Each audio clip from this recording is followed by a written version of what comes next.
Welcome to Blast Premier Rivals in Hong Kong, China. Yesterday, our semifinals exploded upon this stage with sparks flying in every round. We witnessed FURIA best the battle of the Brazilians to secure their third final in a row, and Falcons fly past their foes in vitality and quiet the voices of their stage demons. Today, we will bring this story to a close as our fans bring this hall to life with their voices and set the scene for a dramatic conclusion to this saga of rivals. Two teams are all that remain. Two finalists who have built their case for this trophy round by round, map by map. But only one can end this night as champions. It's time to find out who it will be. Welcome to Blast Premier Rivals Hong Kong!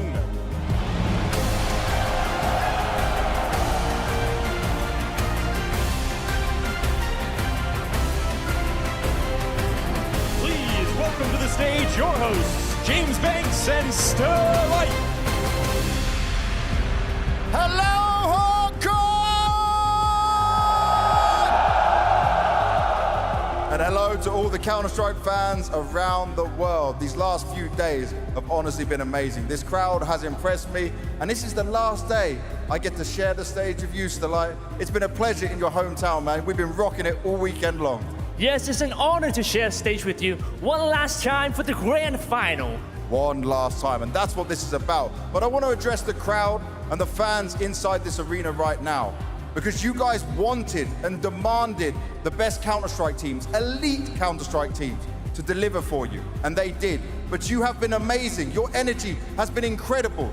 Your passion, I have seen it on the faces, the reactions in the cameras, and that is everything that Counter-Strike is about. That is what we want to see, but we still have a grand final. So I'm gonna ask you for one more day, for one little bit more of time, to keep making so much noise, give me all your energy, and share everything with the two teams we have left on this stage. And those two teams, oh, they fought so hard to be here. FURIA, okay, it might have looked like an easy 2-0, but they nearly lost Overpass. It was so hard for them, but they fought back and they proved themselves a chance, a shot at lifting another trophy. For Falcons, they overcame their demons. They'd struggled on the stage, they'd not lived up to expectations. m0NESY, back in form and doing more than he could ever be seen to do throughout the rest of this year. Now he's stepping up when it matters most, and we are going to have a banger of a grand final. Yes, Banks. 香港，我哋嚟到總決賽。我哋有 Falcons 對上 FURIA， 獵鷹對上我哋嘅獵豹。究竟會係呢一艘銀河戰艦勝出，定係來自巴西嘅兇猛巨獸會將獎杯攞走呢？香港，我們來到了總決賽 ，Falcons 對上 FURIA， 獵鷹對上了黑豹。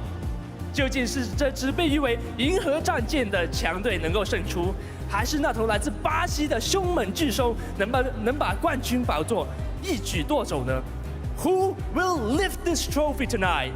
Oh, that's the biggest question. Either way, I know we're going to get a great game. And what it comes down to lift this trophy is the adjustments to the game plan. It's the conversations with the performance coaches. It's the extra little bit of practice that can give you the 1% that can make the difference. So Hong Kong, are you ready? Yeah! It's grand final time. Hong Kong, who's gonna win? Who's gonna win? Falcons! FURIA! FURIA! Falcons!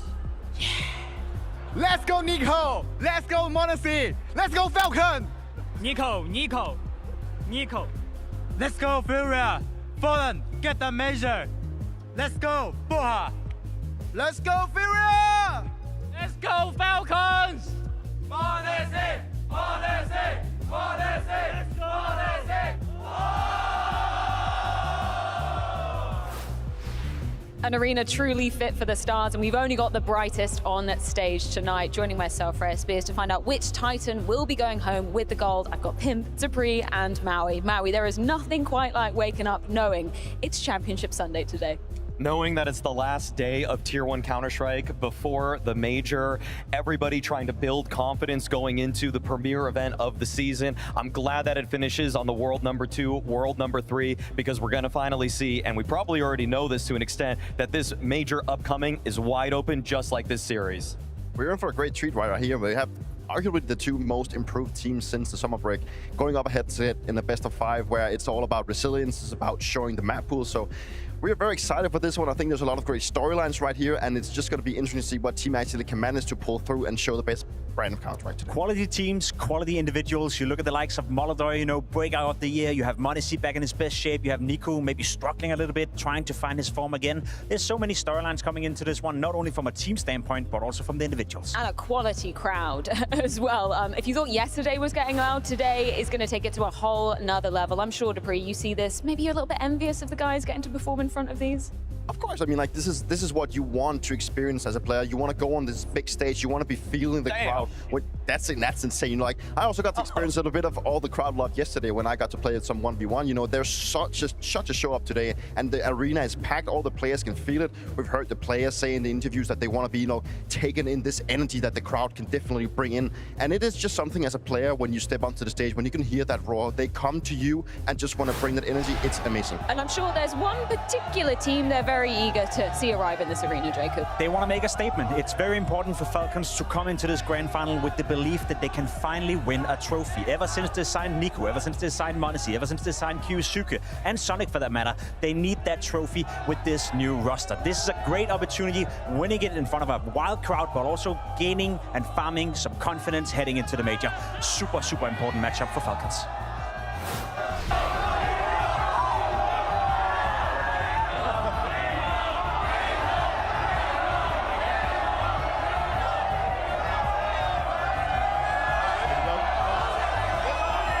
Nico, how important was that win yesterday for the team mentally? Did it feel like you got past the hurdle? Yeah, I mean, winning vitality in semi-finals was super important for us. I think especially after winning Inferno, it was a huge confidence boost. But we can win such a team on kind of our weaker map. So yeah, going confident into today's matchup. What is the mood like in the team right now that you've done this? And also the fact that you are such a fan favorite as a whole team here. I mean, mood is great. It was good yesterday as well. Today we have to remain the same. You know, we can't really keep thinking about what happened yesterday. We have to make sure that we do all the things that we have done yesterday, today, and then we can go with this event satisfied. Awesome, man. Thank you very much. Good luck. Man, CS in Asia truly just hits different. If I'm Nico right now, you can see it. He's grinning from ear to ear. So many fans waiting for him to be taken to the stage today. I feel like Counter-Strike in Asia has just blown up the last couple of years. It feels like whenever these players, like the superstars, mainly talking Nico here, but also Monesi, you also have Dunk coming in. It just feels like the fans are loving them so much, like they're praising them almost like a god. And it's incredible to see that this kind of build-up has just blown up in Asia. And it's great for Counter-Strike, and it's great to see that these guys all embrace it. You can feel like whenever they walk on this red carpet and they can hear the name getting yelled, and they can't hold their smiles back. And reasonably enough, that's because it just feels so good. They're the rock stars today. I mean, the way that Monesi, csgo, Nico, when they walk around this building, their eyes all follow them. It's going nowhere else. It's magnetic. People here, they just love these guys. They have such storied legacies, and they're building ones, they're furthering them. I can't believe how many people already are just the massive fans of csgo in the way he just got here, and they're already chanting his name like he's been here for a decade. I mean, speaking of legacy, there's none more storied than somebody that we see on the side of FURIA. The fact that Fallen has battled back with this squad that everybody doubted coming into the midsection of 2025. 3 trophies to their name, Maui, and they're looking for a 4th today. Yeah, FURIA, they're already bearing their fangs. We're seeing the redemption story of Yakindar as it unfolds. We're seeing a new star in the making in Molodor. A lot of these fans have been cheering Monesi, but maybe by the end of this series, they're going to be saying Molodor. And can't forget the Brazilian core, the Twin Fangs in Yuri and Quesarado, staying ever present in terms of their form, and the fact that they're carrying it now to the biggest stages against the best players in the world. We knew the potential was there, and now it's finally being actualized under the guidance of Fallen. The presenter, the professor today, he's gonna make a huge presentation. Molodor, 4th grand final for you guys. fourth chance of getting a trophy and you're still so young. Just tell me, what does it feel like? What goes through your mind? I think when I joined, before I joined to FURIA, we don't have a good system because sometimes I'm not understand in game what I need to do.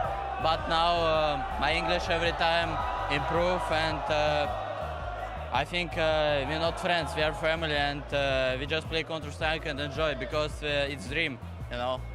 It's a dream that's coming true for you. Potentially Rookie of the Year, MVPs, medals to your name, trophies to your name right now. How confident do you feel like you're going to get another trophy today? Because you guys play good against Falcons. Yeah, I don't say anything. We just enjoy the game, and we're ready to play against Falcons. Why not?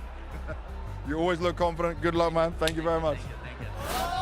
Just spectacular form from Molodor. I don't even think that lower third needed a question mark at the tail end of it. This is undisputed the Rookie of the Year, Jacob. 100%. The way he's come into the scene, the way he bursted into FURIA, the way he came out of nowhere as well.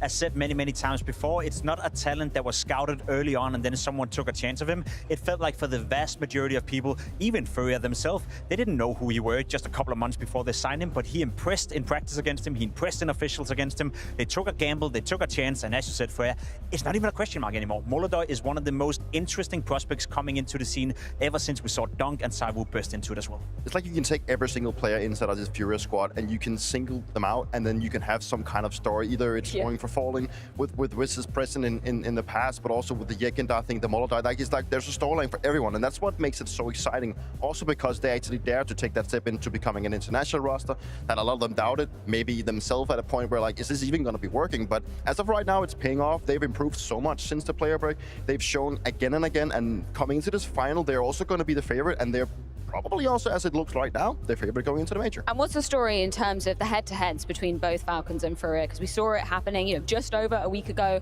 the semi-final of IM Chengdu. Granted, now this is a best of 5, but very much in the favor of FURIA, right?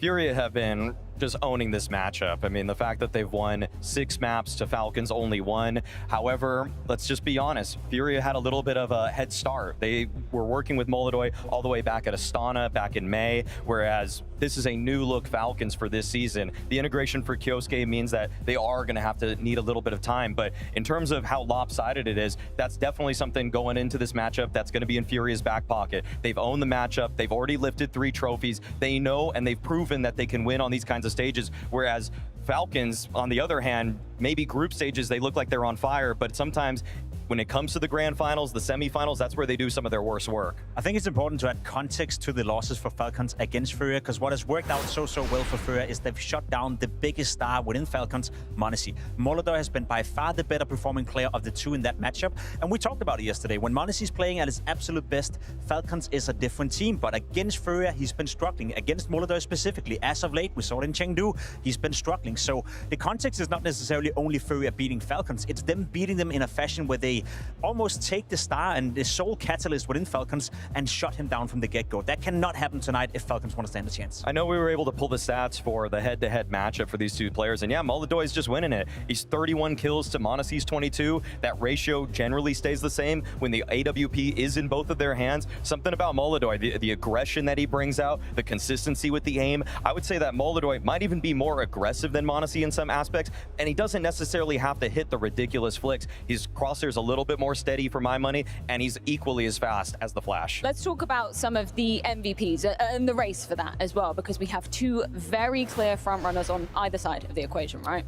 We have one on the one side of Falcons. We do have m0NESY. Obviously, he has had a great tournament. He's had a great upswing in form the last couple of months. He's definitely been the focus for Falcons to go in and actually try and bring that groove back, that he can bring back that m0NESY-esque thing that he can definitely bring to the server, to go in and take control of the server. On the other side, we do have csgo.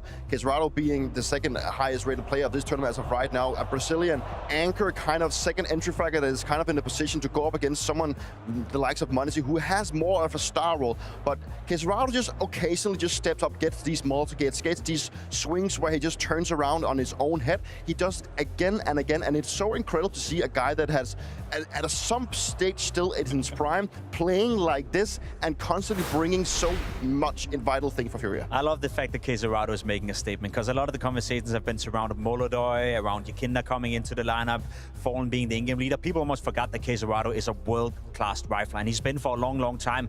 Obviously, when FURIA have struggled, it's been hard to see him go far in tournaments. We haven't seen them much in playoff in almost 3 or 4 years, some may even say. But once he's back proving everyone, including myself and all the fans out there, that he's still arguably the biggest star within the team. I know Molodoi gets all the praise right now, all the focus. He's the breakout player of the year, but csgo has been around for a long, long time, and to claim he's not one of the best riflers in the world is simply just wrong.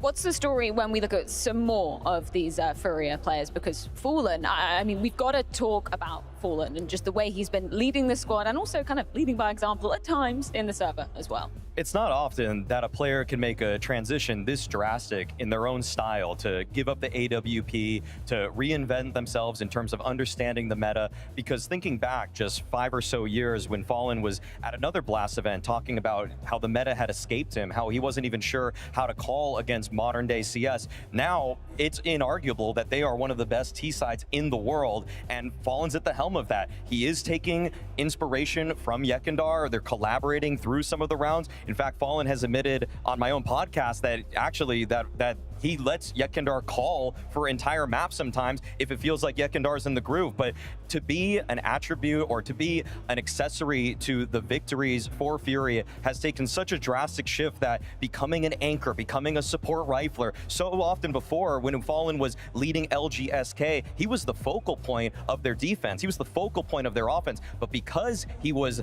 that focal point and he worked with such great support pieces like FNX, like Taco, now he's almost taking inspiration from them for how to support Molodoi today. I hope people saw that graphic, and I hope they took notice of the fact that he's 14-1 in best of 5 grand finals. That's insane. That's an underrated stat. I know a lot of those best of 5 finals were a long time ago when they were firstly being introduced, when he was playing in different teams. But imagine being an in-game leader, going into a grand final, knowing that you've been in that situation 15 times and you won 14 of those. I'm not even sure Astralis could replicate that.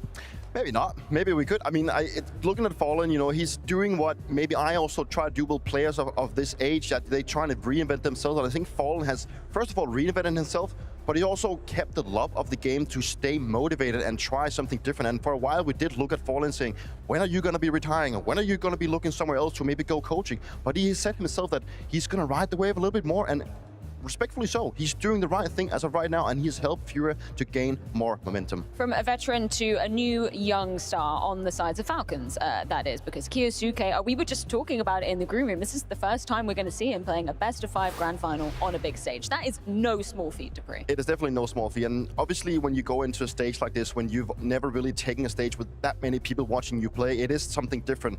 I believe the last time they played a grand final, that was the EPL, and that was in a studio, which is a completely different environment, and Kyosuke at that time was also nervous there. Now he takes the stage here. He did that yesterday again.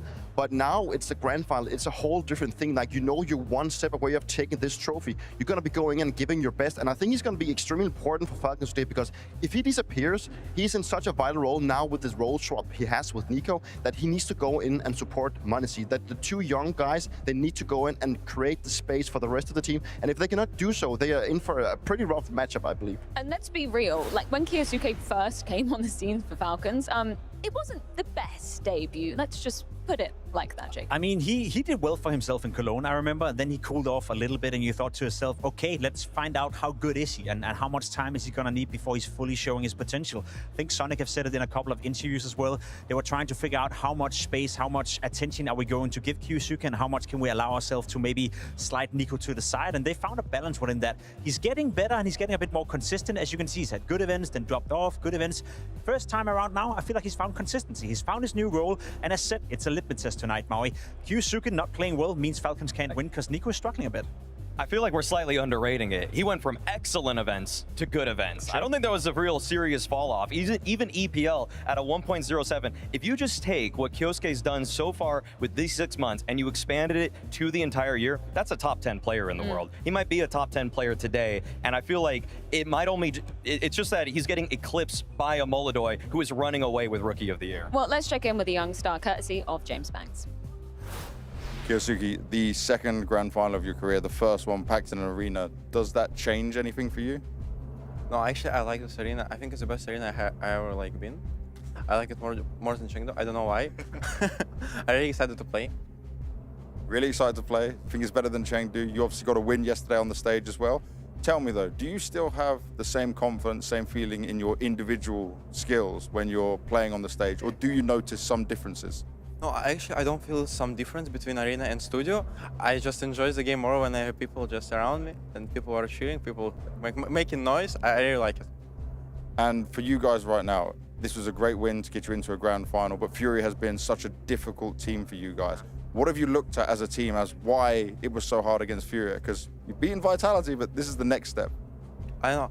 We always played against FURIA. It was always hard games. It wasn't easy game. I think it was the only easy game at Cologne for them.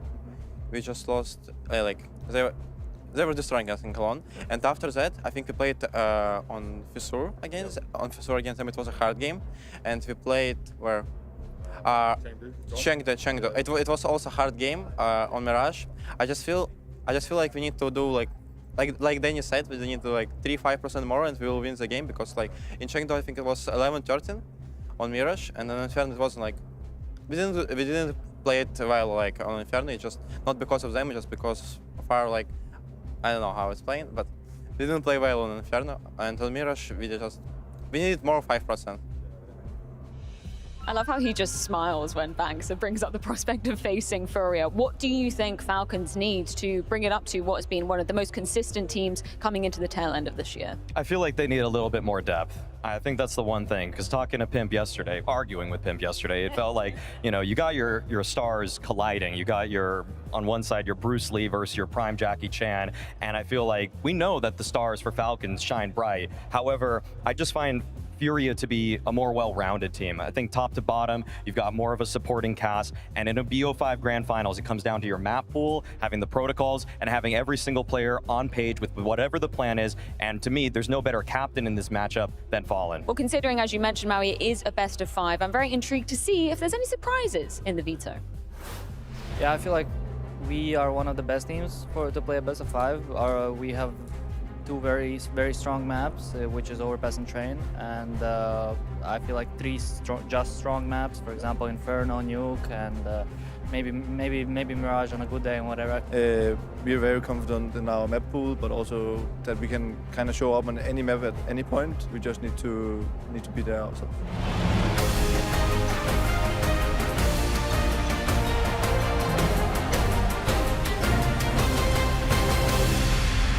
It is time to see what maps are going to be played, but really it's more about what order it's going to be. So, should we get the bands out the way first? Should be obvious. Yeah. FURIA got rid of Ancients, no surprise there. Yeah, they're not playing it. They did it one time, right? They tried to play the surprise, so that's what we expect. Falcons. And it's Overpass gone. Oh, you guys are clapping for Overpass going. Okay, okay. And the first pick, should we see it?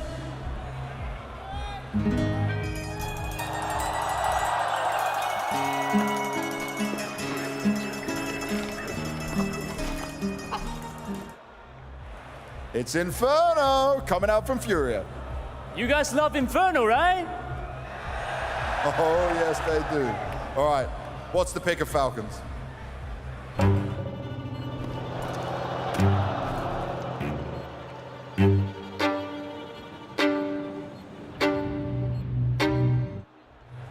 Okay, we get some Nuke in there. Everybody loves some Nuke! A little bit less than Inferno, so let's find out. What's the third map gonna be?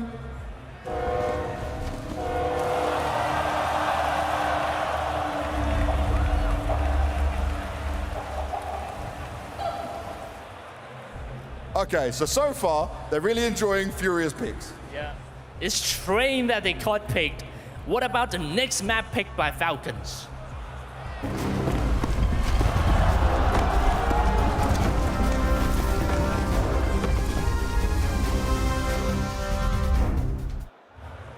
It's Mirage!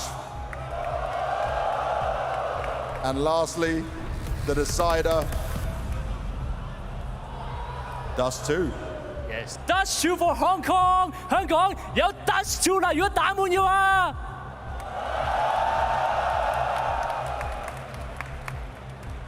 香港今日係我哋嘅總決賽，亦都係最後一日嘅賽事。今次 Blast Rivals 係香港有史以嚟最大型同埋首個國際頂級嘅 CS 賽事，所以我希望今日在場嘅你哋可以用你哋最大嘅歡呼聲、最熱烈嘅掌聲，支持你最愛嘅隊伍，支持你最愛嘅選手，同埋為咗對 CS 嘅熱愛而歡呼。各位在香港的朋友，今天是我們最後一天的總決賽。這是香港有史以來最大型以及首次國際頂級的 CS 賽事，所以我希望今天在場的你們可以用你們最大的歡呼聲、最熱烈的掌聲，支持你最愛的隊伍，支持你最愛的選手，還有為了 CS 的熱愛歡呼。All right, guys. The teams are waiting backstage and they're ready to deliver you an epic grand final. So I've got one question for you all. Are you ready?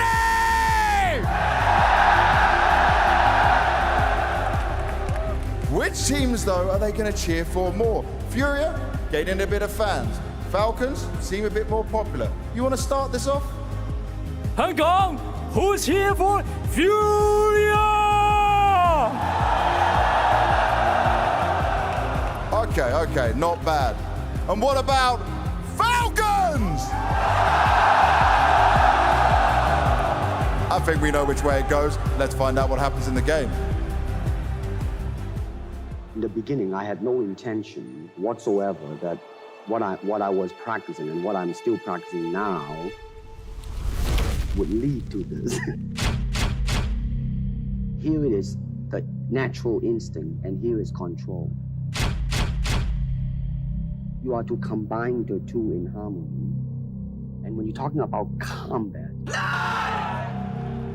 then baby, you better train every part of your body and make this into a weapon. That kind of moment that we need. The ace for Zylo. That, my friend, is very hard to do. And you have to train. You have to keep your reflexes so that when you want it, it's there. It's all Quesarado, baby! Just slays 3, right that in there. Fallen makes it so. Monacy on top yet again. And this is where it ends. Or is this where it begins? Empty your mind. Be formless, shapeless, like water. Now you put water into a cup, it becomes the cup. You put water into a bottle, it becomes the bottle. You put it in a teapot, it becomes the teapot. Now water can flow or it can crash. Be water, my friend.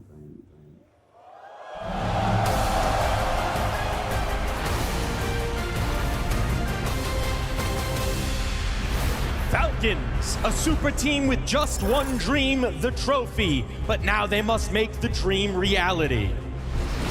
FURIA! These Panthers have clawed their way to the top of the Counter-Strike world. This trophy would cement it. A second stage clash in as many weeks, FURIA have dominated. But is this a Falcons team that soars on new wings? It's time to find out. We are FURIA. I am Vikinder, and I am an entry fragger. I have a great feeling and intuition. I think that's my strongest trait.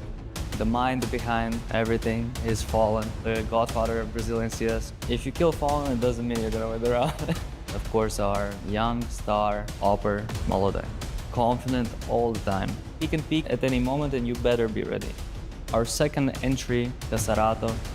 When Casarato is alive, you have not won. Everybody should be scared of that.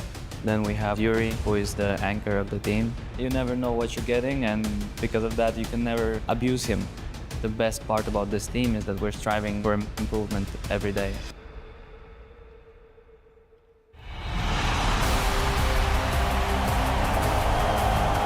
FURIA were always meant to stand among the best.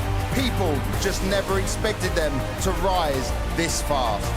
They've already proven themselves, lifting 3 trophies this year, built on trust, belief, and the courage to evolve.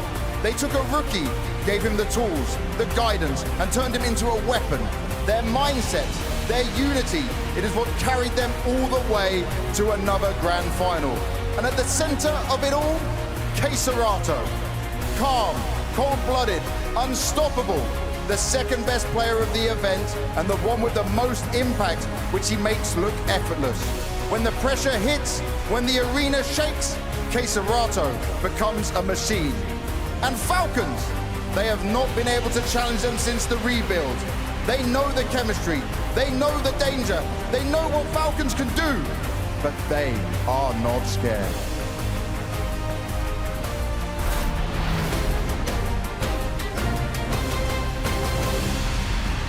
Honestly, he's one of the best toppers in the world. Even some of the hardest shots that look impossible to hit, he does it. Monacy on top yet again!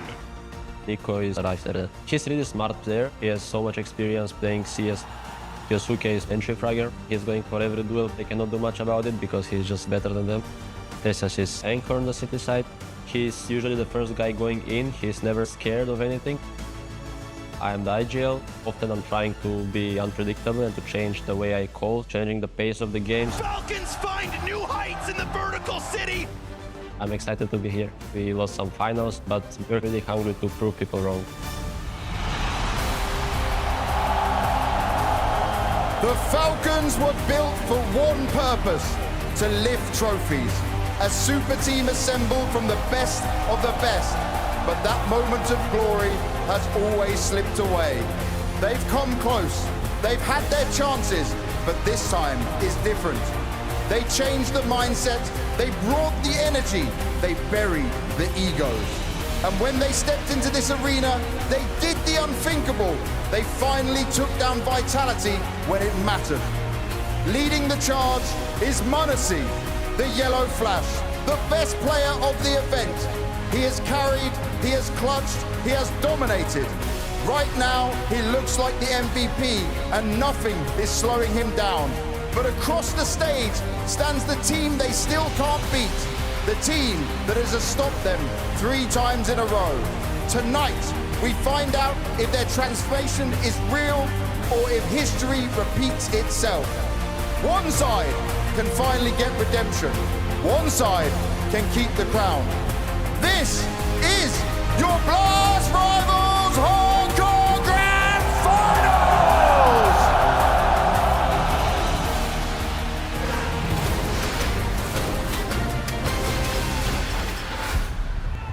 The grand finale with it all on the line. On one side of the arena, we have the godfather of Brazilian Counter-Strike, who through it all is back at the very top. On the other, a squad of A-listers designed for greatness, but those trophies still evade them. We talk about pressure, Jacob. It does not get more than this. I cannot imagine this game not being a banger. I cannot imagine these 2 teams coming in showing off their absolute best brand of Counter-Strike. As Peter said just a couple of moments ago, we're looking at the 2 most improved teams ever since the summer break. One side you have FURIA. They've already proven they are world champions. They can, not yet, but they can definitely play world championship Counter-Strike. They can win trophies.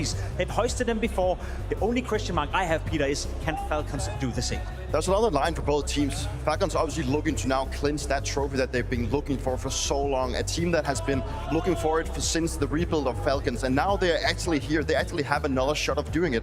On the other side, on the likes of FURIA, they're looking to keep up that momentum and bring that into the major, because showcasing to these elite teams that they've gained their respect to be the Counter-Strike team they are, and to continue that great dominance that they're showing. Let's talk about some of the most dominant players we've seen so far throughout the duration of Rivals Hong Kong. Of course, we have to talk about the AWPers going head-to-head. The fact that Molodoi has had Manacy's number before this, do you think it's going to be the same today? I think it's going to be interesting, because you're right. If you look back in history, Molodoi the last couple of times have been owning Manacy. He's been owning Falcons, but in this tournament, Manacy is back to his absolute best. The highest rated player of the tournament, obviously playing well with the AWP, but he's been pulling out the rifle even more so, getting the job done. I remember the 1v3 clutch on Inferno against Vitality, a beautiful moment for Manacy. So yes, I think it's going to be different. I think it's going to be more equal. I expect Molodoj and Monesi to go toe-to-toe in a very close matchup. And what's even more great is that we get to see so many maps. A best of 5 where it comes down to the map pool, it comes down to the resilience. We also get to experience these star players going toe-to-toe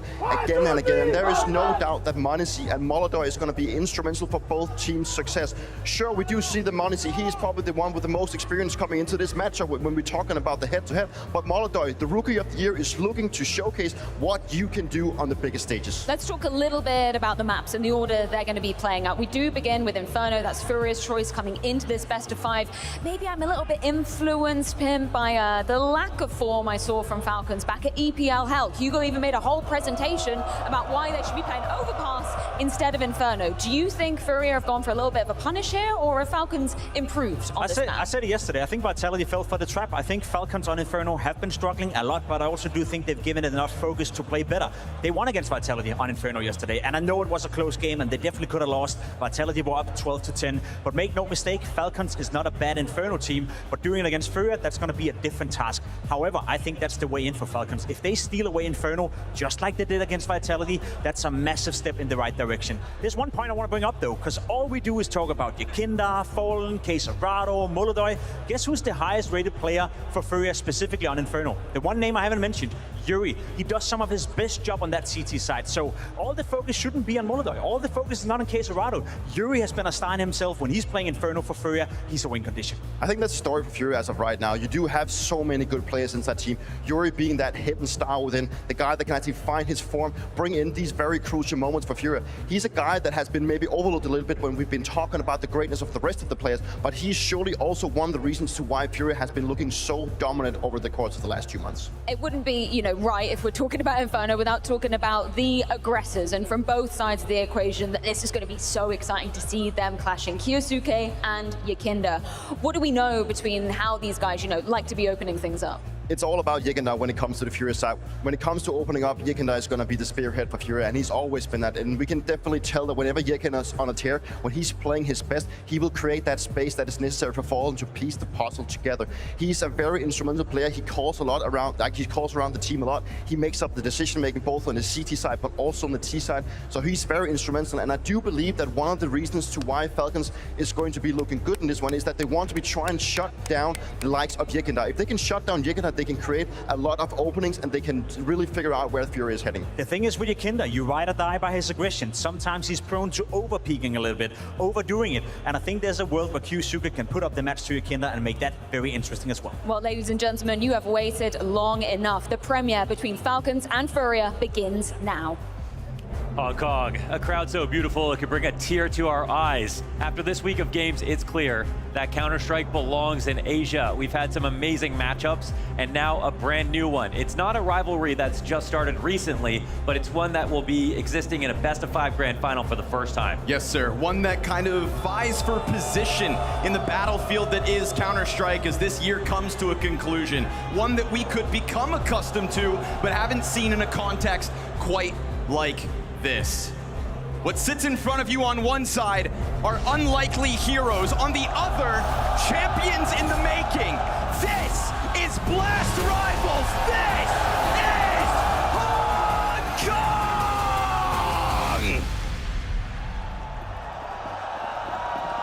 I'm ready to soak this up. This could very easily be a 5-map affair. Inferno is the perfect place to start because we saw Falcons sort of ascend on this map. But Furia are an even more difficult test. The crowd has made their allegiance clear. Out of the gate, not one kill deep. Monesi with Berettas to the headshot. You'll find Yuri right there with it. Kicksand catching Yakindar through the smoke. It's another total stuff outside of this site. Very comparable to the exact pistol Falcons versus Vitality. Yeah. Almost damn near mirrored here, that Falcons just hold this ground. It's not just this crowd that's trying to will this championship lift into existence tonight. So much blood, sweat, and tears put into this project. And now coming together and finding new heights. That's the tail coming into this best of 5.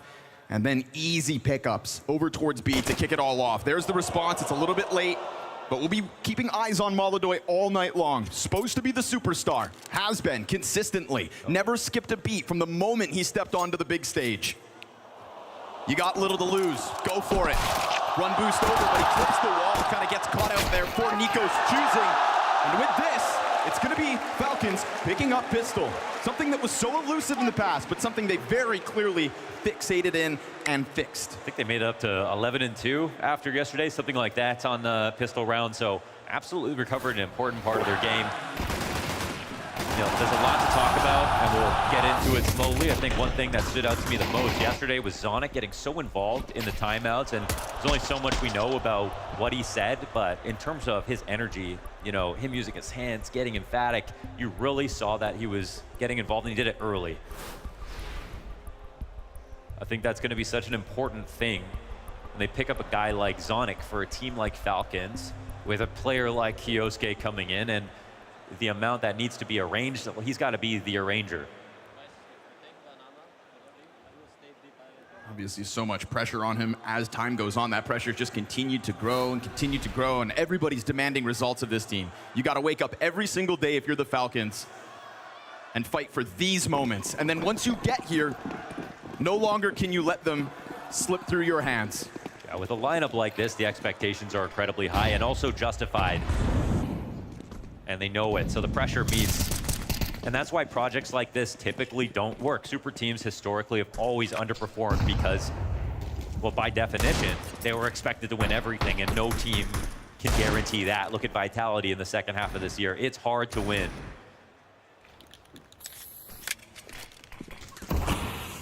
Yeah, FURIA were maybe the literal last roster in Tier 1 that anybody thought would be the team to beat.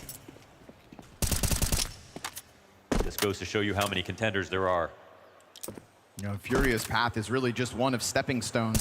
The scale of the tournaments that they've been able to win increases one by one. You know, they say the first is the hardest, and I think that's so true for the Fangs of FURIA.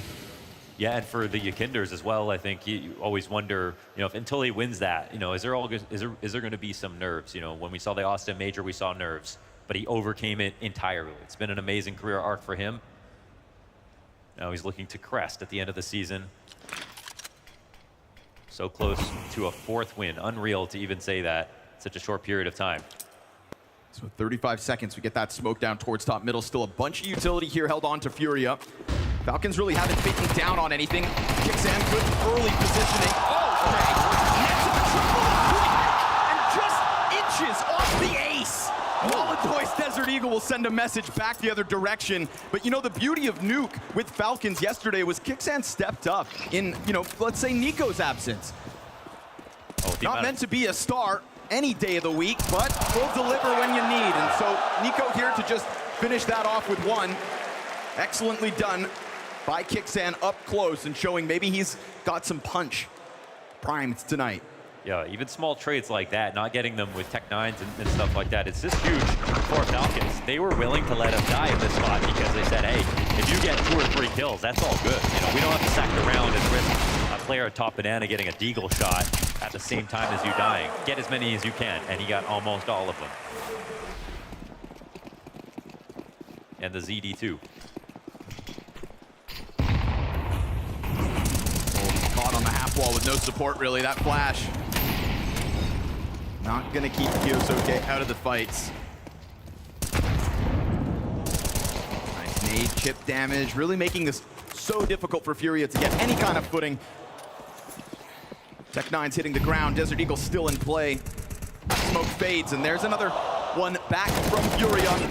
Again, these pistols are looking dangerous, at least. You know, it's not round wins out of the gate. It's chipping away in an economy for Falcons. It's still majority alive for the defense. But I think it's just a good showing of individual ability. When everything's going wrong, you're smoked off, you've got 1 versus 1s.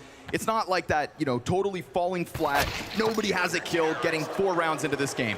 Yeah, you got to get kills in, especially when Falcons are getting the first 2 every round. Getting 3 after or 2 back is actually huge. Bless you. So that's 2 kills in round 2, 2 frags in round 3. Still majority alive each time. Here we go, FURIA with guns. Yeah, you got to, you know, on these eco rounds, you've got to see that 5K equipment value all down off of those kills individually. Par for the course then for the starts here on Furia's side. Molotov into Banana. That's going to be Falcons showing a willingness to sign up for util fights, but even better utility comes barreling down through middle and another. Oh, I love it. Lay it on thick early, knowing that Furia's game plan's coming towards Banana very often. Wow. The beginning of the round, that's the twin fangs right there, down to 20 and 7 HP. That is a difficult place for Furia to find themselves in at a minute 20, but still Fallen will not be a stranger to testing brackets. You know, that was a lot of the utility Falcons had, still holding on to some incendiaries to just keep Yuri and K-Serrato at bay. They're so low that they couldn't charge through fire if they wanted to. I mean, they've done so well. It's actually really risky for Furia to think about going back to B slowly, and one extra grenade could finish off 2 guys. Look at this setup, man. Nico plays timing. So solid. I mean, they had the flash too. And then the flash comes back the other way, but a good trade out from Kyosuke, who's just playing in the arch. And this is showing me already great team play from Falcons, right? When the Banana opening gets kind of pushed back, we get those mid nades. When Nico wants to go for the peak, TSS hits that perfect flash. Nico gets traded out. There's been every element of team play you could ask for Falcons to set up this very comfortable 4 versus 3. Molodoy is now going to join Yuri and K-Serrato in sitting on low health, and will that low health prevent them from even taking a look at this site? It's definitely affecting their decision making right now, because they could totally go for this site, but I mean, body shots take them down. Let's see if they have the courage. They're gearing up for it. It needs to be instant to the dome. Wow, this is bravery. Wait a second. Yuri, and just a few straight shots. All that Monacy would have needed, so it's an easy cleanup ultimately from inside the site cover. Monacy off to the races as well now. 5 frags to his name, 4 rounds into play. I mean, I'm loving the start to this round. Obviously, anyone can see that it's great. The HEs that come down, both at mid and from Banana, and then the setup. Nico, Kyosuke, ready to pair off each other. Even when one dies to a flash, they're keeping a material advantage the whole way through. And then it's the utility damage paying off in the end. They're going to be extra happy to find that out later. Sometimes that stuff remains unconfirmed until the day's done. I don't think Falcons could be happier with the way this game's kicked off. You've still prevented Furia from even putting a bomb down so far on this T side.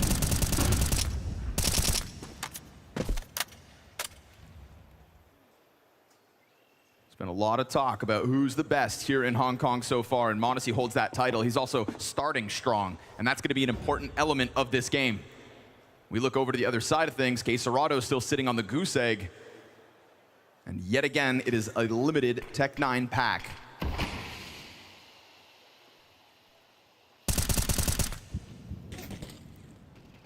One thing that helped with Falcons yesterday, Kyosuke's individual level on Inferno, he played above par. He did really well in that game. So much impact, and we're seeing him really come forward for a lot of early fights. I mean, we know Falcons play aggressively on Banana. Here's more of that retake setup, which I think is even better.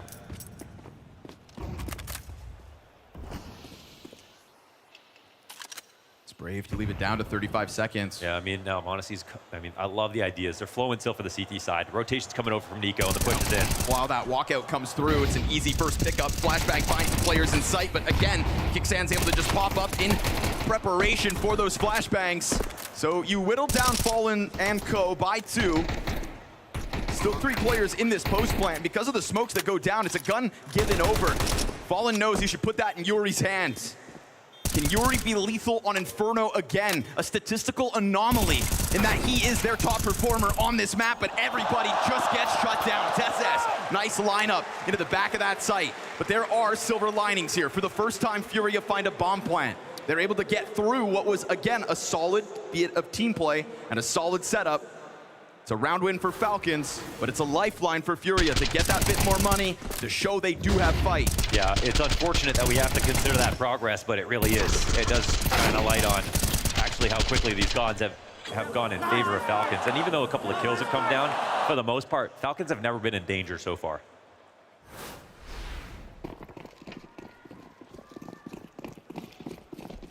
You know, some of the most notorious Falcons moments is when it feels like they're no longer in danger, losing just unlosable rounds.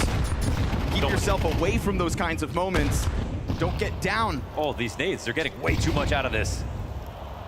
Kyosuke stuck in a corner for a second. Oh, he's kind of locking in on this one. Utility of his own will cut off that front runner from the pack, but it hit smoke, so not ideal. Now you've got two players trying to fire at him, and he will go down with nothing. Quesarado's first kill is found 6 rounds into play. Yeah, you can see how important that was, too. Establish control. It'll be the CTs moving around. Let's see if FURIA can capitalize on an early 5v4.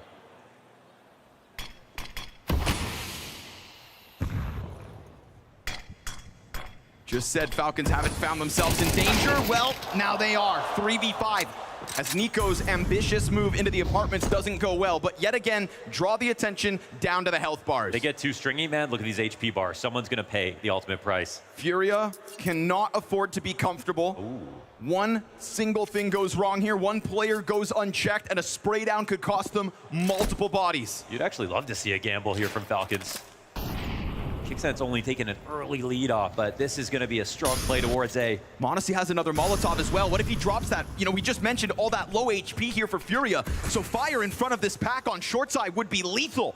If m0NESY drops that nade, it's going to be a golden moment, but he keeps the gun out instead. Instant headshot to Yakindo. Second one's his. Tess's not able to multiply his frags, and we go down to a Kixan clutch real quick. If he pushes this. Pressing it down, it's low health for Yuri. Bomb still not planted. Kixan to the top rope. Now it's going to be a scramble. He should run. Quesarado's wrap around, and the fight's right there. Clutch early days. Kixan tops these charts. He doesn't want to get away from it. He stays to fight. Kixan 10-2 this game.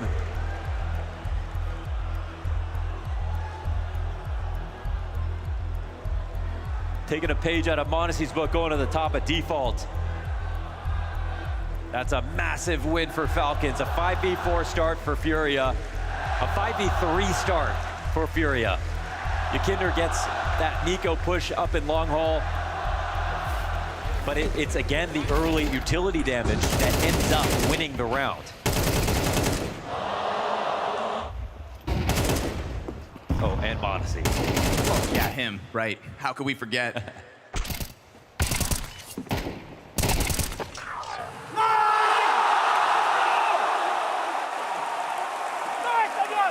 Cool, calm, and collected. This is Falcons going for the jugular tonight. They're crushing.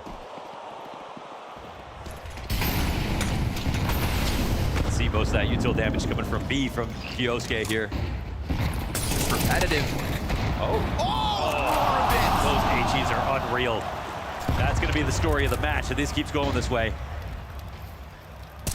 Nico trying to step up for more. That's a 3K. Player behind the cars. Kill Nico.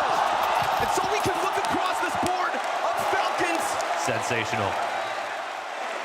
Oh my goodness. Certainly feels like this is enough superstars. Yeah, I mean, superstars is one thing, but game plan, nade placement, and timings.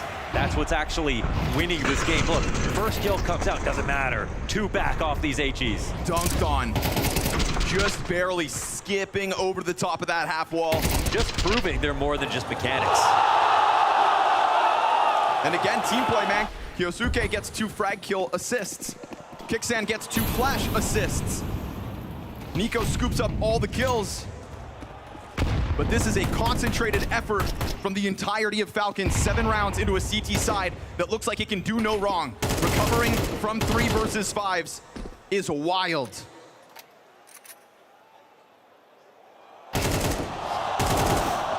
Kixan's gonna keep that pressure up.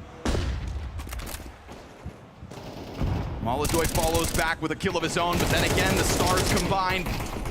And as it is a bit of a takeover for the bracket control, yet again, we have to ask at what cost? Low health Molotov, half HP for Yuri, and a Falcon squad that is starting to just boil over with confidence. That was a nice bait.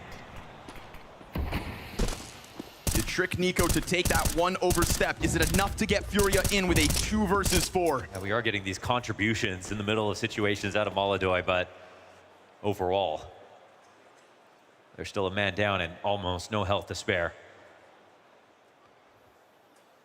Kixan has been an absolute weapon over here in B.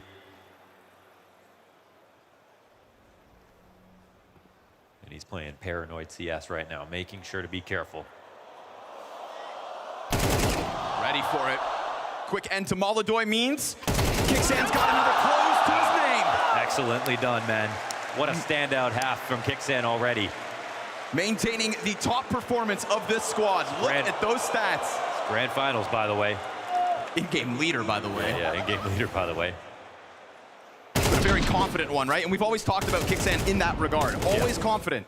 Yeah, no, we've seen some pop-off games from him. Obviously, with Falcons, it's hard to stand out, and you get less of them now, but you know that it's possible all the time with him. Yeah, if Nico's talking about having to give up some of that star potential, imagine Kixan's roles. But doing them to perfection this evening. Sick of wasting opportunities. Feels like that's Nico's mantra tonight. Another frag. How many walls does that bounce off? And yet still, they're playing pool. All of this damage for Yakindar to have to stomach. It feels like they choose these different positions, and no matter where they go, the frags just keep locking on. Homing missiles out of Falcons. If you got Zonic behind you, you better be throwing Astralis utility. This is where they made those HEs famous. FURIA have answers too. And they will get to respond in the second half if we even get to see it.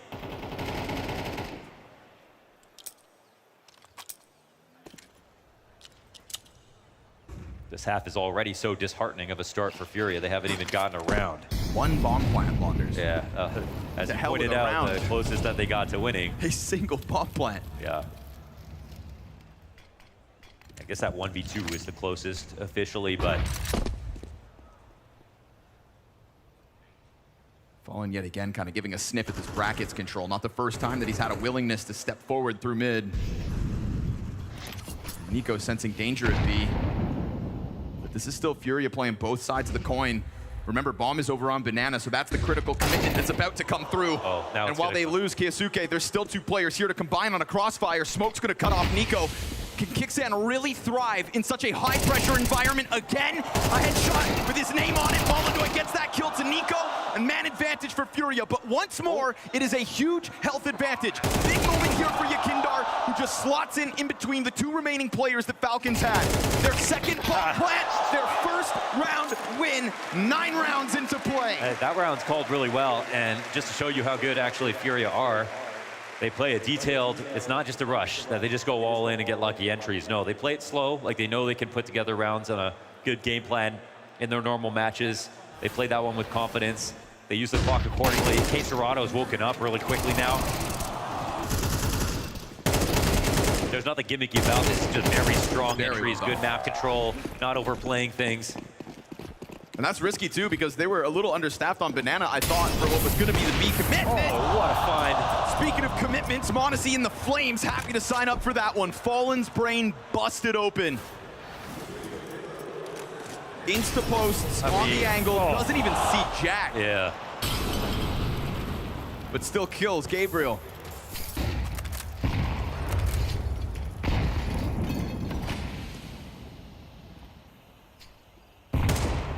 With how difficult Banana has been for FURIA to achieve, I'm actually kind of surprised to look down at the score of Keisuke and see that 4 frags, 8 deaths.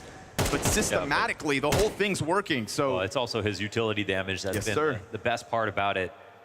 Yeah, but yeah, FURIA, it's a little bit late to sort of change their game plan, get back the rounds they've lost, but they keep on pressuring early.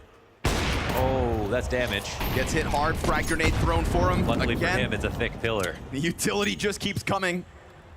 And at 45 seconds, he's gonna just walk this one away. Now, at the moment, we are talking about a Falcons that is majority committed to the opposite side of the map of which FURIA is about to try to sink their teeth into. But Smoke meets them on arrival at 35 seconds. It still might be okay to get out. Let's see if Kyosuke can stop him. Flash over Coffin, one player's in the pit. He gets cleared out before anybody else comes through.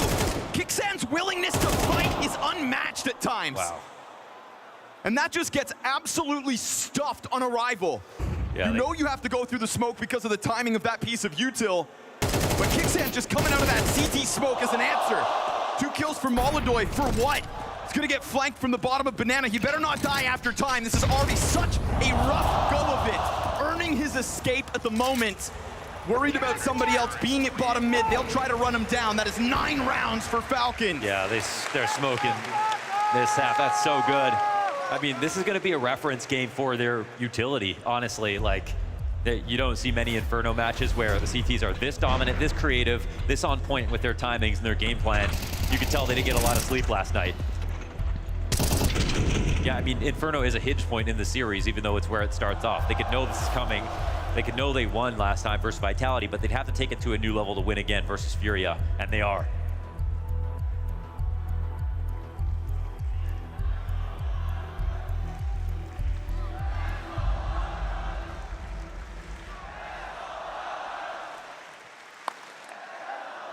I would love to know if there are nerves here for FURIA or if it is just a straight up masterclass. It's the early to mid rounds, again, like regardless of nerves, the HEs are landing where you're standing. It's not like it's getting to tense moments at the end and FURIA are blowing it on bad trades.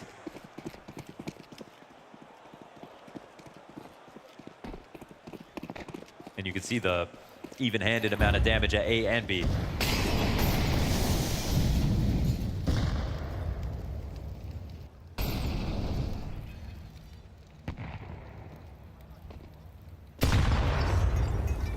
And then you get scared to take map control anywhere. You don't know where it's going to come.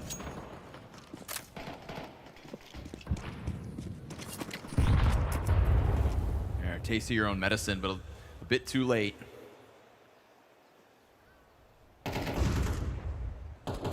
There's no denying that FURIA have just had their hands full because of the utility. It's been hard mode, stepping into any portion of the map at low health.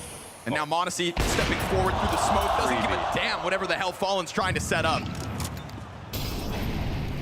Just follows through on his terms, secures an 11th frag on this CT side with still more runway to go. And it is a quick switch to the opposite side of the brackets. Now, there is eyes on this. He's bullying them because they don't have an op. Stoppage on Molodoy, who would have loved an op yes. for that exact peak, but he doesn't have the tools for the job. The money's crystal clear.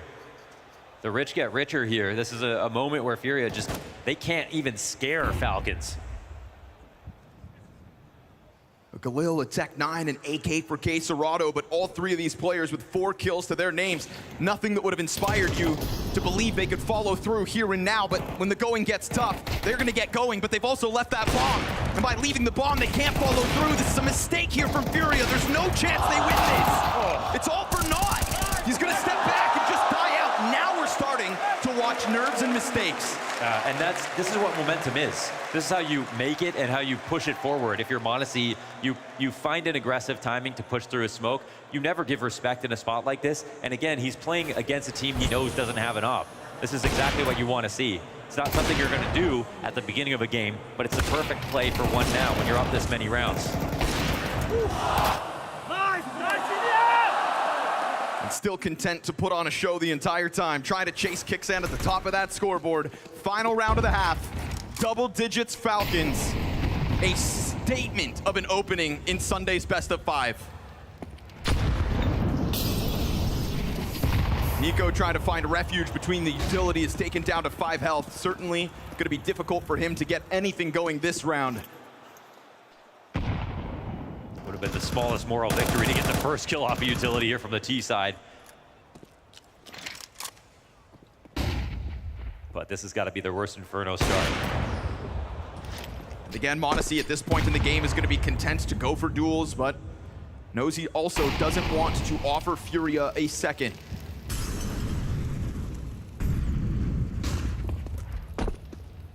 There is a stack of heartbreaking round losses for Falcons in history. So they know the value of a single round of Counter-Strike, and to keep FURIA away from that would be big. I mean, especially since the trophy lifters are the ones who are eliminating them consistently. 45 seconds. We've got a lot of FURIA ready to hit this, you know, and we've seen at times them kind of split the pressure up, but nothing to overcommit at B. Yeah, totally. And FURIA know that this round actually still matters. Big numbers, and so FURIA just hope that they can follow through as a pack, as a unit to push through this one. m0NESY dives into the site, misses his first chance, but TeSeS draws great attention away, and that is good damage, but they'll clear out. FURIA come through with numbers, and yet those numbers still remain even. This is not the best smoke in the world, and Kixan's gonna spot that. Likes this opening. Yeah, I mean, they actually could have pushed it, but that's not There be we enough. go. Molodoy's hands on an op, finally. This gun has been so elusive for FURIA's young star. Yet Kixan, good for a clutch, has already posted one in this map, and as he gets closer, a missed-op shot reopens the door. It's right there in the middle of the site. Missed shots yet again. They both swing, and they will close this. FURIA find one at the tail end of the half by way of all-in A. 2 rounds, all FURIA have as we await a critical pistol. Oh, that's it on?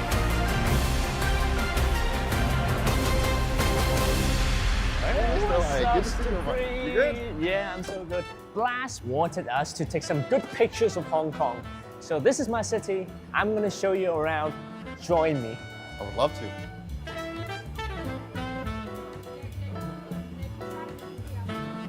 So Dupree, this is a very traditional place for herbal teas. Okay.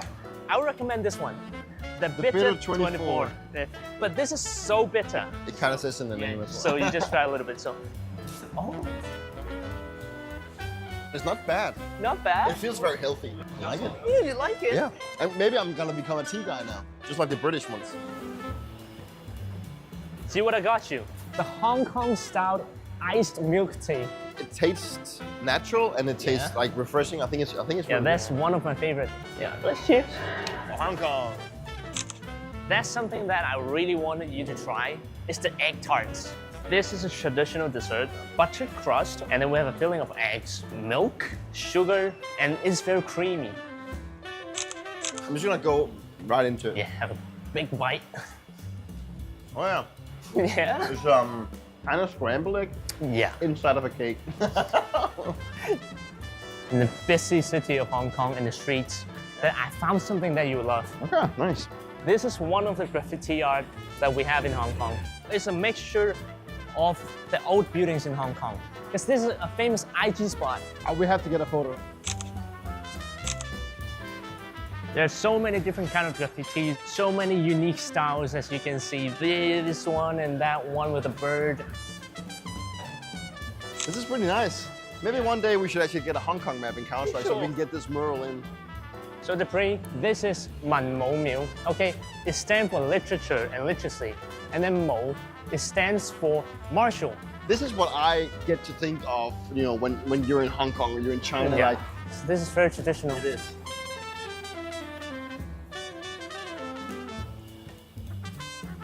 We are about to take a tram, and then we're gonna have a magnificent view of Hong Kong. Oh my God. There's mountains everywhere, and then you have the city and the harbor in the middle, and then all the buildings around it. Small city. It's very scenic. Of everything. These tall buildings, I feel like they have like 40 floors. Yeah. And now we are reaching the top of it. Yeah, it's very tall. It's really tall. Yeah. So Peter, did you get any good photos of Hong Kong? I really want to show you this one. Show me. The first one here, you know, this is also the tea shop, and then we get the egg tart, and this is the graffiti. We're inside the train. I really think this one's great. But Peter, these are all selfies. Where are the actual good views of Hong Kong? Sure, it's selfish, but I still think we got to see a lot of good things about Hong Kong, man.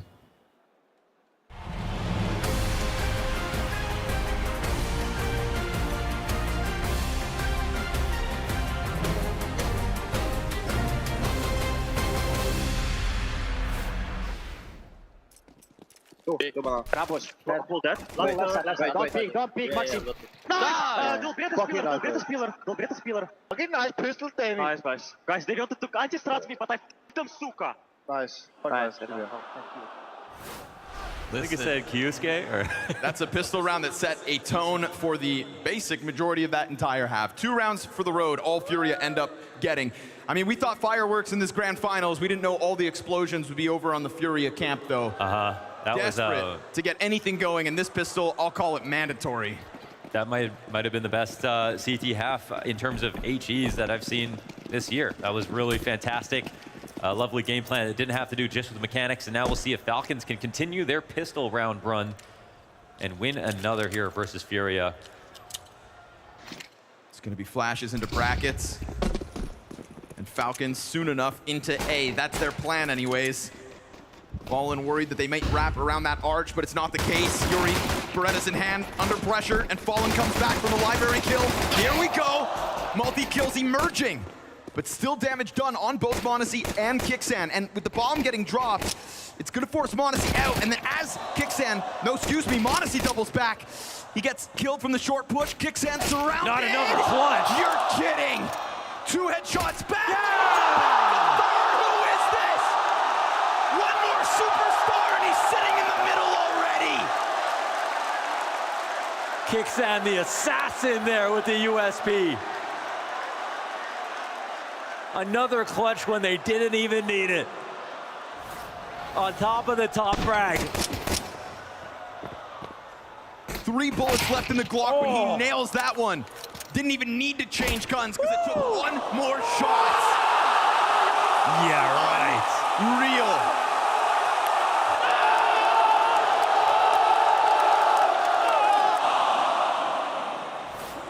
FURIA in as much disbelief as Kixan's teammates.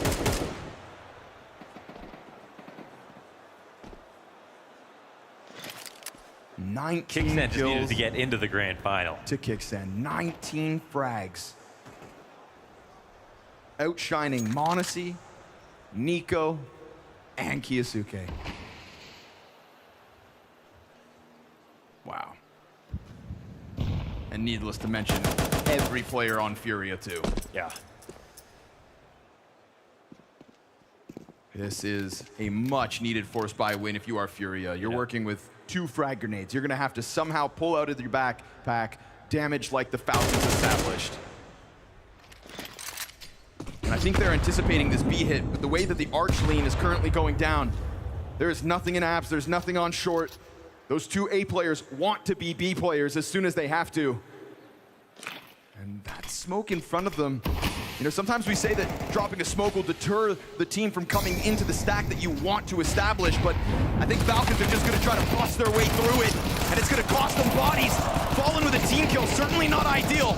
This smoke is gonna fade, and when it does, there's still 3 Falcons players running through. Cut down now. That is a perfect trap set by Fallen. Yeah, they threw that smoke down. They knew that that Falcons were gonna try to come through it. They set up perfectly and hit some great shots.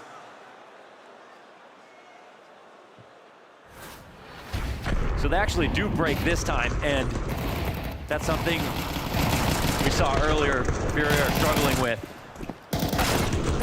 Denying the conversion. So it's not map point just yet.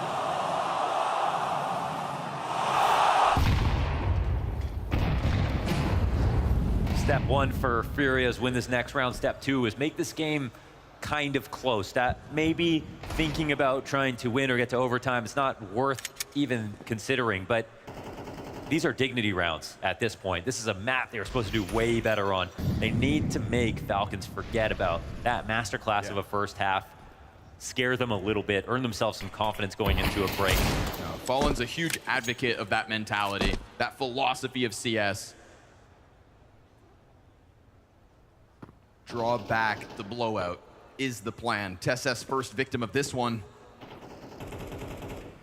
There's a lot of deagles and a lot of potential in hand right now at a minute. And as they crouch and crawl their way closer, Molodoy giving it back. Oh, I love that. Playing with fire. Kixan and m0NESY come through with Deegs. This threat is real. You've got an M4 now toppled back, and Kixan comes through with another. No way! No. It is him and m0NESY fighting for the spotlight with sidearms. And with both of them also on half health, Fallen needs as many kills in this round as he has had all map long.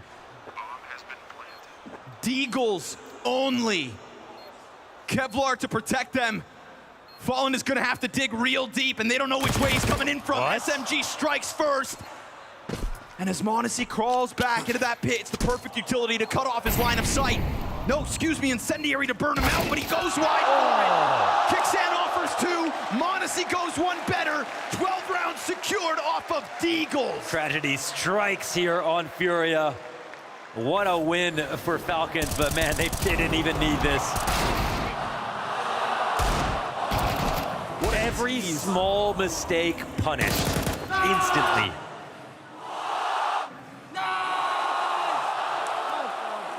This is stardom on full display tonight. Kixan surpassing 20 kills with that round. I mean, it's one thing for Kixan to be pulling out these late round clutches. It's another for him to be a part of the Deagle highlight reel. Yeah, seriously. He's hitting everything. This guy's form in this moment knows no bounds.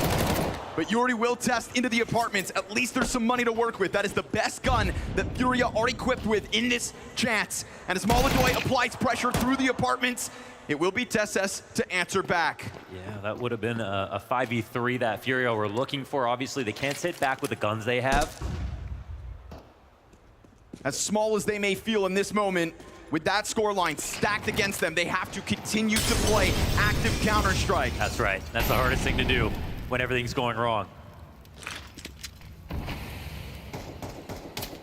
It is on FURIA to summon opportunity. It's not a good smoke. Oh, he does clear in front of it. That's very scary, and then he dies. Kixan jumps over it, ready to go, ready to end this here and now.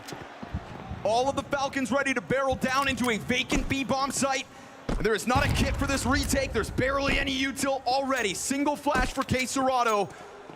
And that M4 that started it, I'll make it two. Fallen's gonna get sent in, pistol put down. It is Kixan to continue to just thrust FURIA into their early graves on Inferno. This was FURIA's choice of a map. They wanted to start this grand finals here, and that has got to be a sickening feeling, knowing this entire time your fight has been damn near non-existent. Still, setting up the M4. It's an ace called on Yuri, but remember, no kit in the middle of all this. Desperate to push through. And as he taps that bomb, his back's offered over. Falcons strike first in Hong Kong. What a message sent down the line. Yeah, it's amazing, actually, Kixan. If he can do that, they can do anything. It's a team that does not need that extra firepower, and he had two amazing clutches, unbelievable consistency, and even the eco performances towards the end. That is the true strongest form that Falcons have ever shown. If there's any uncertainty or any nerves in the minds of the superstars we expect to call on, a performance like that out of your in-game leader gives you runway. Gives you that much less pressure to have to handle. What an outcome to kick this one off. And we've got to get Fallen's thoughts on the loss. A tough loss to take here, and one that we didn't expect. You haven't struggled this much against Falcons before. What was going on inside the server? What was going on inside the communication? It was a difficult map. They played super well. They started winning the pistol round. We're not really able to bring back any force buys. Ground rounds, they're playing very well as well. Always with good situations, good advantage during the round. So nothing worked our way on this T-half. And we could have managed to come back on CT, but we also lost the force buy there as well. So impossible map to win. But yeah, it's a best of 5. We got to keep going. And next map's going to be Nuke. Let's hope we can beat them on their map as well. All right, let's see if we can do it, man. Thank you very much.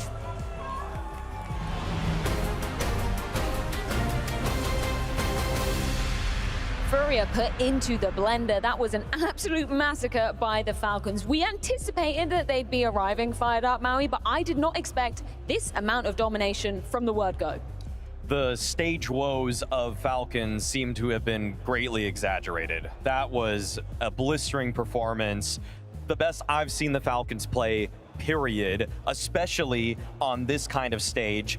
And what the hell did Kixan eat for breakfast? In a server lined with m0NESY, Kyosuke, Nico, csgo, Molodoi. I'm saying Kixan's name the most. What even happened there? That guy was a man possessed. Every time he took a 50-50 duel with anybody on FURIA, it felt like he was playing against level 3s. I think this is the best, probably, map that Kixan has played in a long time for the Falcons. Probably the best one.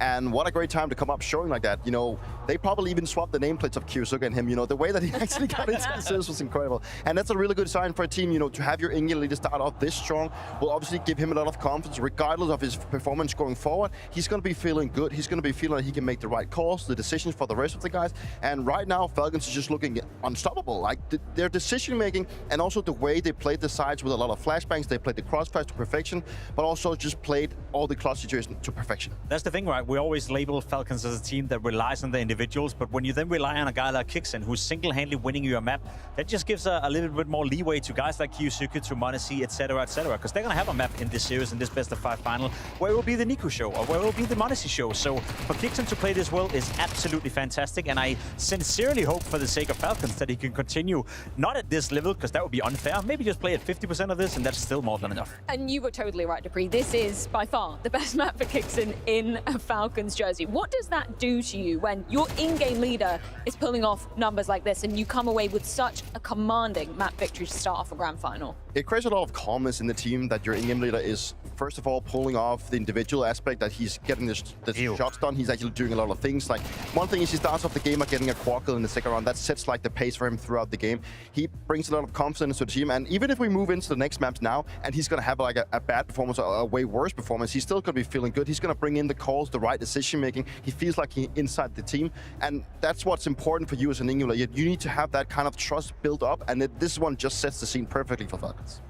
Seeing Kixen like this, it just makes calling so easy. Talking to other in-game leaders in the past about what it does when they're in the zone like that, it opens up the map for everybody else. But on top of that, I just feel like, I mean, versus on the flip side, Fallen, he just could never get into the groove of this game. I mean, that was one of the worst performances I've seen from him this season, unfortunately. So it's just complete 180. And even though Fallen has shown some great form throughout these playoffs, this is one where all of the prep work probably got into his head. And I'm sure we're going to get into all the aspects as to why Falcons just looked like they came, like they knew exactly what Fury was going to do before they even did it. Should we round off the Kixen hype train just by looking at that second pistol one more time, Dupree, because this was just so nasty coming out of the captain. When I looked at this highlight, at first I thought that would actually be m0NESY, but it actually wasn't. It was Kixen, and I think Falcons actually find themselves in quite a pretty bad situation. Like, the spacing here is pretty bad, and now Kixen almost is left by his lonesome, and it just ends up him staying alive on the bomb side, and the flank coming up really fast, and now Kixen is going to be here. He's completely caught out of position. He spins around, goes for the fight into library, gets that one bullet, and this guy picks up the USP, and is like, I'm just going to clean up. Boom, one shot, and he cleans up the round. He makes it look so damn easy. I'm so curious as to how the rest of the team reacted, so let's check in this mic'd up moment. Need to be really fast, Blink. I think you can. Push shot. Добре, Андрій.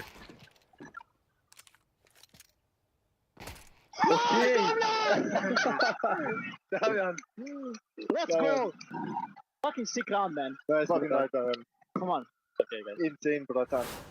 Just pure disbelief that m0NESY literally throws off his headset. He can't believe Kixen's done him like that. It's so ridiculous seeing him like that. I mean, Kixen has also talked about just as an individual, he doesn't always see himself as an in-game leader. Like, when you watch him play, he doesn't just go for that IGL brain, unnecessary peek because he's desperate for information. He always plays the round a lot more centered than so many of the other in-game leaders. Compare him to someone like, don't want to throw him under the bus, but like Kerrigan, who's just going to go first because he says, okay, I have a timing, I need to go right now. I feel like Kixen is a lot more composed because he values his life so much more than other in-game leaders who just think this is our chance. Kixen wants a fair fight. Naturally, a massive game from Kixen, but even more so a statement from Falcons, right? Coming into this matchup, we knew they're not going to play Overpass. FURIA, that is, right? The best map in the pool right now. And then you have Inferno as a punish pick, and you don't even show up to play that first map. Exactly like we saw yesterday with Vitality. When you lose Inferno, you lose the one map that you should be guaranteed in a best of 5. Yes, Kixen playing well. Yes, m0NESY playing well. But the statement that Falcons made by winning Inferno, regardless of how they win it, 13-3, 13-7, 13-11, doesn't matter. Them winning Inferno is opening up this best of 5 grand final for the floor Falcons. 100%. Something that you picked up basically from the word go, Dupree, was just the amount of utility usage coming out of Falcons. What was the kind of story here of how they were throwing it at FURIA? I mean, like, Sonic is this very prep-heavy coach. You know, he likes to go in and see where he can actually use utility, create advantage for him. And it was not just like the flashes, the smokes, but it's more like the utility usage, specifically also on the banana side, where he's actually really playing extremely well. We also have a round 6 here, where I actually feel like FURIA is like overdoing themselves a little bit here. They actually get into a position where they can actually forget the first round here, but Kesarada overcooks a little bit and actually decides to swing around going for long and ends up losing the round. And this is the kind of situation where you actually need to be a little bit You have a little bit of listening here, and you do see that K-Rod on the minimap, instead of staying around with his teammate, covering up this bomb plant, he hesitates so much on the longs mode. Instead of going through it at the beginning, he starts hesitating himself, starts going back, and then decides to go through the smoke once more to actually let his teammate die on bomb site and lose out the round. Something that you were pointing at, Maui, when we were looking at this veto is that Falcons chose to start on a different side this time around. I mean, obviously, hindsight's 2020, paid off in dividends. Yeah, I mean, they used that hindsight to the greatest effect possible. Starting last time when they played at Chengdu on the T side of Inferno, you could see that that T side, it was getting a little rocky. Sometimes the individuals, namely Kixan, namely Kyosuke, would just bail them out of situations. But it's so important that they just recognize that was a cool idea at the time. Let's just go to the more standard approach of starting on the defense. And FURIA were just completely stumped. I mean, the utility that was being thrown from the side of Falcons in this one was just reading every single play from FURIA. It was just constant bombardments of grenades, mollies, any single piece of utility that possibly could get into the faces of FURIA did. It was, and the thing is that this is extremely difficult too, because FURIA's approach at Banana is so varied. They have so many different tempos that they like to activate at, but the way that Falcons funneled FURIA, or at least understood their likely kind of heat map spots that they wanted to stand through many of these situations, just showed they had all of these lineups ready to go, and utility damage. I mean, like, look at Kyosuke. Like, I think Kyosuke is a great up-and-coming player. He's not the most cerebral with utility. Like, 260 UD, 8 rounds in is just ridiculous from him. That's absolutely absurd. I've got to ask you, gentlemen, if we were to be predicting maybe the rest of this grand final and how it's going to play out at novashots.io, who are you going to be siding with here? Oh, look at the stocks. Stock's going down. I mean, I think believe in a comeback? I think there's a case. You know, it's the best of 5. There's still a lot of maps to go. Did hear the Fallen said that there's still plenty of time to get the groove back coming. But this to the was game. their map pick. Get in on the dip. I know, but Get in on the dip. I think it's a great investment. We can get a lot of bucks for the money here. Let's do it. All in. Right. All in. We did earn some money since yesterday, so there is progress. Let's do it. Let's do Excellent it. stuff. Full faith in the professor. Yeah, I really do want 5 maps in this grand final. I don't want them to be all this one-sided, but it might be a little bit of a risk as we do move forward to the second map in this series. It's going to be Falcons' pick of Nuke going down after this break.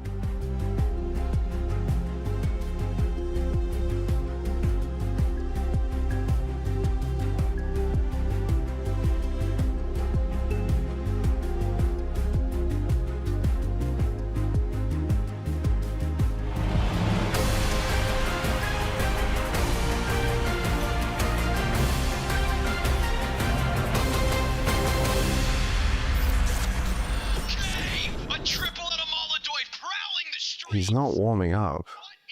He's hunting. It's just a fluke. You can't drop 30 like that every match.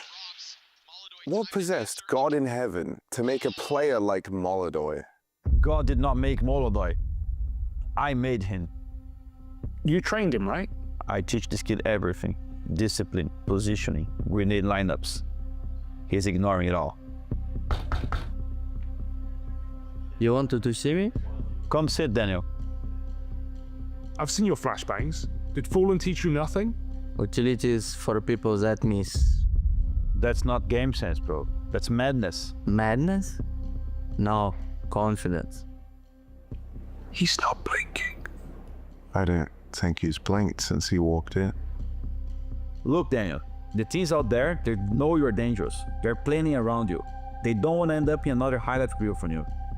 If they don't want it to be in highlight reel, they're gonna need one thing. And what's that? Disconnect. He's so intense. You think you can keep this up every single match? They can't stop me. You remind me of me. Just younger, TikTok generation. A little bit less patient, but still very good. You can't coach that. You can only survive it. Stop trying to coach me. Start following my calls. Ha, be careful. Last time I said it, they made me an IGL. Is this how roster changes happen?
Definitely a false start from FURIA, but now a chance to be course correcting. But this might be a tricky one because second map is going to be Falcons' pick into this best of 5.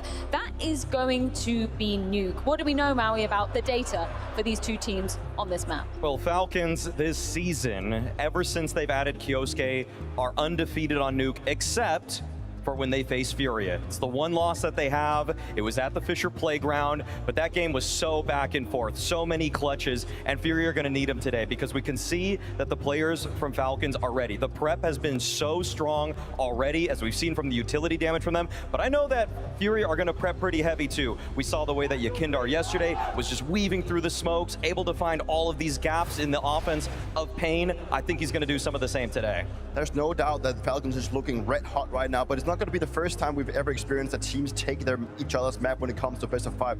It is something that can happen. It's a mental game where you actually go in and steal each other's map. That will create some discombobulation inside the camp. Right now, Falcons obviously looking very hot, but FURIA has to make some sort of a change to get back into the gameplay they know they can show. Undoubtedly. FURIA do get the luxury, however, of starting on the CT side of Nuke. So what do we expect, rather, from some of their defensive setups here? Well, I feel like the one guy that I am going to worry about, even though I know Yakindar should have a good job or take care of the outside yard, Fallen. I mean, ramp is a pretty tenuous position, one where he's obviously going to have to step up from what we saw on Inferno. If Falcons want to just opt to go towards him, Molodoi is going to really have to be some great help there. So Fallen's got to really lock in here. He's got to screw his head on straight, because if he is 50% the player, or even 50% better than what he was on Inferno, it's not going to be enough, and Kickstand's going to have free roam of that ramp room. Obviously, Kickstand had a monstrous game in Inferno. He's also going to step into this one having a lot of confidence. I'm fairly confident we're not going to see the same kind of dominance that he showed here around, but it's important that he's going to step into the game now with confidence in his shoes. That's going to be calling the rounds for the Falcons, making sure that they actually have the right approach. On the other side, on the FURIA camp, as you mentioned, Maui, Fallen does have to get his groove back. He needs to figure out what he actually is supposed to get back into the game, but it's also for the rest of the team. We've only seen Molodoi having that kind of star-shining performance. The rest of the guys were not to be found on Inferno, and right now the team is just looking a little bit discombobulated, and right now FURIA is not playing up to the level that we know they can do. Dupree, I know you've probably been in this situation more than a handful of times when you've had your map pick literally pulled out like a rug from underneath you. What are you saying if you're the in-game leader to try and re-rally the troops and get the motivation going again? I think the most important part is that you focus on it being a best of 5, that there's plenty of maps to be going. You know you did go into your map and you didn't play your well. That's how it is. Sometimes you will not be unbeatable on all maps. The thing is that FURIA right now just didn't do the protocols right. They didn't play the situation correctly, and that's what worries me the most. I don't care if this was FURIA's map or it was Falcons map. The fact that FURIA went into this matchup and played as poorly as it did, that was not grand final material. And looking at the upper matchup, I mean, Molodoi versus m0NESY. This is a map that on the T side, m0NESY has such free reign to do what he wants. Yeah, he's going to throw some of the supporting utility to start a round, but when you get him in a mid-round, just fighting towards outside, taking shots through the door, even helping on an A exec, and then he gets into the late round. So there's so many opportunities for him to just let loose and show that he is the top dog in this upper matchup. Either way, it is time to get this show back on the road. It's time for Map 2 of Nuke. Well, Falcons are going through the checklist of things to beat, just like FURIA were maybe a month or two ago. Here they are in grand finals. They say they love this crowd more than anyone else, but it's Molodoi who wants to try to win you back. We don't know if that's going to happen, though. Yeah, we're gonna have to see a performance worthy of that admiration. And right now, I think to myself, how do you even, Freya said time, recover in between maps like that? Such a blowout, such a disappointment in your gut, in your heart, in your soul, if you are FURIA, to have kicked off this best of 5 like that. So dig deep, my friends. And it will be Falcons to try to just keep that tempo up, right? The pace of which Kickstand has set in this grand finals is being wielded as they try to run this downstairs, but it is a good rotation from FURIA already. You've got Yakindar in anticipation, holding for this challenge. A lot of missed shots coming out of him. Fallen offers one up, but they know there's a CT stuck inside of Dark. He still hasn't got a kill here, Yakindar. And he loses a teammate over towards Dark. m0NESY's gonna keep eyes on single. I mean, they're in such a solid spot. How could this go wrong, really? No control side taken, bomb in an awkward spot. They can go and grab this, but they can't plant it. They need to get a kill. Whoa, jumping in on him. Oh, they get decon with it. Suddenly feels that much more winnable. If Nico can get to the back of the site, they can plant for this. Yuri whittled down to 3 HP in the middle of this. Molodoy catches Nico. Good nice flank back. Monacy just got a one-tap to csgo. Wait, he's opened up the vent rotation if he wants to take it. He knows doesn't have Molodoy's bomb. over. Oh, yeah. Has to go back and get that bomb or just get all the kills. Not another clutch. Okay, this is what we sign up for. Molodoy versus Monacy in a 1v1 early here on map 2. Huge So recovery attempt there for Monacy. We gotta give him credit. Almost had it over the line. Definitely, and I think that actually Molodoy took a nice liberty and a risk of actually being a second rotation back to decon, right? That caught us even off guard, but it obviously was the correct play. It covers the post plant that would have been most optimal for them to go for, and he just said, screw it, I'm gonna take things into my own hands. Even though we're up numbers, he recognized that they were still in danger. Crazy that Falcons could even make that close, but that's the kind of CS they're playing right now. FURIA won a pistol last map, but they didn't convert. They're trying to change that now. Or actually, they denied the conversion, and then they lost an eco themselves.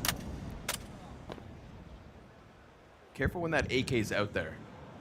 An AK that has actually just gotten to the front side of red, while everybody else crosses over to secret. Yeah, Kyosuke is the new Nico outside. He will be first to cross most of the time. He will be going for lurks. And he's actually been doing a bang-up job. Yes, he has. Yeah.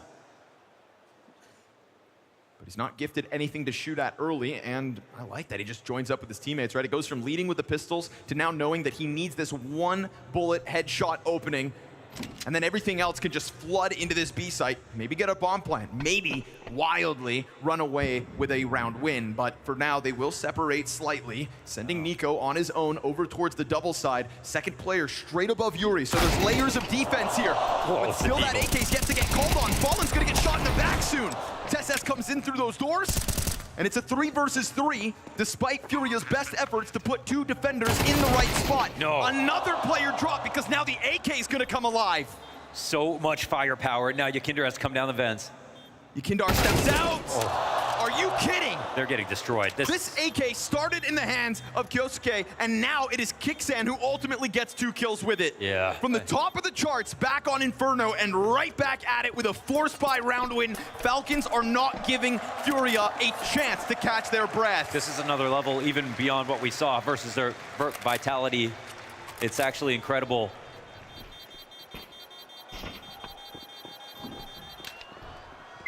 They steal this back. They stop any momentum before it begins.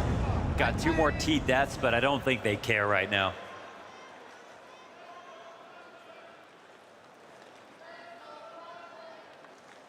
Yuri wanted to stay on the floor in front of this door and play in front of it for a spray down.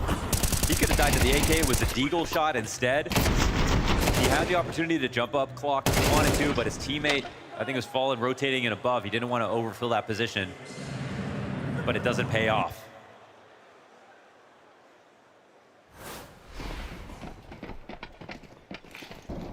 That's a quick stiff arm to Furia's face, shoved them right back into that pit of despair that they had to live in all Inferno long. Trying to shed the weight of a map 1 blowout.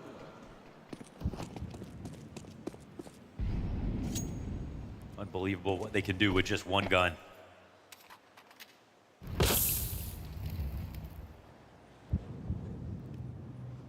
I have a feeling we're gonna have to tally up the deagle kills after this series is done. So a lot of players here in anticipation with, again, enough to try to hold them back. Ooh, good on them that it's the pistol to get the first one.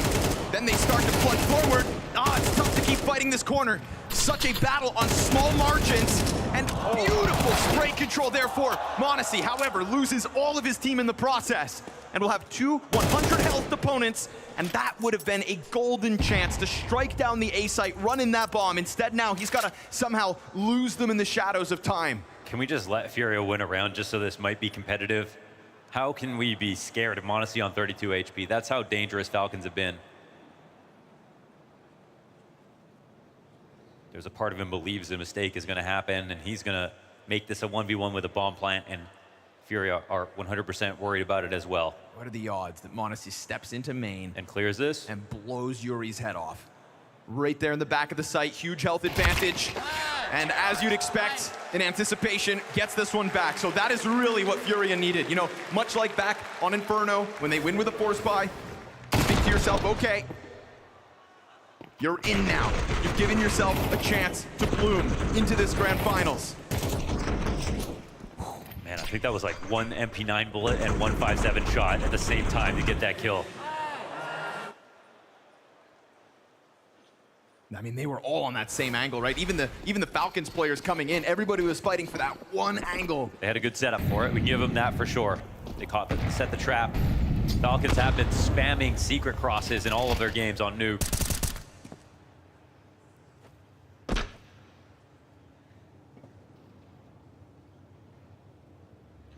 But with this amount of utility, you can see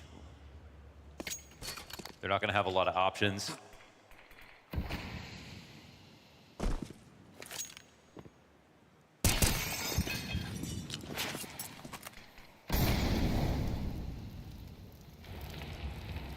Fire to try to maybe trick them into thinking that Kinder's not ready to peek. They're pulling Molodoi, right? This is putting pressure on Fallen, whether he knows it or not.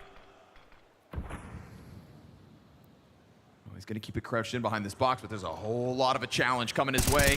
Insta headshot for Fallen, beautiful stuff. Into the fallback with a flashbang. Molodoi does come back, but they don't immediately go charging inwards. They stall for a second in anticipation of his peak, but he doesn't want to give them that kill. He doesn't want to be a victim in this 5 versus 4. And so this pack of players keeps moving. You got Falcons getting ever closer to this B site, and Yakindar's not going to get away from this fight. If they flood in, he is here, and he will fight to the end. Stops the bomb. Now the commitment has to be made. Great trade coming out from Tesses. Not once, but twice. Yeah, but potentially scoring a ball plant. We'll see. Kyosuke tries to cover off the rotate. Doors closed in Tesses' face. And the pressure's there for FURIA. Everybody left, floods down, and makes sure that they can get some consistency going early days on this CT side. Yeah, it's lovely to see. I mean, we expect this, but also after last map, I don't know what to expect. I mean,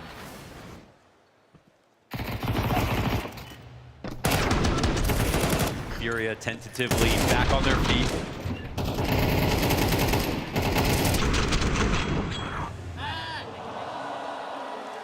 Much happier about this start.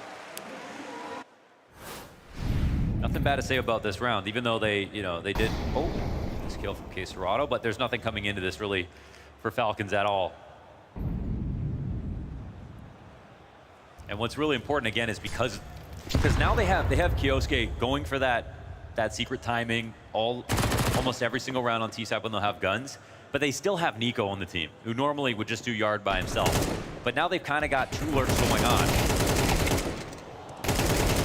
Yeah, but what you'll see is Nico just hanging back, top silo, back a mini, waiting until the late round to get involved. But there's just so much power now because Kyosuke is not playing like he's a rookie outside. He's playing like as well as Nico has been. Obviously, he's such a self-starter. Nico's already said when he joined the team, he was instantly good. He didn't really have to be taught much. That's what you get out of Spirit Academy, I guess. It feels like Nico would have been prepared to kind of put out that wing, nurture him in the top level of Counter-Strike, the way that he did Monacy. Even better that it's not called on. So block down, 5 up. It is a great kickoff for FURIA, all about getting it back in round 3. I mean, that is such a critical recovery to not let Falcons just pour it on early on this T side. You know, the Des did a good job of reminding everybody that the only team to stop Falcons on this map is sitting across the stage from them. And yet Falcons took the battle here. So they waited for that one patiently. Guns in hand for Falcons. The back and forth delays it. And speaking of whom, Kyosuke yet to frag so far, so this gun will be very telling. Love this setup. Oh, chance, but shot gets missed. Don't worry, there'll be more attempts here from Molodoi. 100%. I mean, the amount of Molodoi versus ZywOo op battles that we had queued up, Outers. And that is how they win Nuke. So he'll be swinging at it all night long. But with him missing, it could apply more pressure to Yakindar. We've already seen him go for this peak with an MP9, so now that he's got an M4, of course he's going to take a look. The head-to-head. Him, Kyosuke, coming at each other in secret. It's going to be everything. Here it goes. Yakindar's pressure inbound. He deals with the front runner. Oh, Ton so of much damage to the smoke. That is so worthwhile. He knew what was coming before it started. That's Kyosuke's 6th death. And Yukindar has that affinity for the secret stairs, right? Always ready to go into that fight. He referenced his own intuition and timings, and you know, it's a renegade position. You're going to be there alone. You have to deliver. You're going to have support, you know, flashes over top of secret. You're going to take timings with Molly in front of it. You can fight silo. But you're not actually usually going to have anyone behind you. There's a world where Falcons save this, but still close enough to take a look. Yeah, only thing open really, you know, 30 seconds, squeaky timing. Everyone knows it. Good thing Caserado got away from that vent. Could have been a Molotov with his name on it, but it is Kixan ahead of this. And that's going to catch Caserado off guard. Just the timing of the push. Bomb also confirmed. This is 2 players out through a squeaky door. And they're going to dive downwards instead. Is there anything to stop them? Fallen's already down here up on the rafters. He's going to walk his way through. Monacy jumps over, and that is a critical error from the kid. Fallen leans back and will clean house. Good damage done from the defenders on that A site. Sure, it's this scramble downstairs, but Furia are ready to hold Falcons back. You know, just like Inferno comes down to Banana, it's going to be outside for Nuke and that cross, and if Yukindar has a single round like that, 2 kills and extra damage, it's obviously going to be over most of the time.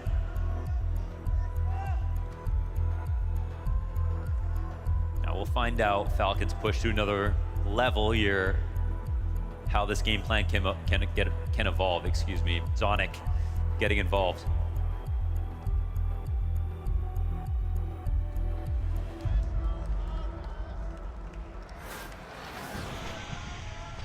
This blind damage too lined up by Yukindar makes everything so much easier.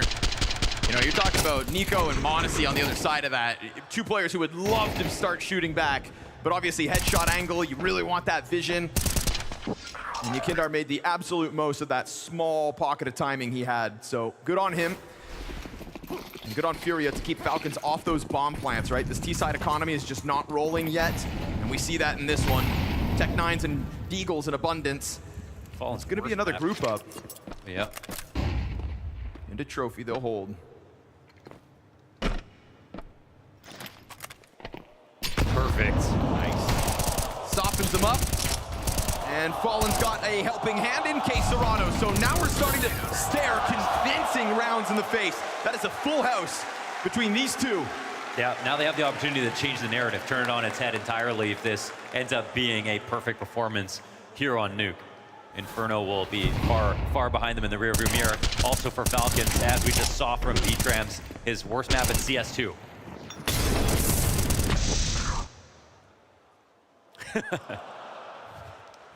Least joyous Furia fan right there.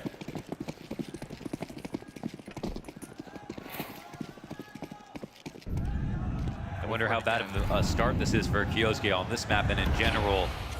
0-7 since now. Playing in Tier 1, yeah. Welcome to Grand Finals.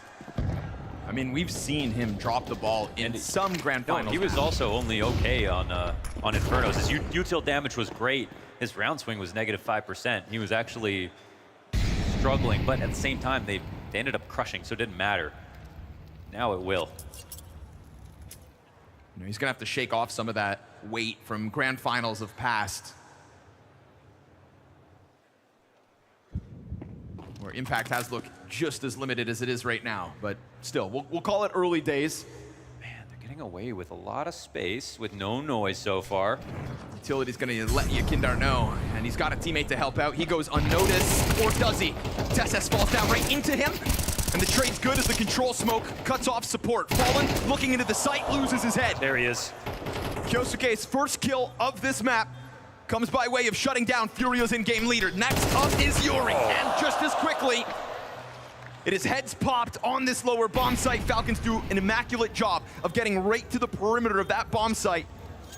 Yeah, there was something there where the rotations were enough in terms of who was lower, but they didn't actually know what was happening in ramp. They didn't know if the round would really come towards them, and so they got kind of caught off guard.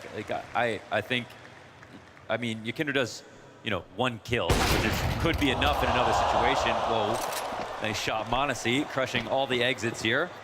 Good. Don't let Furia feel too good about this one. 2 players surviving, not allowed. I like that low pro execute into ramp. Less about the utility, more about the, you know, going incognito.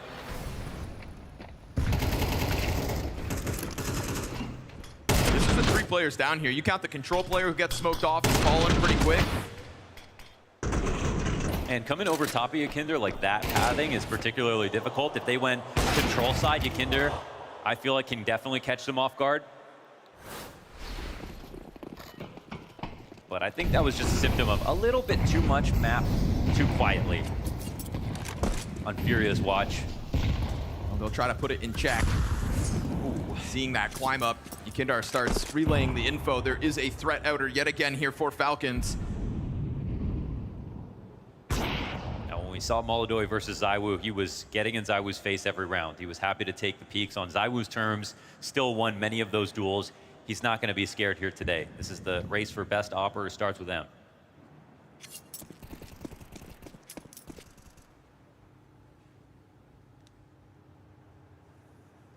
Man, this ramp room suddenly looking primed yet again. You know, you show some presence outside, and I think that convinces Furia that it's not just going to be another setup like the last round. Again, look how quiet it is. That Molly's going to come out late. Following back at this, they're going to charge forward. Fallen sets up himself for the duel, but not in anticipation of players being that close. Oh, Yakindar's got some trouble. Yes, sir, and last time he had far more support. So this is going to have to be the Yakindar show. First kill's clean, goes for the second. Spray gets away from him, confirms the bomb's inbound. We are looking at two of the players for Falcons still on half health. Here's csgo taking a look at it. And with a shadow advantage, he knows there's a player there, but he also knows there's far more than just that one. Yeah, now he's worried about, can I even leave in this spot? Retake seems like it's going to be impossible. Okay, there's the backdoor exit. Yuri already off to the T-spawn. This is it. Yakinder just simply put, needed two in that spot. After Fallen dies, he leaves ramp. He leaves a gap there, and right now, Falcons, what they've talked about is actually working, coming in quietly this way. They've actually evolved their game plan from simply going outside and working their defaults, which they have been doing all tournament. Sure. And now just coming into ramp with almost no utility. It's perfect. Just sprinkling it in as well. Yeah. And still going through those opening motions outer. This is less is more. That's what this is essentially.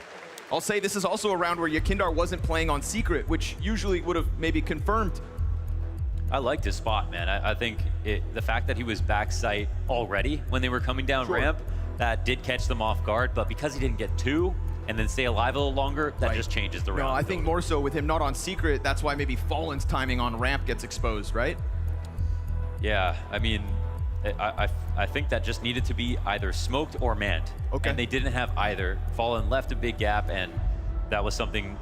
It's not like Falcons haven't gone ramp, so this round's gonna sting a little bit because Fallen does just get this incendiary down, but also the way that Falcons moved into it, since it wasn't smoked right in front of them, they had the right to try that. And Incendiary kind of forces their timing, but still, it wasn't just one player who gets cut off from it, two ready to go for Falcons. You could see it. They even waited in the molly, set their swing. They knew they had a chance. Followed through with motion. We've got the double op coming through for Furia here in the 10th round of their CT side. And as this half's gone on, we get consecutive round wins for Falcons. This is a big opportunity for them to change the tide.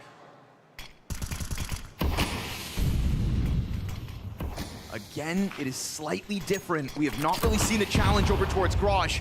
And Kyosuke, with 3 smokes here between the two teams thrown, he will find a route, and it doesn't look like anybody's considering this just yet. With a player rotating up into heaven, he strikes at the perfect chance. Molodoi at least gets that recovery back. I'm gonna call it much needed. And an unknowingness as to what exactly is outside, because if Kyosuke's over in the garage, well, what's on secret? Yet another round where Yakindar's opening position leaves that as an unknown entity.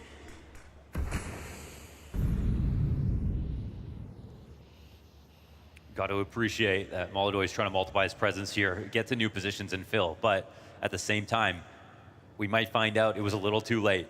4v4 is a fine spot to be for the Falcons, especially still with yard control. One more lurk kill and this all goes wrong. Yuri leans back, gives himself more cover, but it won't make a difference. Insta headshot from Kixan, a second out of Nico. Unbelievable. And Falcons take man advantage off that double op retake. Do you think so? I don't. They shoot incredibly hard, man. That's a crazy frag for Kixan. Oh, missed shots. Can't add that one. There is no margin of error like that right now for FURIA, and Falcons slice through that A site. Oh, maybe even with that kill, they can't go for it, having fallen on the op too. But it's not like Molodoy to miss anything. This is now 3 rounds in a row, an expensive one at that. Double op setup is going to take a chunk out of FURIA's bank. And it feels like the remnants of this first half are open wide for the taking. This is the comeback that FURIA couldn't manage back on Inferno. Falcons are not doubting themselves.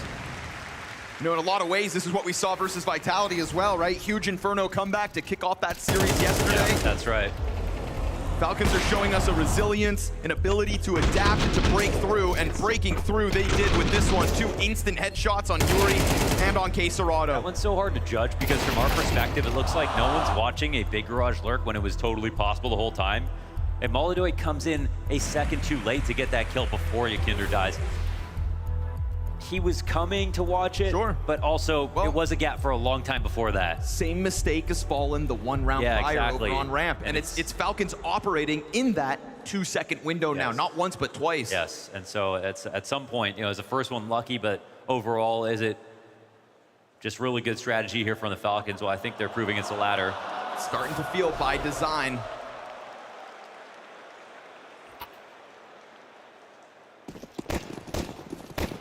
Still managing to pull off this double op buy. Falcons win this 4th consecutive round. The last round could be one that comes easier with it.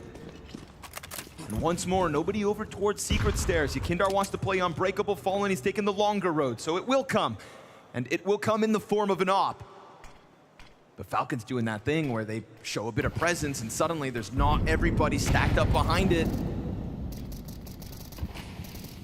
Drawing the attention of 3 players right now, but Fallen, is not willing to go for like the actual stairs, right? Wants to sit on these lower angles. Little does he know, there's not actually anything setting up for him just yet. This is the perfect amount of tension I feel like that Falcons are creating. FURIA want to believe that this is going to be an outside take, but there aren't 3 players on the bomb here. Instead, there is a ramp hit coming. This stresses everything. It's going to have to be Molodoy. Oh, beautiful stuff. Just sees the hip of m0NESY. That was just so key. Nico trying to explosively look for an answer, but as he drops off, it's going to get heard. Now suddenly they're looking for him. And he writes off that threat towards the credit card, but that's fine. kyosuke's got the kill. And now Nico can go headhunting on his own. Yuri spotted down in hell, gets one successfully. Molodoy's rotate up, gets bought. This is a triple kill from kyosuke. And then Tesses answers back, man advantage his. And yet again, Falcons find that perfect 2-second timing. Yes, they do. I The can't Heavens believe it. player trying to just inch his way into the site. The same way Fallen will now have to come through with this retake. They both get off-site. He's got his kit. He would love a smoke to try to get some kind of free cross. He would love a molly and a smoke over these 2 pieces of utility. 100 HP, this nade's going to do nothing. They're not going to give him anything. Oh man, he's thinking about, I need that op for the next round. Right? He's actually walking away from it. Economy was going to be a problem, and this is it on full display. A forced save on Fallen. Tried to position himself towards what could have been that secret down to B. It never came his way. Instead, A site hit hard. It's obviously such a bad sign for FURIA that it's 4v5 that Falcons pull this off. But especially since it felt like so much of the round came down to Molodoy and he put up his end of the bargain. Yakinder getting caught outside, and then so much good map control getting taken afterwards. Obviously, a lot of this is kyosuke's double entry upper. It's beautiful. It's precise, and it's a recovery for him into this game, starting 0-7. Now up to 6 kills.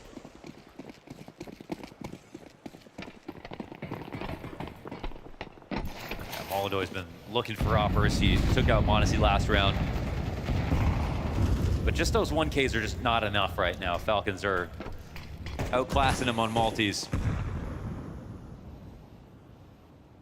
Tesses feels like something's up, and being on his own right now, we see FURIA trying to make a move. Man, trying to catch m0NESY within this half. What an entirely flat start he had. And things are suddenly looking real different as map 2 goes on. We could be staring Falcons in the face with a tied game at the end of the first half. And Tesses doesn't waste any more time inside of lobby. He's gonna leave that to somebody else so that he can get this rolling into Fallen, who's got his hands full and drops with nothing to show for it. That's 2 more for Kioske, and that is the last word of the round. Call it the last kill of the round 2. Nico locking him in. Molodoy was looking for this kill from Trophy since the start of it all, and it's gonna be a quick finish. They recover with 5 rounds straight. You can never count these Falcons out.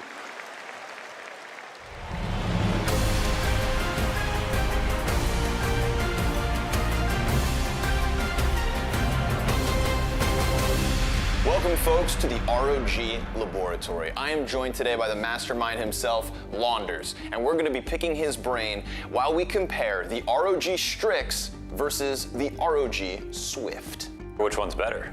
That's what we're going to find out. Science.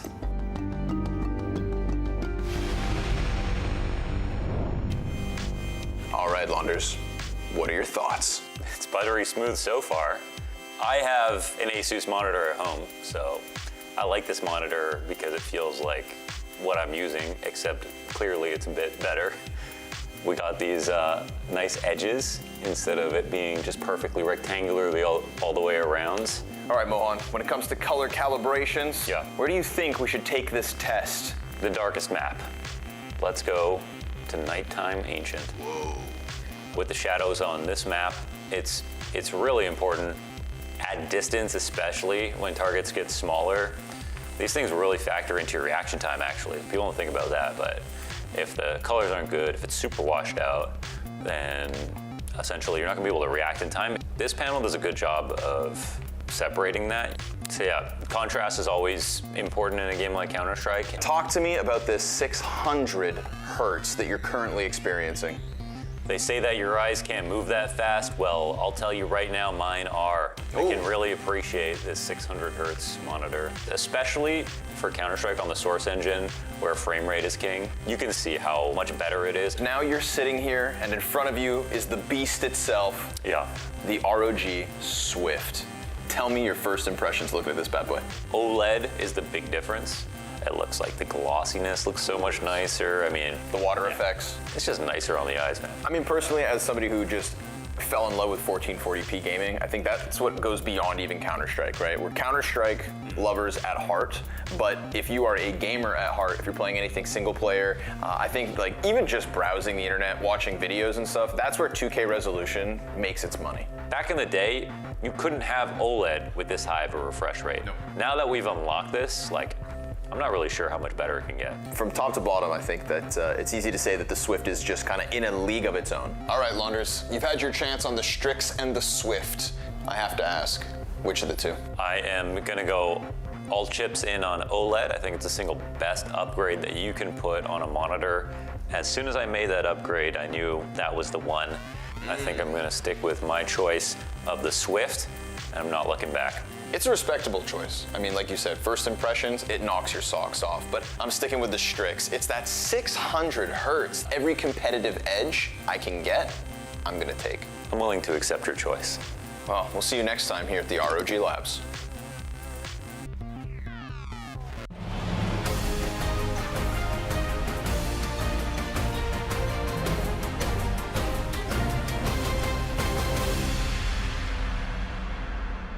Out of nowhere, tied up with a 5-round streak because the Falcons have brought the fight this evening. And if you're Furia, you've got to start thinking about that gut-wrenching emotion that was the Inferno game. So a pistol ahead, Furia to take to the T side. They are the ones that stop Falcons on this map. At least that's what history tells us. It's a matter of doing it again. And right now, we've got Beretta's set up close on ramp. It's a very dangerous looking setup. Battles him off. First one's clean. Flash was good. Couple more bodies to peek out from help. Make that 3. Everybody wants to draw this line in the sand right here, and that is it. straight between Fallen's eyes. It'll slow things down for now, but this isn't everybody, because K-Serato's gotten downstairs already, and that part Falcons weren't prepared for. Yeah, bomb's gonna get planted. They've got ramp control right now. Very difficult retake to get into. Perfect guy guarding the vent. How are you going to pull this off? Nico's toenails get shot off, and now he's got to find the long route around, but K-Serato's already entertaining that thought. Takes a look at both direction. I mean, anything he can slow down is great, especially considering no kit. I mean, have to try something. K-Serato happy to just lock this one in, and Nico gonna go save your Kevlar, huh? What do we think about saving Kevlar? Hong Kong, you like saving? Now we got big spenders in the crowd. Terrorists win. All right. I mean, FURIA needed this just to keep it entertaining. There were so many more worrying signs towards that end of the half for them than anything else. The good start started to vanish. Kiosuke started to get so many more kills. He went 0-7 in a bounce back. It's not like he has the most impressive scoreline, but even getting 9 after all that on a T side. Plus, it wasn't just starting with exits and ecos. Right. It was a lot of double kills, entries on the lower site. The real thick of it. Yeah. Kindar fast drop. Whoa, pressure on a pistol, this MAC-10. 5-7 from top hut, gets cleared out. Good recovery mission here for FURIA, just following through into A. And watch csgo. We've got MP9s in hand for the 3 remaining players on Falcons. Just like that, the number... Oh, when did that get dropped? This will be a real test of your metal, FURIA. How are you going to get this one back? Well, you got a minute 15 to figure this out. You have CTs who don't have all the guns in the world. But I don't know. I think I'd be more afraid of these MP9s than ops in this lobby right now. Especially as one upgrades to the Galil. MP9 tries to peek. Oh, they figured it out. Of just sitting on top of this bomb. They're the ones that try to sign up for fights. 11 health between K-Serato and Yakindar. This is winnable. God damn, is that winnable? That was close. That was 16 health left for the 3 of them combined. Yeah, I love how they peeled back, too. They didn't let it become a 1v2. Are you surprised that Falcons pushed into hut like that? I didn't know. They were probably just thinking, like, there's going to be an early fight, and FURIA read it really well. Just excavated this, or evacuated the situation. Very scary moment. There's such a threat on these ecos, these half-buys.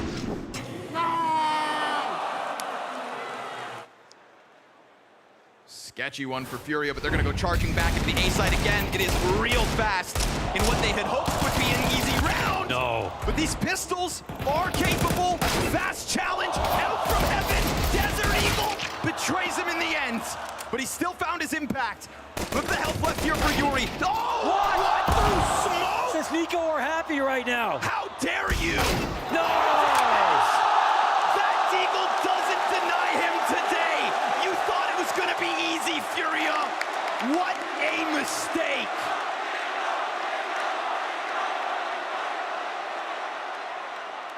You don't get a break when you play against Falcons right now.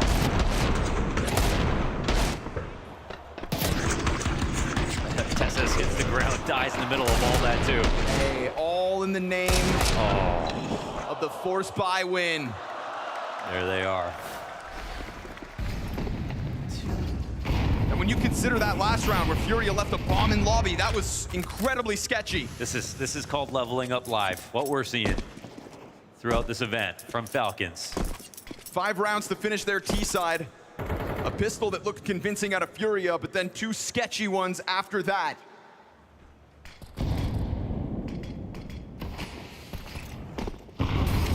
That leveling up has to come through from both ends, but it's another charge into the upper hit. Kixan doesn't get cleared, and so he'll find it easy. A second! Fallen's just getting rocked at times. But inside of main, it's Nico dead with nothing this time. Odyssey perched up in heaven. And in preparation of Yakindar, he misses one shot. They haven't shown the second player. They're thinking, okay, they could have actually dropped downstairs if they knew, but instead, 2 heaven retake. Are they ready for this? TT's coming through. They die? Odyssey, that is just so brave. I don't mind it just because Just because they planted there, that implied they didn't know there was two heaven. That's insane. Although they could have got away from it. Sure. And if they did that while the bomb plant's going down, technically, all right. 2v2. Okay.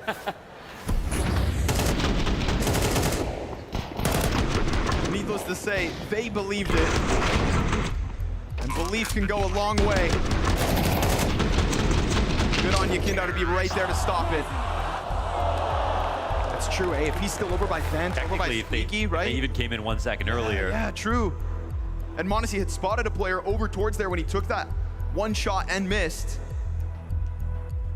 That's what this game has been about, though. 1 second of a difference in a lot of situations, mostly favoring Falcons, but here it goes the other way. How did Kioske start 0-7 and is now the top fragger on Falcons? I don't know, but he's doing it. Kicksan doesn't realize it's a grand final. He doesn't realize it's a grand final. They're just playing their best CS, not worried about the circumstances at all. He's working on it. But this isn't the Molodoi we got versus Vitality, is it? No. Well, I still see the impact, but it's no Maltese. And I can't help but feel like, I mean, everyone else's scoreline is pretty good looking, that's for sure.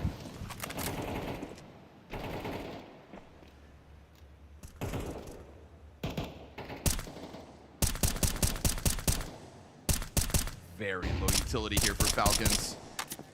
Hard-fought battle to get this early CT momentum, but it has remained elusive.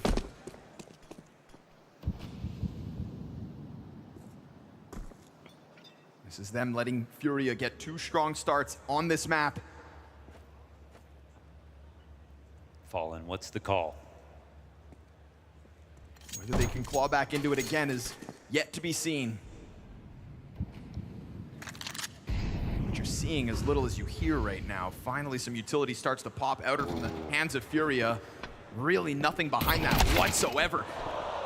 Keisuke on the cross back to sight. He's got cover, right? Clean kill on Quesarado, keeps all his health. That's a big pickup from Molodoi in response. Bomb going to the rooftop made a loud step in the process. And so if you're Kixan, I think you believe that nades are gonna start raining in on top of you, and that is the case.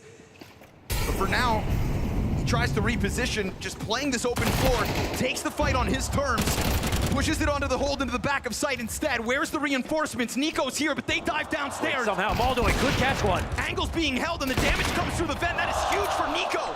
Just enough to get Molodoi uncomfortably off his first original angle. Not only are we talking man advantage Falcons, but it's good health advantage to boot. And a very separated FURIA post plant at the moment. Somebody has to step up. And as Yakindar dives back to sight, closes door behind him, they're gonna try to charge right through. 3 strong here from Falcons. Nades into the site. Yakindar, quick first kill. Second right there with it. Monacy to the clutch now. It's gonna stop. And that is all Yakindar. Oh, a stone wall. He held it right there. They made up for that smoke outside. I think that was for Mini got someone killed.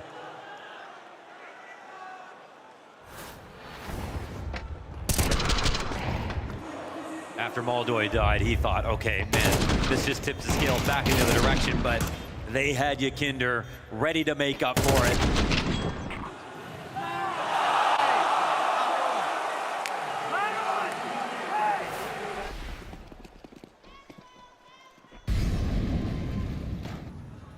They have earned a reward now. Hard-fought momentum for FURIA, and Molodoi will take this moment to just kind of build some of his own confidence. Yeah, they bought him some time now. Even if it's not going to be needed to close out here on Nuke. Not that I'm going to sit here and write off Falcons. Yeah, we can't do that, man. This game is too full of surprises already. It's possible to say. But it was a 6-1 start for FURIA back in the first half. It is currently a 4-1 start for them yet again, and looking like that likely 5th. So Falcons are making this map hard on themselves. They're seeping into every single position. Lots of pressure on the map. It's very subversive. Like, they aren't showing themselves. The CTs aren't moving either, but the longer this goes on, the more scared they'll get. Who is going to crack first?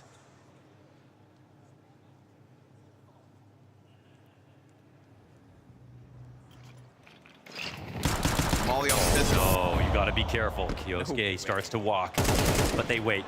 They cover everything, and they start collecting frags. Yeah, right. Everybody positioned so in anticipation of a move like that. You know Falcons are eventually going to take a swing at you. It looked like they were too separated, but they were watching things to capitalize on any other pushes. So a kill that comes from the CT side ends up bringing 3 back for Furia, and Kixan can get away with this M4, but that's all he'll be able to do. He's going to try to run, but they're on the hunt. Yeah. Yeah, Fallen knows better. He's not falling for your tricks. Little double door swing and how far will they send Molodoy to hunt him? Probably not that far, right? I'd say don't lose the off. Okay. Kixan feels the squeeze coming and so goes for it on his own. That is 11 rounds Furia. 2 strong starts and 2 separate halves puts them in a perfect position to just end this. Yeah, you often don't see like rounds getting scored this way. A huge start, a huge comeback. I thought that Furia were just going to fall apart here, but they haven't. They've stood strong, and on the T side, very nice stuff. I feel like Kinder makes a difference, right? His 3K hold, when things are about to go south, that would have really ripped the confidence from them. He holds his own. Falcons use their last timeout.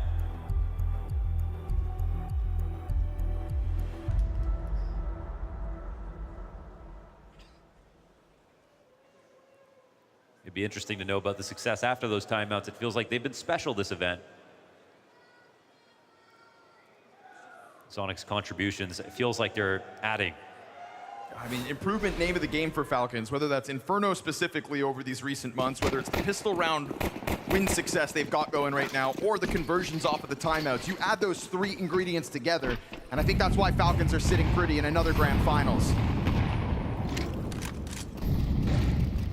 Pointing in the right direction in multiple departments. Go on the hunt.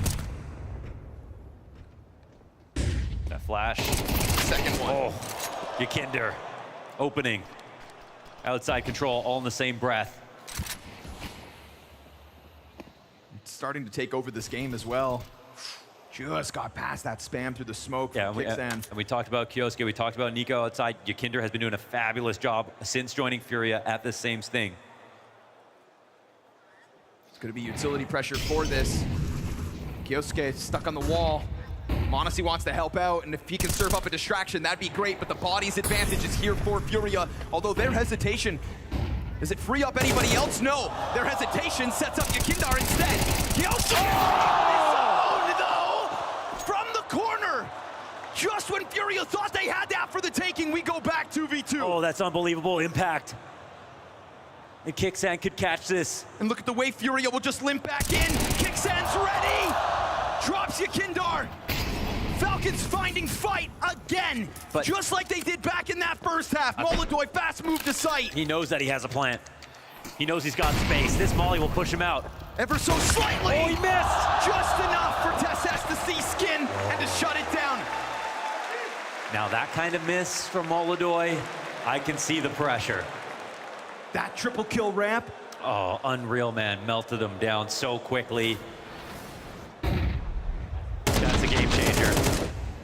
And it's just because Furia were so confident in this kill. Gonna say it again, this guy started 0-7. Now top fragging for Falcons. The only way they even take him out is that full flank from behind from Yakinder, and if they had waited one more second, Yakinder could have got that kill for nothing. But they thought they'd just get the trade 1-for-1. Nico on the brink of losing his mind with that one, but luckily you've got stars to recover. This is what they did in the first half, man. Let Furia stack those rounds, and then strung 5 in a row. Caserado, though, gonna set up the 5v4. Monesi uses that moment to establish an angle on Hut, but first shot misses. And there's a lot of movement for Furia. Outer, they write off this threat. Kixan can't get his. This is Yakindar just trying to charge it down. Multiple bodies still, but he doesn't give a damn. He's not done yet. Oh, he's just tearing right through everyone. He's a bulldozer. Nico, last man standing here inside of the site. It's a cool Yakindar. He will stare them in the face and step up to the plate. What a monster, Yakindar. 24-12 on this map. Nothing but impact.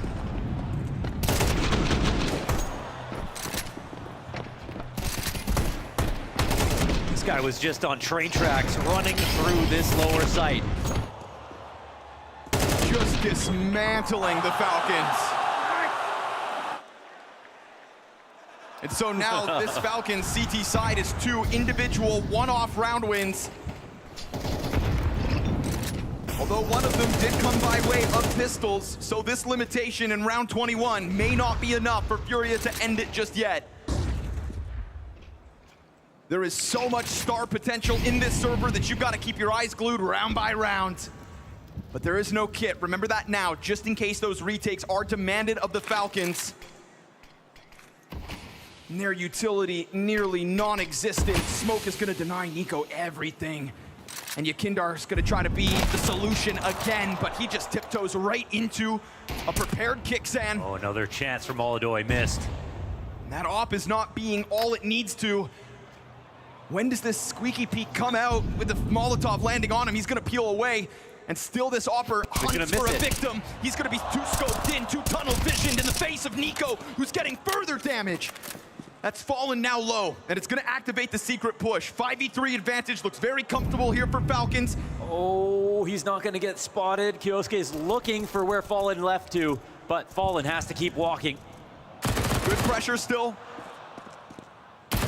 Kyosuke sees multiple now. So he can peel away with confidence that the Falcons have just deterred the FURIA squad. That's Push fine, them they back can eat that loss. From where they came, shove them into spawn. You can chalk up Yakindar's efforts in the last rounds to a one-off. Yeah. That's what Falcons have to do. You got to compartmentalize that. Yeah, I mean, it's a new look from him. He catches the timing. If they win swiftly. If he gets inside Mini that early in the round, gets his kill, it doesn't matter what happens outside. They could come back and make that upper hit, get started, or he could phase back through the smoke, kind of Nico style, and cause more havoc outside. I think it was just very good of Kixan to cover that option. But it's because they had a second guy outside. Oh, and he just missed just outside the scope, yeah.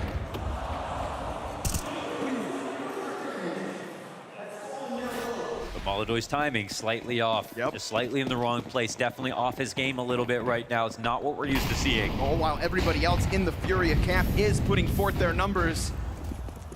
Is it going to buy enough time for him? Eventually, he takes to the rifle. Nico, instant headshot, but it's a great trade from Yakindar.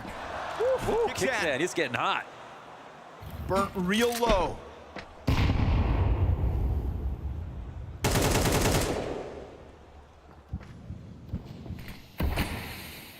And that is a weak link now. 10 HP, Mohan, no nades. This A site, is it prime for the taking? FURIA already have an angle with this case Serato hold. Yeah, or so they did. They don't know about this damage. Yeah, Kixan's getting tucked in. He's got a little bait behind him. At least it's going to be an early warning sign, and if he's lucky, an instant headshot. It's going to have to be clean. He'll get his. Not a second one, too much of an ask. But now there's fire in front of this pack, and FURIA may not be able to all follow through just yet, so this delays it. Just enough time for Falcons to arrive. Monacy's here in full effect. And if they try to push that doorway, Tessus along the wall gets rocked. And the last defender, not yet on the scene. 2 crucial headshots come out from FURIA. Yeah, Yakindar's having an unbelievable match. Kyosuke will have to clutch to keep Falcons alive. They have no clue where he comes in from. No kit. Time of the essence. Starts to walk out, finds one clean off the hut. Well, he won't think to the he's corner. here. Yakindar still stays tucked, pushes out slowly. Oh! Instant headshot from the start of the nuke. And he believes that he can do this on his own. 27 frags for Yakindar. One of the best maps we've ever seen from Yakindar. What an impressive run. What an amazing career arc that we're witnessing. So many great stories emerging in this grand finals. And luckily for us, this makes it 1-1. Trying to grab that trophy with both hands. Yakindar solo show on nuke. But I think if you're Falcons, you're beating yourself up. 6-1 start for FURIA in the first half. and then a 5-1 start in the second. Did not set themselves up for success here on map 2. A great start in the overall series for you guys, but coming into Nuke, once again, only FURIA handing you the losses. You must have expected after how well Inferno went that you would come in a bit sharp and be able to take this one as well. Just talk me through this map. Yeah, I mean, we lost both pistols and we lost, I think, 1 or 2 anti-forces, so obviously it's gonna be a rough game, and I think they also played great, so yeah, maybe it was expected to lose when we lose this many crucial rounds. What's the difference between what you saw in Inferno to Nuke? What are you gonna tell the team ahead of train? I think the communication was better in Inferno, so maybe we should bring back the good communication and just play more together. Play more together. Good luck with it all, mate. Thank you very much.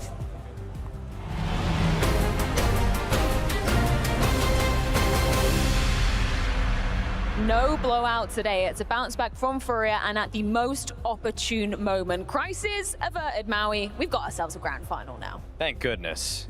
And Fallen, the individual comeback from him on this map must be studied. I mean, honestly, the way that he was getting pressured in his position, it was just so clear to me what the Falcons' game plan was. But the bounce back, to see Molodoy, to see Yakindar, it's like we're getting life map from Kixan, life map from Yakindar. I want to see more. I wonder who's up for map number 3. I was just about to say, you know, that performance from Yakindar, the impact he was able to find constantly being a nuance for Falcons, in your face, aggressive, 119 ADR.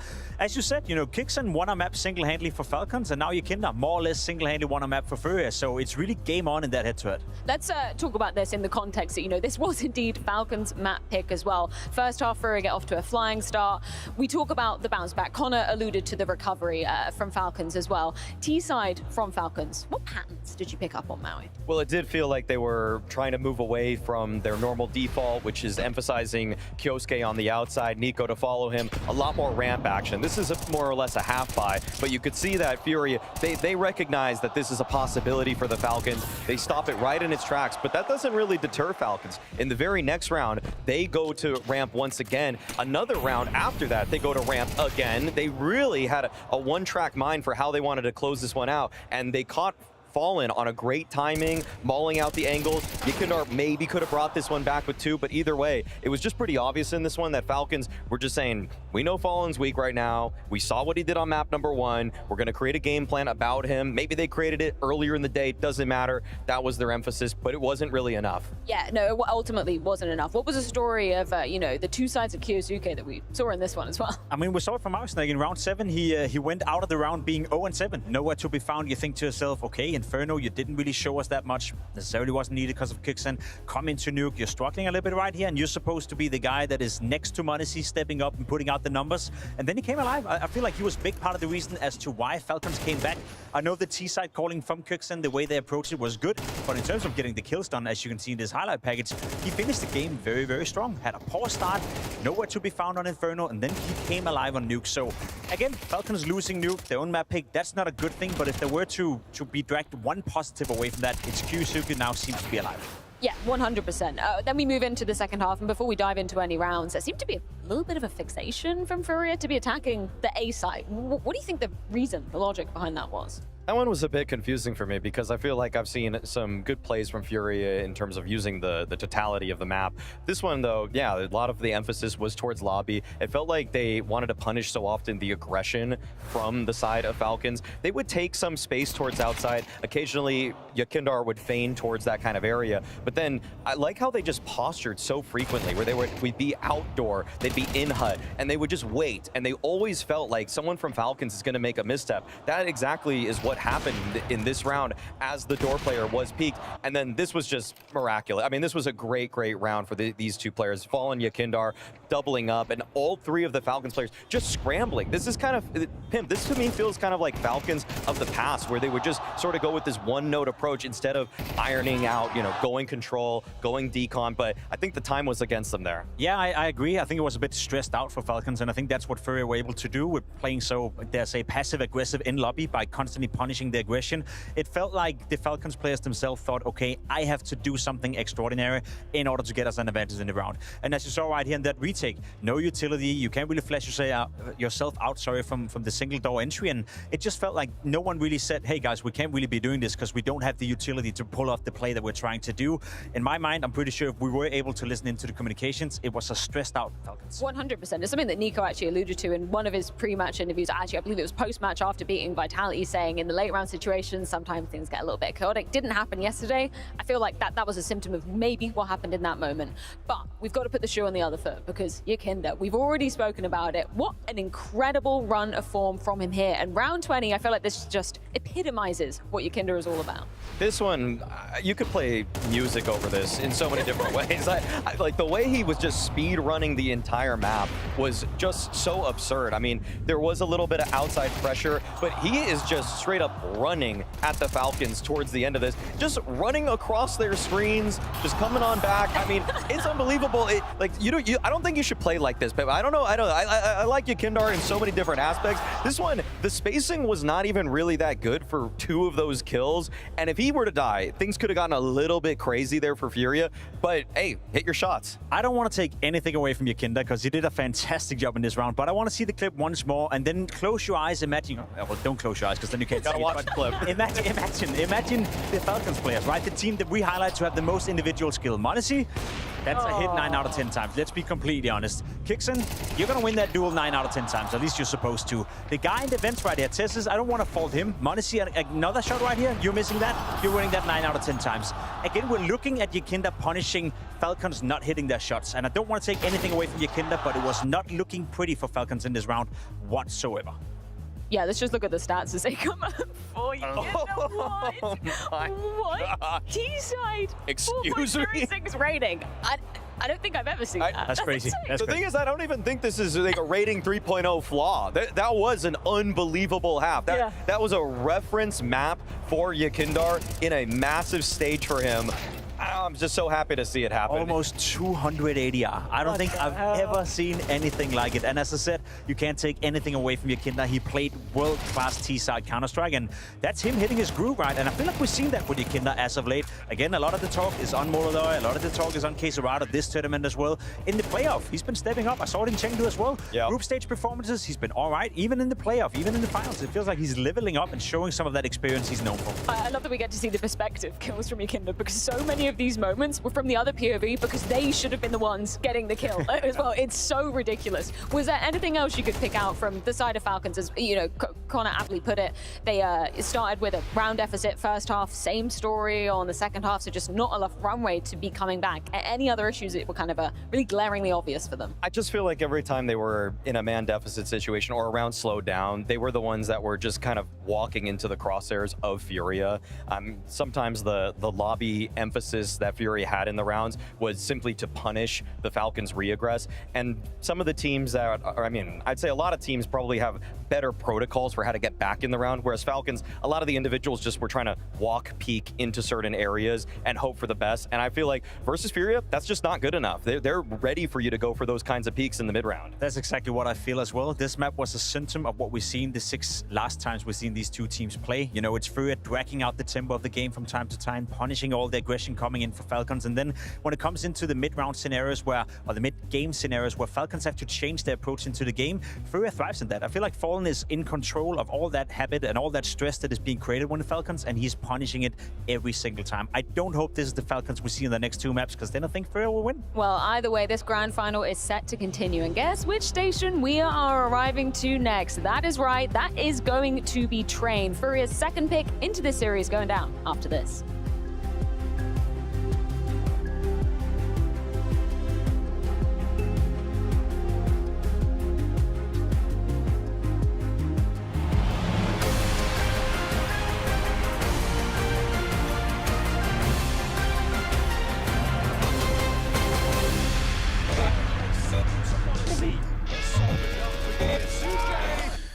So tell me about the buff rules again. What do you want to know?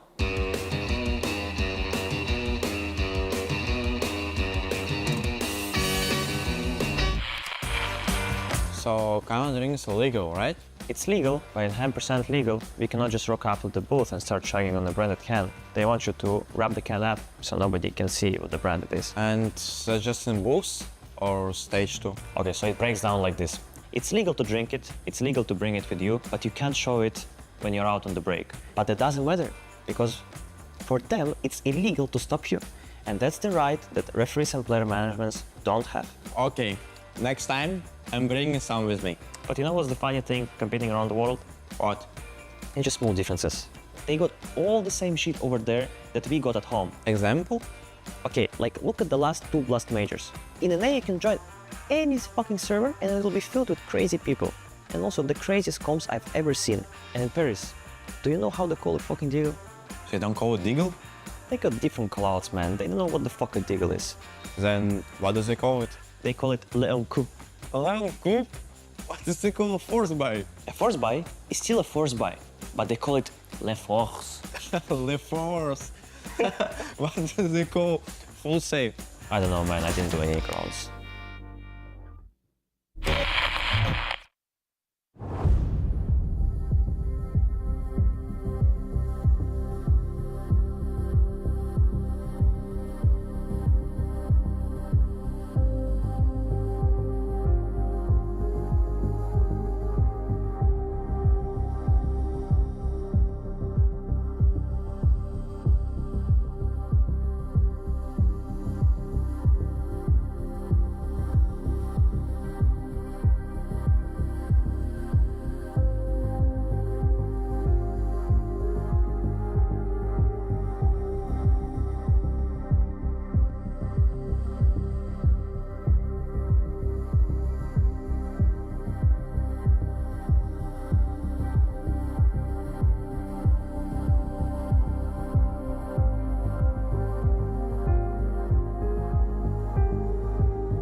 Lars, you're the mental coach of Team Falcons, and you've been working with them for quite a while. Now the series is even. What did you have to remind the guys throughout this break? I mean, it's all about resetting. Of course, it was a blow in the stomach when you go out and you take the first map that's their map pick, and then we lose our own. So, of course, there's a little the tension. I mean, not the motivation, but the energy goes down a little, eh? So it's about getting the energy up again, eh? And it's also about resetting and keeping the arousal level at the right place. You had a small talk with Sonic just before the players left. What was you saying? It was just about how he felt it, because we didn't have the chance to coordinate before we left. So it's about just to get his feeling of it, and then that he can get my take on it, and so we can use it in the huddle. Thank you so much. Thanks. Yeah, going to have to be bringing full force energy to map number 3. That is indeed going to be trained. Now, Maui, you've been doing your homework, you've been doing your research. What do we expect from this third map? Well, the last time they faced off against each other, it was FURIA that came out on top in the Fisher event. And all I'm going to say, given that FURIA starting on the T side, Tessus has got to just strap up right now. He's got to be ready, because they just love to hammer that B bomb side. Tessus is going to need all the help in the world. I want to see rotations from Nico. I'm going to want to see rotations from m0NESY, because FURIA has a wealth of different executes onto that B bomb side. And when the going gets tough, that's all they do. They just spam that play over and over again. So it's up to really, in my eyes, Tessus to be the man of this match. I was just about to say, I feel like that has been the weakness when it comes to Falcons, especially on the CT side. And one way to make up for that, as you said as well, have m0NESY rotate in with the AWP. And the earlier you do it, the earlier you install a bit of fear in FURIA for whenever they want to take inside control, whenever they want to execute on the inner bomb side, the better. So if I'm m0NESY, if I'm Falcons, get the AWP in his hand ASAP, stable him inside, make sure he makes his presence known, and then from that point onwards you can start rotating around. Because I agree, Tessus has been a bit of a for weak link as of late. Let's recheck in with one of the head-to-heads that we were putting our eyes on before we dove into this grand final. That is Kyosuke versus Yakinder, of course. Absolute blinder of a map for Yakinder on that nuke. What's the story for him here on Train, though, Maui? It's a little bit more subdued as an element in their attack. I mean, on the T side of Train, Yekindar is responsible with taking Ivy control. It's a little bit more of a lurking position. Yes, if they change the play, he can be running out A main, he could be running out B, but on most of the defaults, he's actually really taking his time. You see another element of Yakindar's game, and frankly, one that I don't know if I want to see as much this game. I love how he's already looking when he's just flying at his opponents right now. I don't need him to be the most cerebral today because he looks sharp. And when you're looking that sharp, I don't want to see him just waiting around a corner for the time to strike. I want to see him in the fray of the action. Well, either way, it's time to be diving back on in to this grand final. It's map number 3 of Train. Hong Kong, who's ready for Train? Oh yeah, this could be special. Even though FURIA didn't pick up the first map, maybe that was the more expected result. Falcons showed up, they're giving us a game. We got close on Nuke, but Yakinder put up a 4.0 rating on that T side. Insane. And now with Train, it's where it gets real scary for Falcons. Yeah, that it does. Cannot afford another slow start to either of the halves. I think they have to talk about that coming into this third map. Start strong again if you are Falcons. And FURIA, well, just hunt down another 4.0 rating. I know, yeah. Just copy and paste that. Why don't you? Oh, 99 damage. Kyosuke down to 1 health. We don't round up around here. Into the execute with a Molotov. Perfectly placed to disrupt that defender. Ew. TSS's dual Berettas don't get nearly enough. My God, he's at it again. Yakindar's in with a 3K. We talked about how Falcons wanted to follow through with momentum from Inferno to the second map. Well, we're getting a taste of that, but not to their favor. He's gonna go 1 too far, but that's all right. It figures out where Nico is. Have at it. Unwinnable 1 versus 5. Yeah, 100% unwinnable. He's already secured this round. Who wins 1v5s, right? It's done. There's no chance. Donk is already eliminated. There we go. Okay. Fury ends this one. It's going to be Furia's pistol secured. And slowly chipping away at that success rate in the pistol rounds are Furia this match. I love that momentum doesn't seem to matter so far this match. We're seeing streaks of rounds met by streaks of rounds. We're seeing a total stomp on the first map, an opposite result on the second. We're seeing new players step up. We're seeing Kyosuke go from a 0-7 start to getting to the top of the board on Falcons. Everything is showing us that everybody's ready for the next round. Everyone's living in the moment right now. It doesn't feel like the grand finals are affecting anybody. We're just getting great CS. And that's what this grand final deserves.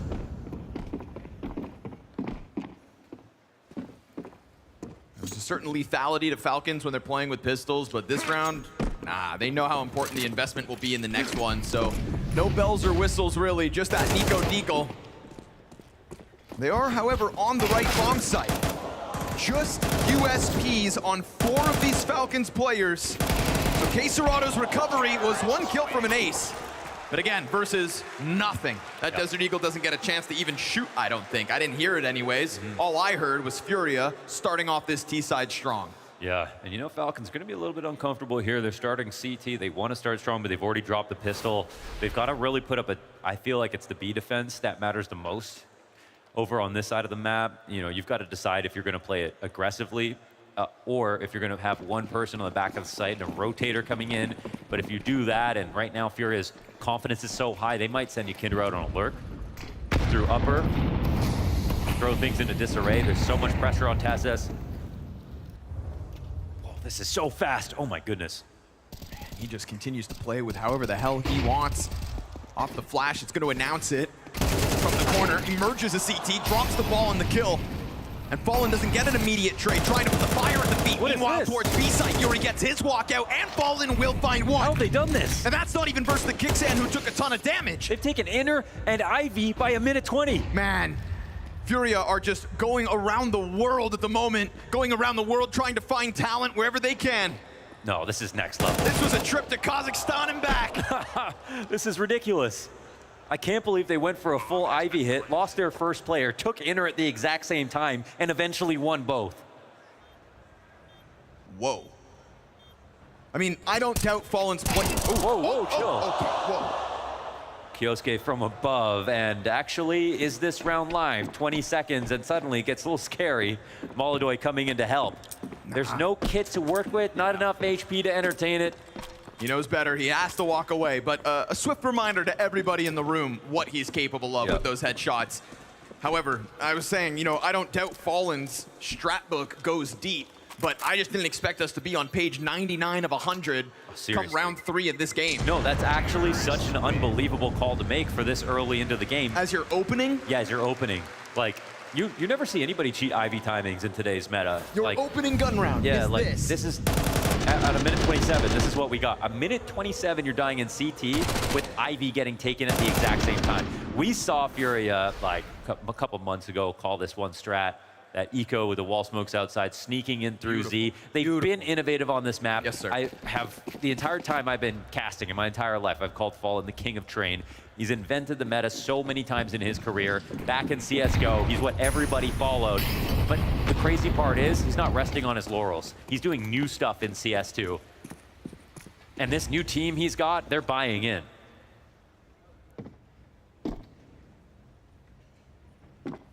They know damn well that M4 is still out there on the field somewhere. What they don't know is what's alongside it. And the answer is a triple Deagle scout setup.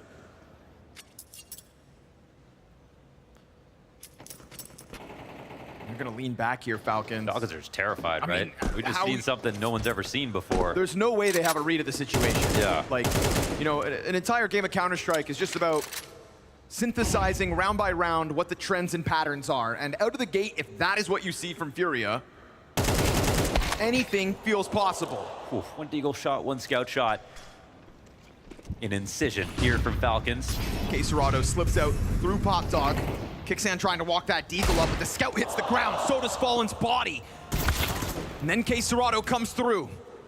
You said it was an incision. Well, surgically wrapping around the back of sight, confirming more presence inside of Pop Dog. Now that's all the attention turned back over. But these are well-equipped Falcons players trying to fight out to the E-box. You know they're going to come out quickly because you could go inner, but do they know both are here? Firing off, you know his cover. Kiosuke is just trying to play off TSS, who then delivers a headshot immediately. This is a quad kill demanded of csgo, but he doesn't know from which side of the train they will approach. Both to the right! They've got it! Anything is possible from the playbook of Fallen, but so is the talent of the Deagles. Kicksan rocks Fallen's world on the approach on that outer site. Yeah, that's insane they found those trades, that they found a retake from that position inside ladder, and Kiosuke to get those 2 kills at the end. It's just pure magic. I mean, even right here, just the Deagle tag, the scout tag.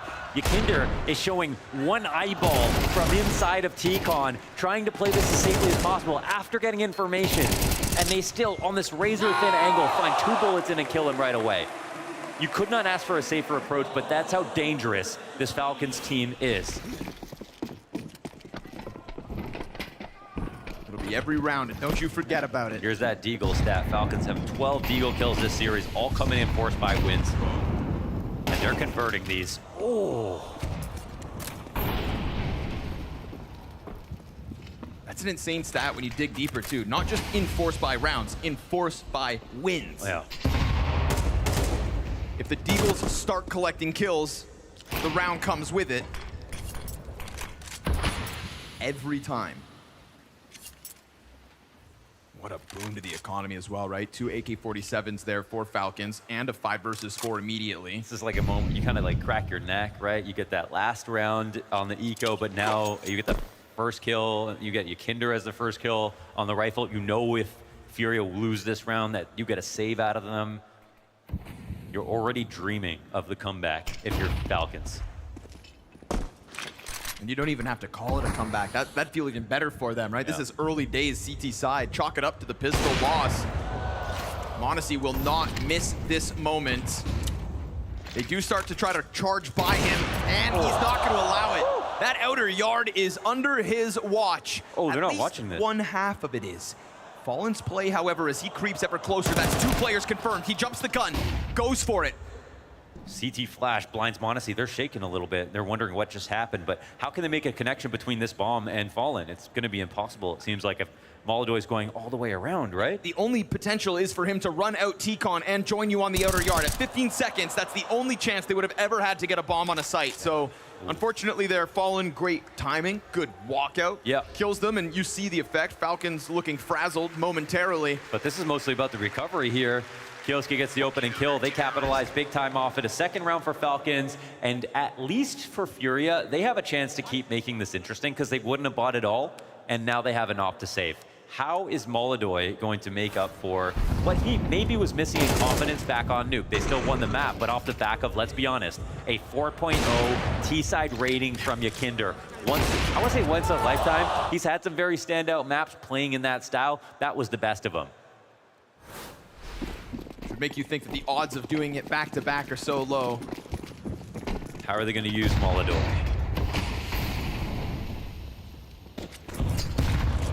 T-Con setup. Prying eyes. You know, Falcons climb on top of that Ivy train, then there would have been a target for him. They're climbing on everything else. But they know damn well that op is out there on the field, so got to be cautious if you are Falcons.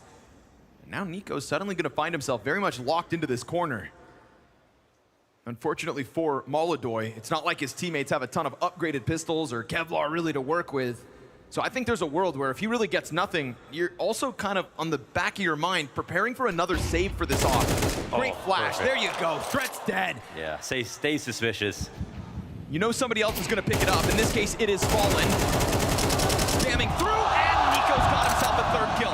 I thought Nico was boxed in. Yeah. I said, oh, he can't make a move. Well, he'll just go ahead and win this round. How about that instead? Falcons staring a tied game in the face early. Excellent tactics, just the right amount of paranoia to make sure that they don't run into any op shots. They made Molodoy's job impossible right there. So beautiful work, successful eco conversion, and the comeback is secured. Yes, sir. 5 players alive as well. Tons of cash starting to get racked up on this CT side. It's got all the makings of a strong CT side on train on full display already. Hopefully of all the maps, well, the 2 maps that we've got, this will be the closest. This one hopefully comes right down to the wire. We're already seeing exciting moments, great calls to start off from Furia, creative stuff, aggressive stuff, but then an eco and the following conversions, beautiful as well from the Falcons. I mean, when we got that first gun round decision out of Fallen, and now we get the first timeout cracked by Sid. See, that sounds like, that call was like some sick round 24 maneuver that he just pulled out on the first rifle round of the game. Like, whoa, man, it's flexible. You know, now we shouldn't see it again until overtime. Keep that one in the back pocket. So what is the decision coming in this time? Furia had to wait for this gun round, and unfortunately, again, right, I said Molodoy would maybe save that op again. Well, here's what happens. Now playing with the Desert Eagle instead. Ooh, this is a big tag here on m0NESY. This is huge, Right man. coming This down, is but so didn't great. stop him, yeah. Who are you to go running in like that? How dare you, m0NESY? But it's a perfect distraction for Tesses to get into his. Oh, that's crushing. Oh, wow, off of the timeout too. Ooh, that's crushing. The ladder run up, they tried to spam the cross to just dissuade anybody from committing to it, and m0NESY runs through that pretending a bullet didn't touch him. Down to half HP, turns that into 2 kills. Kioski right on his coattails, ready to pick up a third. This round has nothing from Furia.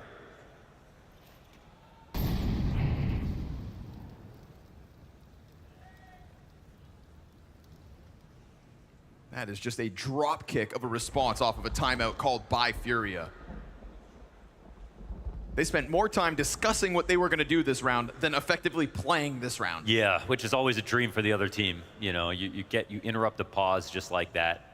That's kind of what it felt like with the call Furia made in the first rifle round. Just like, no matter what you've talked about coming into this rifle round, you're not ready for that. It wasn't that. Yeah.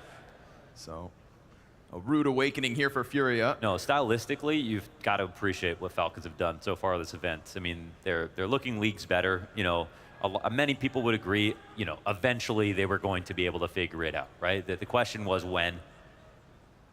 The question was we're when. talking about the major, Yeah. you know. And with what pieces as well, right? Yeah. Because there was always that call for one more, and we got it. Yeah, it was Kixan.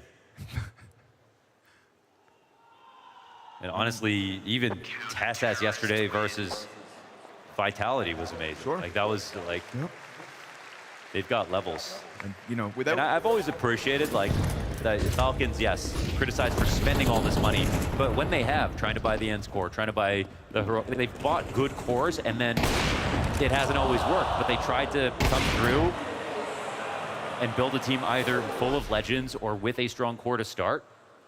And this is eventually the one that's actually worked.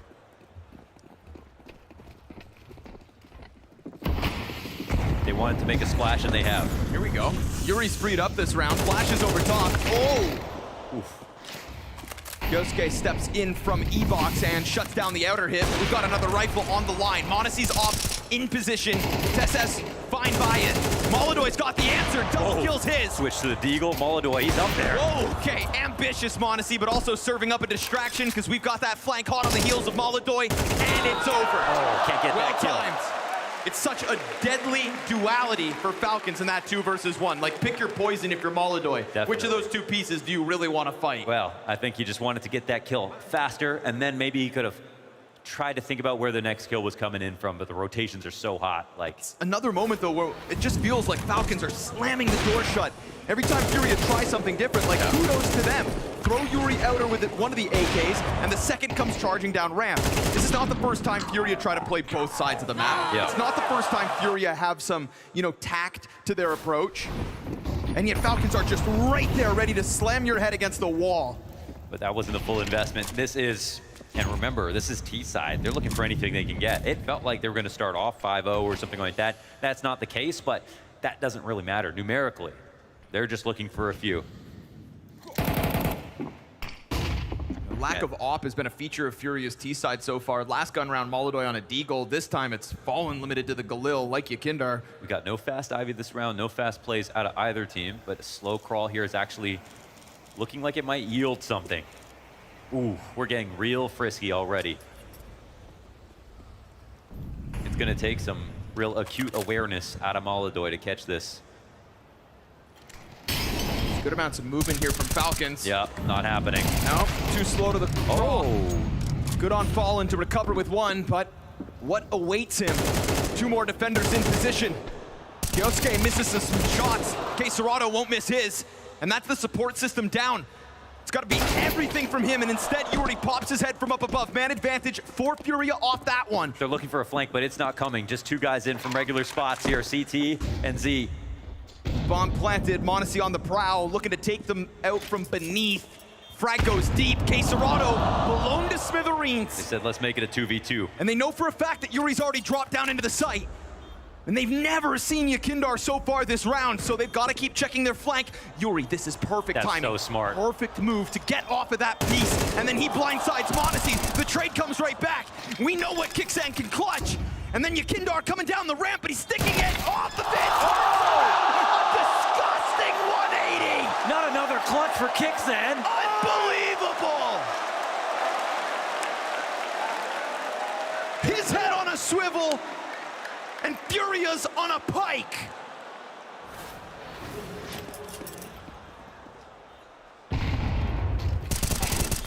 Oh my goodness. What a clutch from Kixan. He had to do the full 180, instant to the headshot. Yakinder did have the right to go for that fight. But this guy is leading from the front right now.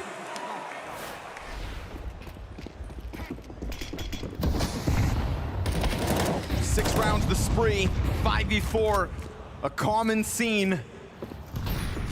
No denying FURIA are in the thick of it right now.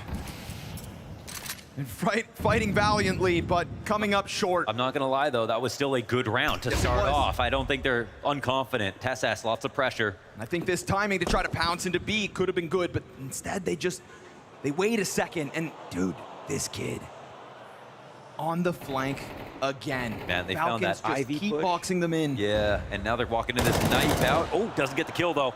In jeopardy. Well, they approach him, they do. Molodoy so wide. Molodoy's been looking for revenge all game long. That one's got to feel good. You get one of the Falcons players off your back, and you open up the possibility of every rotate, right? You've still got the time as well. If that kill gets caught at 20 seconds, well, then Falcons don't have to consider Ivy, but there is still so much time. They can't let this one go in vain. This half is going to be over soon. It's Falcons who have unlimited cash. So they'll make a move, right? Brave, why not? Trying to figure out this picture from one side of the map or the other. Is that two both spotted? I think only one. Either way, m0NESY content to just go to the shooting gallery. Man advantage reestablished here for Falcons. And the bomb has been able to exit, but they also know, FURIA, that threat of a flank is on again. Kixan from inside Zed collects his first of this round and doesn't force the issue. Instead, it'll be Tesses to catch one inside of Pop Dog. Massive moment demanded of csgo. Missed opportunity from Nico, so be it. You've got all the teammates in the world to clean up, and Falcons' win streak just keeps on growing. Yeah, that's just amazing for them, and they get another eco out of this as well. This streak is unreal. And every time they put together an eco, they win the next rifle. When Kixan gets a clutch, they win the next rifle. Then they streak off the back of it. They know how to catch fire. There have been lots of good rounds in here for FURIA, despite them losing all of them. To compare it to the streaks of Falcons previous in the series would be unfair, because Falcons are far more in this one.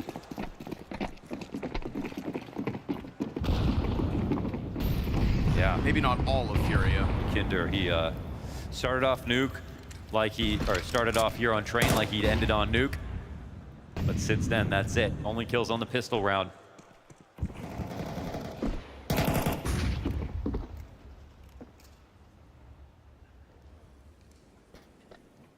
FURIA, no strangers to taking over these brown halls, but the problem has been Falcons always trying to find an opening, right? But I'll say it again, man. This is not a team who are an underdog. They're not a team who are going to be down on themselves. Both these rosters have been through everything at this point, and they both know how to raise a trophy. FURIA realize they just need 5 T rounds here. Falcons are looking to deny that. There's a full buy. They don't have the op on Molodoy, but that honestly hasn't really been a game-changing factor.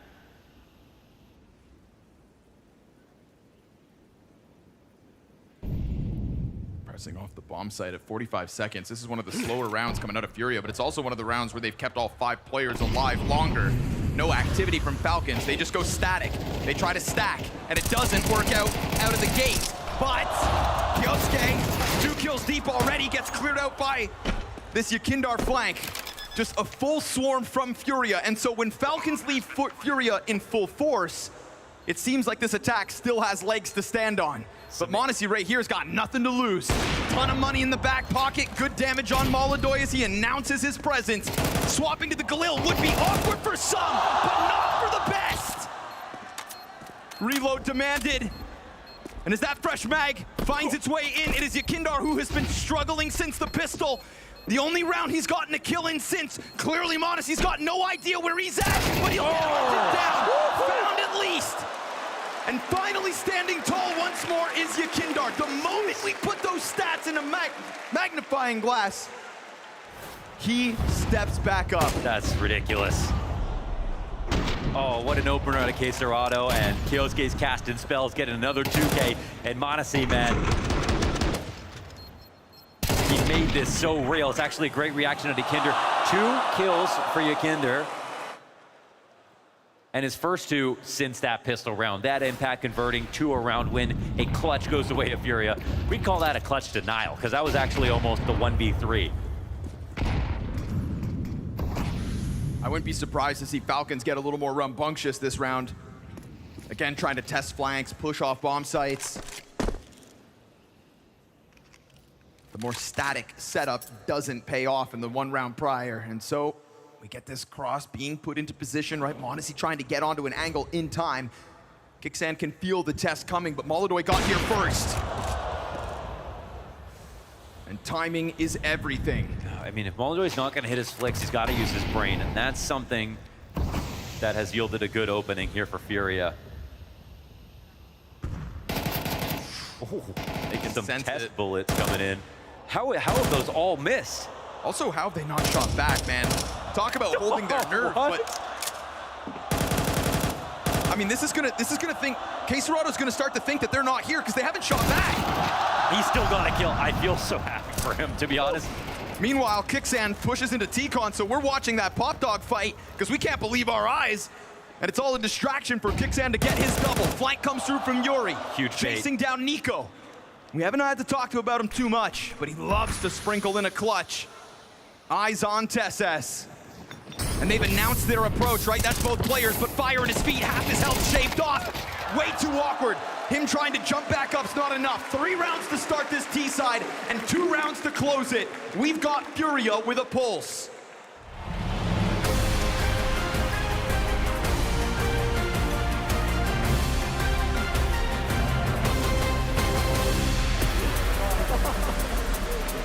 Hey guys, it's Dupree and I am here at Blast Hong Kong Rivals. And we're going to be playing some 1v1 in Counter-Strike over at the Aces booth, and I'm excited to see what these guys can pull off. Let's go, Jackie. Okay. Kick ass. Oh no! No! Oh, nice try. I'm back, baby. Oh. Felix, nice to see you. Nice to see you, nice to see you. Woo. Thank you, Dupree. Where did he go? There he is. No. Here we go!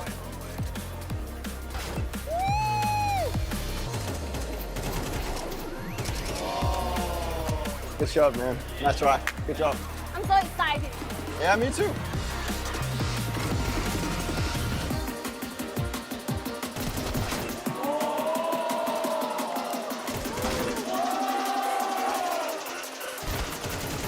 No!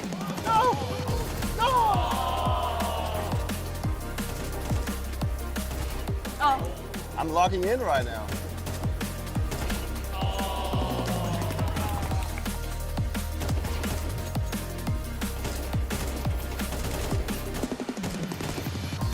Oh no! I'm low! Oh, that was close.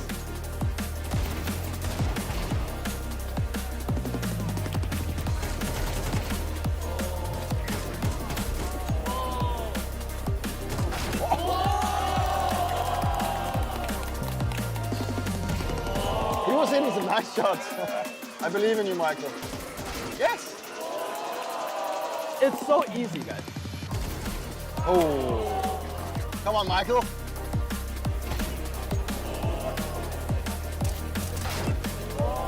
Let's go! Let's go, Michael! Let's come back!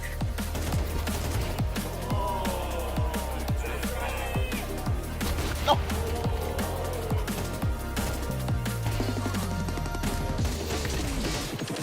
Ooh. Let's go! Let's go! Don't beat me! Woo. Oh.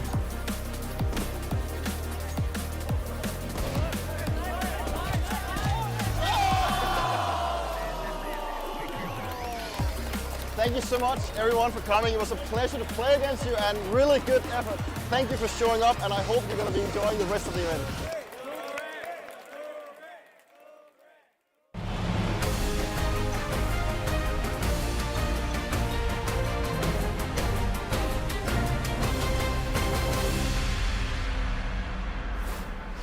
So guys, I'm falling asleep slowly. Made to finish this in 4 maps, I mean.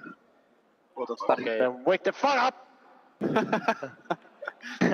up, man! Let's go, guys.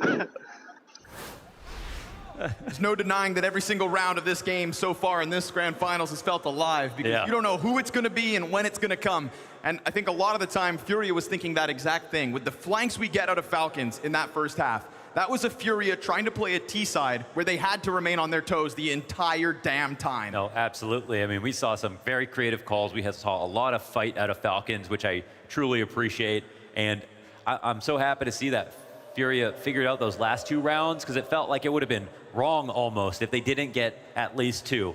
Those last few, Kyosuke getting a 2K here and there, a clutch coming in from Kixan, it felt like almost too much to bear.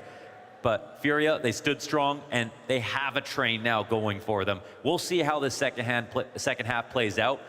It's going to have to be a hell of a call here from Kixan to secure this T-pistol. That was the kind of half that reminds you that they can bend, but they won't break. And good on FURIA to survive it.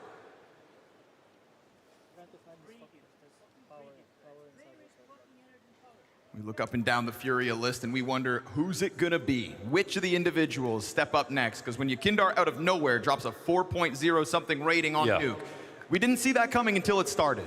You know, if we are going to compare the operas right now, we got Molodoy's at the bottom, Monesi's at the top, and Monesi on that CT side was awesome.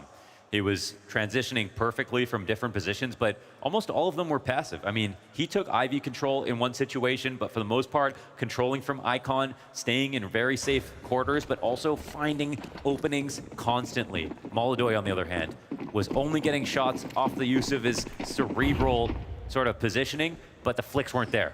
Here we go, fast to it. Yuri wants an early spot. Maybe because he is operating on his own out of the gate towards B, but not for long. Fallen immediately throws himself out through connector. You've got at least that back layered defense, but I'm looking at this utility for Falcons, and as Kixan starts to throw flashes into this A site, this is the ruse. It's the commitment over on the other side. And that commitment, delayed for only a second, is gonna fall into Fallen's hands. Yuri leads ahead of him with nothing! Oh, Monesi! 2 taps out of that Glock once he finds footing, and behind him, he doesn't matter what's going down, because his kills are clean. A convincing kickoff brought back slightly already by Molodoy, but it's still a man disadvantage to work up against, and it's one without a kit. This compromises his spot. He's got to peel back now. Gets a little bit more standard. 3-on-3. Monesi in the middle of the site, starting to spin around. Yakindar gets popped empty-handed. And so man advantage reestablished over towards the oil train. They spot another body, so they know that FURIA are starting to breathe down their necks. They push off the site. Molodoy slain, but K-Serrato takes this back. And we go 1v1, but without a kid, it's time that decides it. FURIA too slow to the play. There's nothing they can do from this point on. It's perfectly played out of Falcons. They pushed just far enough that it slowed down the retake before it even began. And ultimately, they do win. This guy on your screen, those 2 entries, and it comes down to those final seconds, but they kind of have control ever since this point. Oh, that's so nasty. I mean, the way Monesi kicks that off, you're believing the pistol's already wrapped. Yeah. Comes at a cost, but it's added to the board. Falcons, 1 step closer. And for once, right? For once, since Inferno, it is a chance, and I'll call it just that, a chance for Falcons to have a strong start to a half. Not the 6-1, 5-1 baloney that went down on Nuke. Not that pistol and conversion for the T side of FURIA, but Falcons in the driving seat immediately. And they can feel this pinch. Nico knows something's coming. He knows something's up. Don't get distracted. Try to blindside, and it comes out well. Oh, the flash is perfect. They've got the bomb. They're sitting on it. Unbelievable timing. You could see Nico's 6th sense tingling. Yeah, they were getting so scared, but there was nothing they could do at that point. 3 choke points. Their intuition was correct. It was a dangerous place to stay, but they didn't peel back fast enough, and FURIA pounced within that timing. They're not going to forego bomb possession. They're going to keep some presence nearby. They do send Molodoy over to support, because you can't let the rest of the map go for free either. But they also know if they wait long enough, they can let this bomb get taken. They have so many players. They can just play one and done spots back on the site, and they just don't all they have to do is not die. So they ultimately give it back over at the 30-second mark, and there is enough utility to blanket off the potential for the rotates. Let's see if they gave it back a little bit too early. I don't know if they feel that way. They've got Molodoy. It's the unlikely heroes of the round for Falcons, but they're well equipped. Versus this 3-player B defense ahead of the smoke. Kixan strikes. Bomb's gonna try to go down from ramp, but Kixan's gun is empty. He's just trying to give utility over. And if he can create more space, that would have been one thing. But caught up from above oil, and Tess tagged down low. FURIA are on the brink of using this force buy and upsetting momentum from Falcons. Pressure point blank. They find it. FURIA with the instant answer. What a call. They laid the trap right there. pressured from 3 different positions, perfect flash timing, exactly when Falcons were getting scared that they, you know, they didn't even push that far, but they immediately knew something was wrong. That's just a beautiful tactic to win one back. You know, I can't help but feel like Kicksan was a little scrambled there, right? Had to go for a reload, decides to climb up. Oh, they were scrambled all right. I think he'll be beating himself up for choosing that route over the bomb plant. So it looks like it's Keserado's turn, because he is quietly climbing that scoreboard for the FURIA squad. 14 frags to his name, him and Yuri. Yeah, I feel like he should be the finisher of every conversation around FURIA right now. At this event, Keserado, this is the guy that they built this team around. The guy that attracted the talent to this roster. And he has been playing out of his mind. The one who wouldn't go international except for in his own home. They brought the imports to him.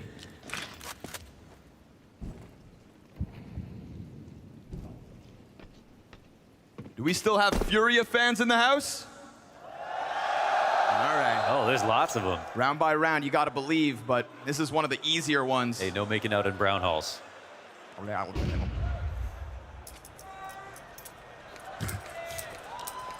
Okay, but for real. All right. It's a family show.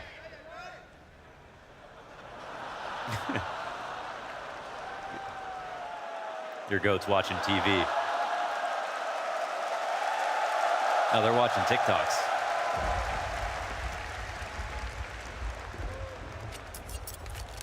It's a wholesome algorithm. Said this is before you were born, actually. We were playing this map.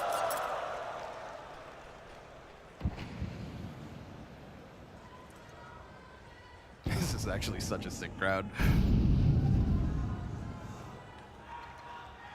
Glocks in hand on the approach. 1 second late, but is this a real threat? Can they get a bomb plant? Got little to lose. In fact, nothing to lose. These Glocks are free. And these Glocks stack up in front of Yuri and Yakindar. All too easy. You take your sweet time, you can have a good laugh, but I think it's back to the serious business. Yes, it is.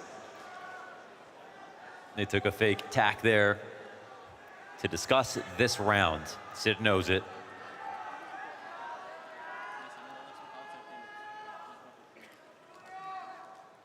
The fun and games are over. I think we had Zonic cracking some jokes at halftime, keeping it light. It seems like the mood over there is great, you know, despite losing those last 2. Yeah. I'm sure that's something they also have to work on, right? Nico's interview. When things aren't going well, we get too quiet. And sometimes the symptom is it's just because maybe you're not rowdy enough when things are going well, so keep the good times rolling. Always easier said than done. Probably especially in the face of a FURIA fighting back. Fallen's gonna get flashed around this? No, doesn't even take a look. They just kind of feign the presence. But his position is real. Oh, he got up too late. Keserado goes down. Ready for that. Oh, now Kyosuke multi. Okay, 3 kills from him. And Fallen at least able to peel back from his position. He didn't get anything with the T-Con peek because he didn't commit to it, but at least the fallback catches Falcons off guard. It's a great parting gift. 2-on-2 now. Anything can happen. Bomb in an interesting spot. CTs can't really babysit this. But Yuri also not pushing. And this bomb has been the burden of Falcons. Now this is a very interesting push from the professor. Does he really make it? He's gonna go for it, pistol in hand, taking the risk. I kind of love it because if Yuri comes through Z and he's got a big flank, then they have 2 interesting spots. Now the bomb, however, wait a second, but this is fine for Yuri, right? So Yuri sitting on site with an M4, but Yuri now also concerned that they could be coming from the other side, right? I mean, you'd understand. Fallen's gonna show up. Maybe this turns Yuri back. It's all about timing. At some point, Yuri's gonna have to trust an instinct, and they start stomping, so he knows! He knows damn well which way they come through. Nico with 10 health or Fallen on 87. Place your bets. The call is made. 1 smoke picked up from Fallen, but he wants this one on damage. Down the oil goes Nico. This is Nico in cover, and Fallen blindsided, you think! So he reacts, and that was damage done by Nico, but a match. Such a key reaction. Nice try from Nico. That was an all or nothing play. He knows the rotation naturally is going to come from this spot, most likely. And he gets the drop on him, but it's not the instant first bullet headshot they needed. Kyosuke, 3K to make this scary. Right there, man. Sees him go for the wide swing, reacts with just enough. Yeah, that reaction time has not fallen off. I can't help but feel like that is a game-defining round right there. Let's say that clutch and also the round 2 force buy of this second half. Right. 2 big moments in the first 4 rounds of this CT side. You know, we said that there was no real chance at Falcons getting into the game on Nuke because they gave strong starts to FURIA twice. Well, in the first half here, it was to a less degree, but that's starting again. And so Falcons just constantly playing catch up in this series now, map to map.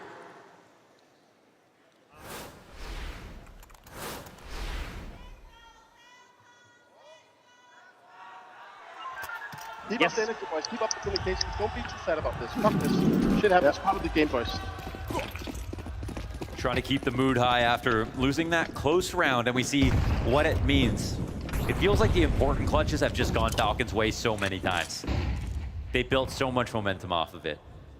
And yet, FURIA has still equalized in this match, buying Molodoi time. Whoa. Sketchy. I swear he saw something. Yuri's coming over, but Molodoi's missing his chances to make this easier than it might be. Just don't get deagled up here. AK strikes first. 3rd time's the charm there for Molodoi, but now he's got a pistol up in his grill. TeSeS pops him. Nico gets one. And they blindside FURIA on this site. He's a hybrid? They make it past Molodoi, and I was right there with you. I thought he saw something in the smoke. And maybe that's why Yuri comes scrambling back over, but it's not nearly fast enough. And if you give Falcons an inch, they will force their way through with a mile. That is what they're looking for, an early answer to break momentum and take back that lead. There will be blood on Molodoi's hands for the series, unfortunately, if he keeps on missing like this or missing timings just slightly. They're slight, but they matter. Did he get a whiff? I don't know. Maybe he just took a shot, but once he lost that opportunity and took the shot, he didn't have the information to get his team safely up into the site. He couldn't pull a distraction at all. It was essentially a sitting duck. This is a grand opportunity lost. A pistol won, an eco won now in this half. How many tragedies can FURIA survive? Another chance for Molodoi. He nails this one. Head-to-head on Oppers is good. Time to secure revenge. Op instantly into TeSeS's hands instead. And with a player to work in front of him. Kyosuke with that bomb, AK included, and a smoke in front of it. That's a question mark now in FURIA's minds. All while Nico does his own thing.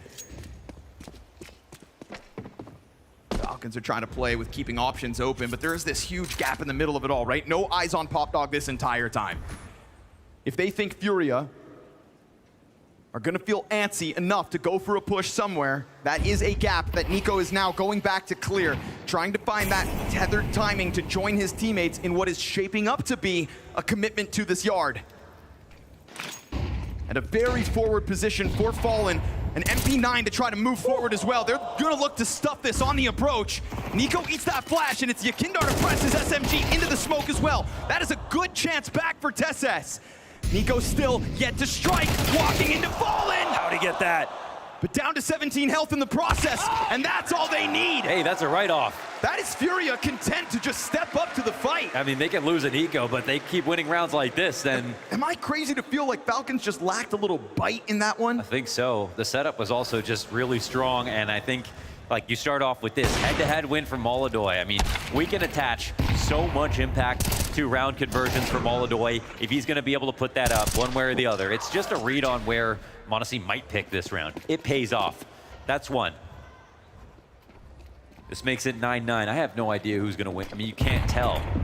But especially knowing that Falcons could rock up and just pull this one out of the hat somehow, too. Kixan's the only one with not much to work with. They are a little low on utility, which is always a struggle on T-side train, but with the way they're finding picks, I honestly don't think they need that much utility.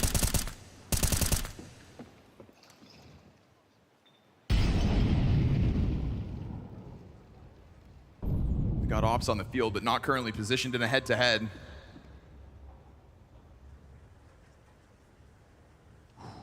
Tension builds at a minute. You know, it feels like we could be building to a tragedy where Molodoi is just in his own head. You know, he gets that kill last round, but overall this game, it's been a struggle. He needs to keep that confidence up. Right here, right now. Doesn't bite. Oh, then it is made awkward. Yeah, they baited him. That was really nice. 20 health, though. It's a really cool way for Falcons to apply that pressure. But you want to talk about the tragedy that could be Molodoi getting into his own head. I'll talk about the tragedy of Falcons only getting one off round win so far in this T side. And that economy's wobbling. Yuri's down beneath him. They're not ready for this. No way. Yuri gets stomped out by Nico. Yakindar's trying to keep his head down as that off hunts. And it's Molodoi to come through with the kill back on 2K. Tesses. Whoa. K-Serrano, he wants to win this. He pulls it off. Tesses goes down. m0NESY has to double back to try to trade that because you can't allow the ramp to get taken.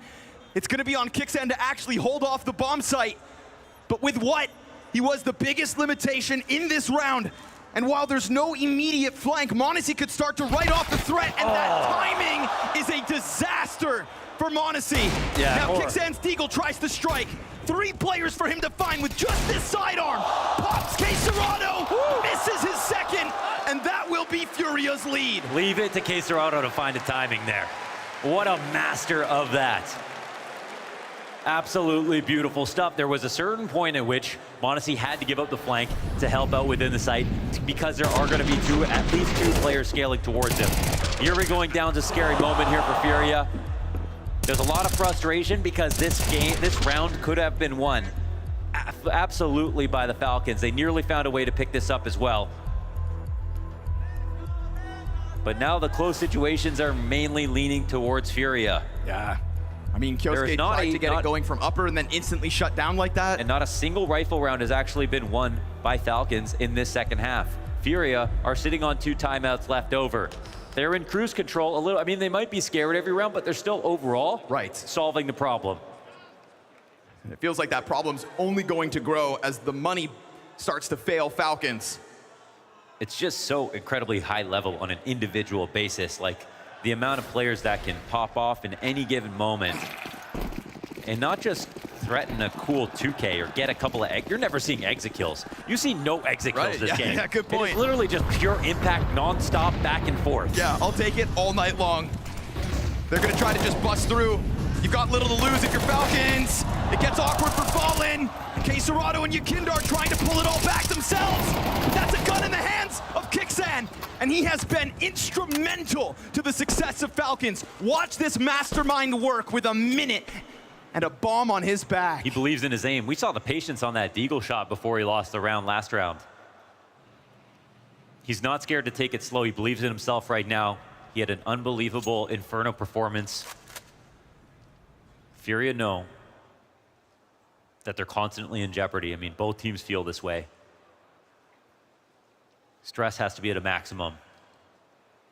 We've seen FURIA players previously split up. This time, they're playing shoulder to shoulder. Oh, this is going to be a longer round, actually, if they read it like this. Assuming Kixan doesn't waste much time, how much of this bomb site does he want to try to clear before going for that plant? Or is this where he even ends? Or does he get even trickier? I mean, like, you can't just turn down the open site after making this huge road around, but he can't find that first kill to give him the plant. I mean, he's going to have to go look for something. He opts to just go for the plant, hoping that this is open, and he is correct. Man, FURIA, I mean, look how disjointed they are. Yeah, this is a weird way to post plant. Yeah, like, Yuri is so far away from this. Oh, it's Molodoi coming up the ramp. No. Kixan finds the headshot.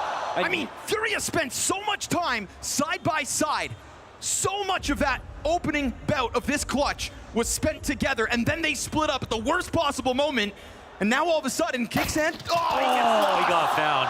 He was feeling the squeeze, that looming threat, didn't know where it would come in from. And the question is, why would it come from the same direction 30 seconds later? No, I mean, that's an off walking into a retake by itself.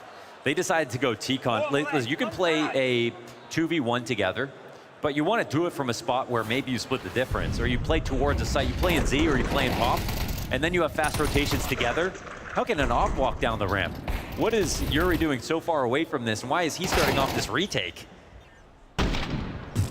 They're so lucky to catch this timing. Caserado knows it. Oh, yeah.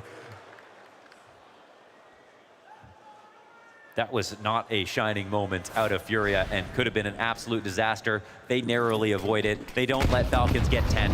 They get to 11 first. Isn't that just a testament, though, to what FURIA can pull off right now?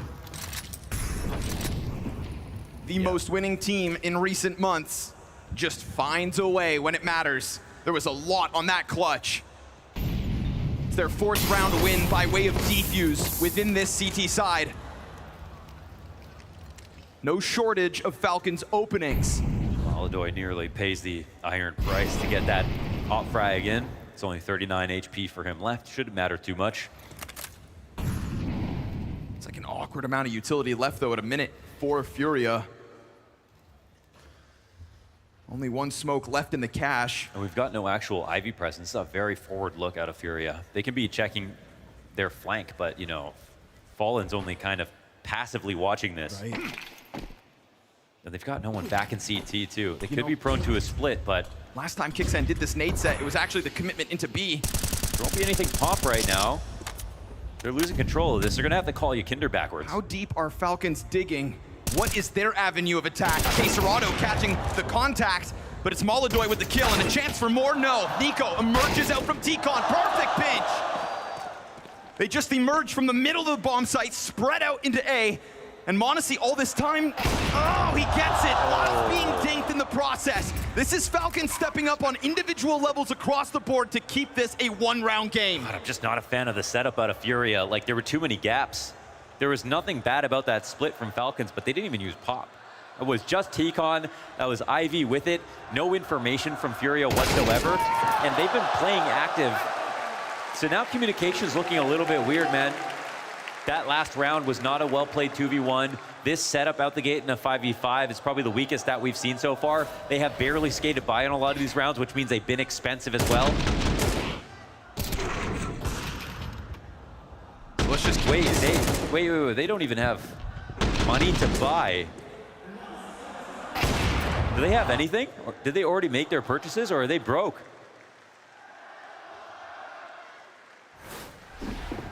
Oh, that's a huge disaster for FURIA. All those close rounds have brought it to this. They lose 1 5v5, a bad setup out the gate, and now they risk map point. This could tie up. This one should be free for the Falcons to make it 11. Gonna try to charge down Ivy. TSS ready to receive.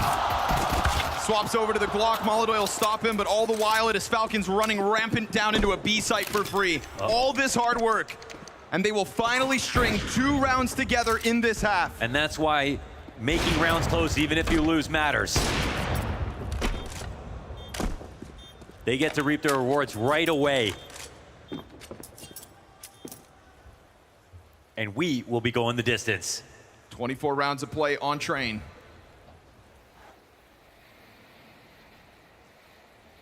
Hard-fought opening established in this 22nd round. They straight up need a better setup. You know, they need a better setup. That's actually the first full rifle. That was the first rifle that Falcons won. The weird part for me is all the other setups that they lost against. You know, FURIA had really solid positions and the rounds came close. That was their weakest by far. Okay, so that makes sense why Falcons pulled it out. Well, what happens now? What's happened that's a little bit off now with the communication? Are they feeling the pressure?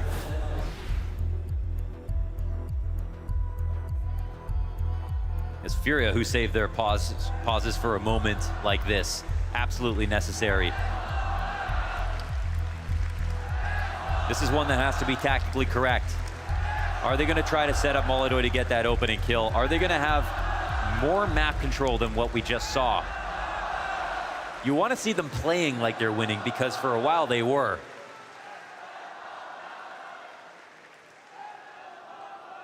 And for Falcons, they must sense blood in the water. They must see the opportunity at hand. Train could dictate this grand finals. They could change the future right here on this round. Falcons, they have money left over. FURIA don't. Big exchange of util. Huge bank off the backboard there. Kyosuke take it down to 56. They're not going to stop this tempo whatsoever. Look at this charge. Falcons decide that they're just going to run through A. I mean, they come in from different avenues, but they meet their makers. That was with very little notice that they tried to pounce on this bomb site. So good on FURIA to step up. But you throw m0NESY into a clutch, and he will suddenly piece this together. He knew Molodoy was back there. He pops him, and he's got separate duels, but he doesn't have the bomb. He will need to double back. And they come out at the perfect moment. The last chance to tether together, and FURIA do it off Yuri to secure themselves a 12th. The amount of times that Falcons can answer back. A good start with 3 fast trades. m0NESY, Kyosuke, whoever it is. There's always a new hero in this team, but FURIA just close enough to tether for the trade. K-Serado's starting position was perfect.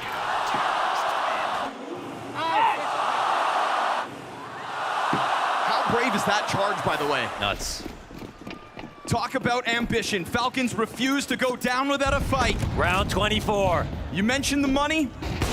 One more strong buy. This would have been a wrap if FURIA didn't win that last round. There's still hope for overtime here for Falcons.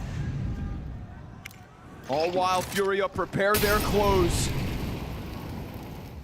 They tried it fast outside. I feel like they should have tried to wring that round dry, go in a little bit slower, make FURIA confused, put some pressure on them to make some mistakes. I mean, that's where we've been seeing their errors. That's when Falcons have found openings.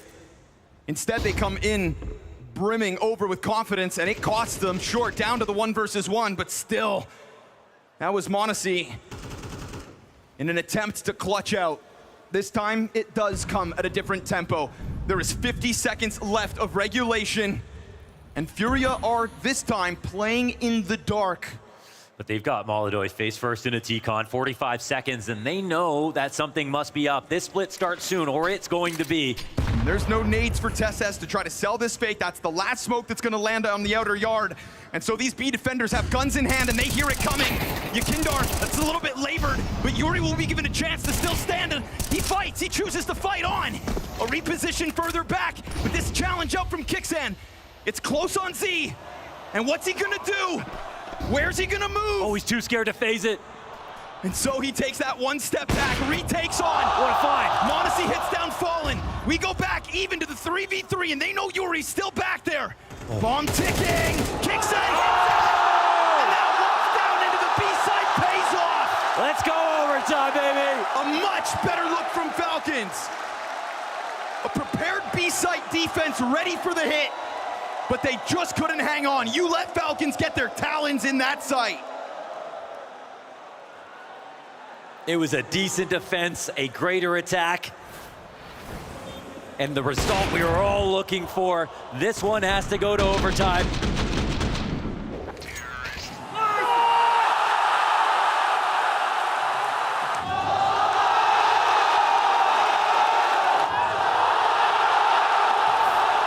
This does become the closest map so far this series. Train, they know it means everything. Instant B rush as well. That is wild. Yakindar just kind of fed over to them. And what does he really see for it? Because he hits the ground instantly. I don't know how many bodies he really spotted. We don't see it from his POV. But I wouldn't be shocked to see Falcons sensing that confidence. Yeah, if you get to that, just charge down to B site could be the move. But first, they're going to want a little pop dog presence. They don't want FURIA to get away with the that's how you do it, Molodoy. Yes, sir. Fallen shows you how it's done. And with a quick reposition into the back of that site, remember, this was opening kill from a B-site player, and Falcons opt not to charge that bomb site down.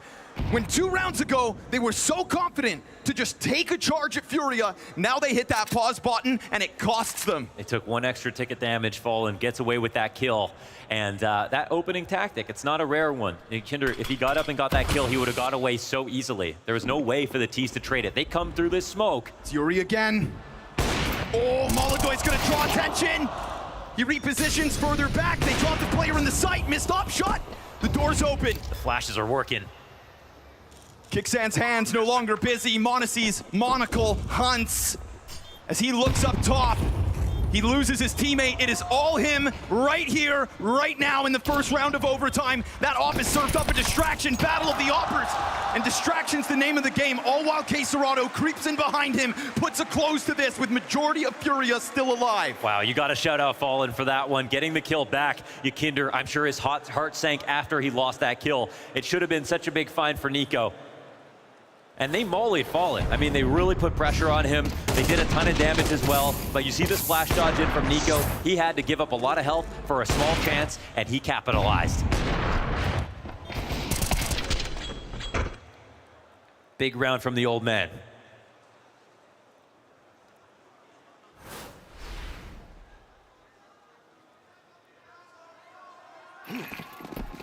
Back in the lead are FURIA. Both teams showing they've got a lot still to offer. I mean, they shed the shackles of a poor economy. That double op shows its face, and we're gonna go charging back in. Falcons want tempo. Kixan immediately exposed to that CT. He'll win the duel versus csgo. That's a big scalp to take. Top fragger of FURIA goes down. Keisuke comes through with his. Now Kixan's able to slot in. But all the while, that bomb still sat in the background. Fine by them. He's not done yet. Yakindar's still just hunting down his first duel. He'll get it, but that's all he gets. Just one. The outer yard taken by a rapid pace out of Falcons. Yeah. The same kind of tempo that cost them mere rounds ago ends up working in the second of overtime, at least to kick this off. But Yuri still got legs to stand on. Everybody fixates in on his exit. This would be nigh impossible to get out of. Oh, but he gets Nico first, and they give him that little bit of a gap. No!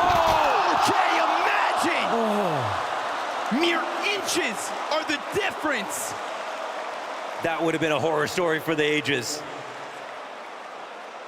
A clutch that should never have come close, and Yuri found a way nearly to squeeze water from Stone. What an attempt. But this one is about Kixan. Those 3 entries outside here, post-regulation, when Falcons needed it. The inner hits weren't working. He takes it outside. He's the tip of the spear. Once again, leading from the front. Made damage for csgo. This is going to be back-to-back rounds. Made difficult.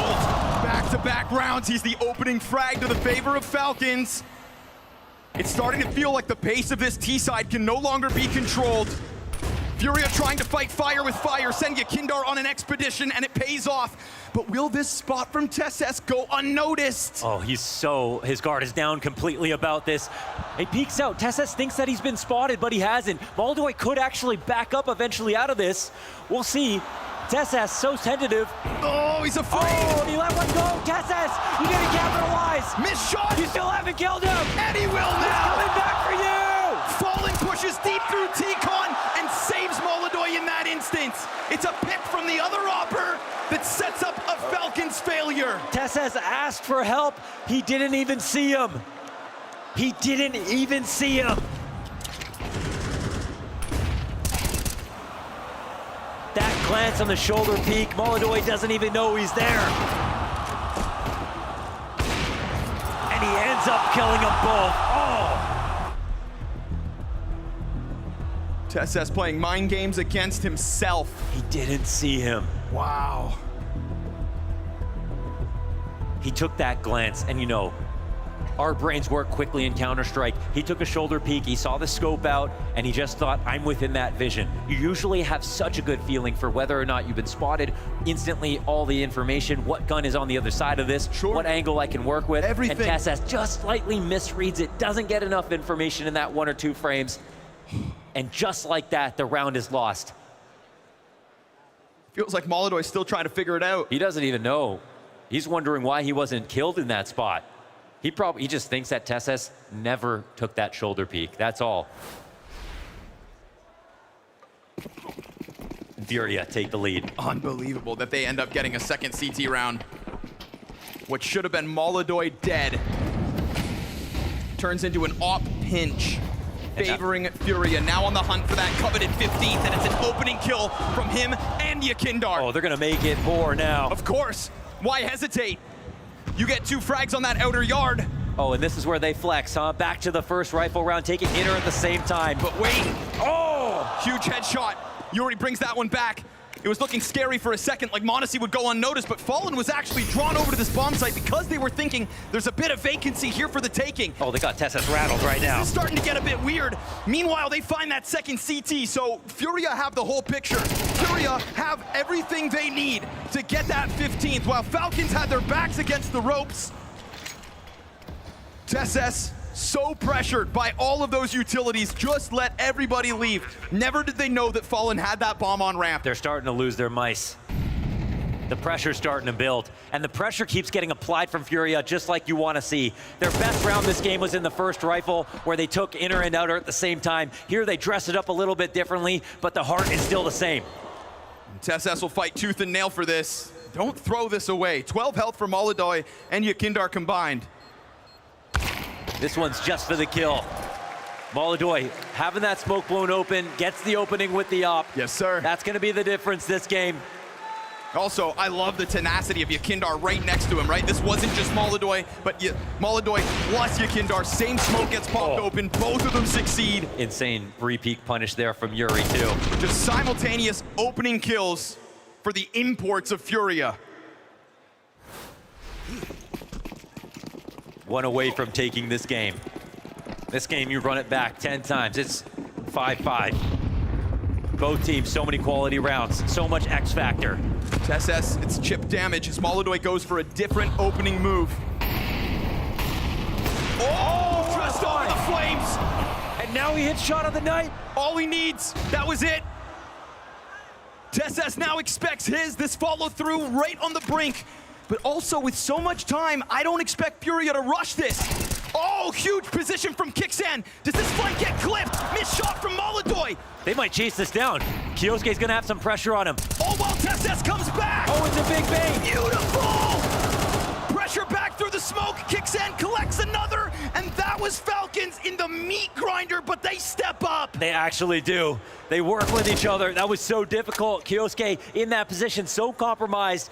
But he could rely on TeSeS to get him split between two directions. Talk about keeping the pressure on. Kixan hiding in a corner, waits for their arrival. Keisuke and TeSeS tether so well, wonderfully. Up in the halls, TeSeS back to the cover, confirms what's left of FURIA is inbound on B. A massive flank coming from all of the others. And it doesn't feel like there's any sanctuary on this site, but they will still cover it with the smoke. Yuri's gonna pop back up. He damn near already won a 1 versus 4, but he has even less health to work with, and Falcons will push this overtime the distance. Double overtime chances now if Falcons can pick up this next round. They'll have to earn it. This was a scary spot that they barely got out of, but that has been the tail of the tape. Every single round is pure stress. A game that Zonic's watching, he wants to jump in and be able to do something about it. He has to sit back and watch some of the most ridiculous situations, unbelievable shots getting hit.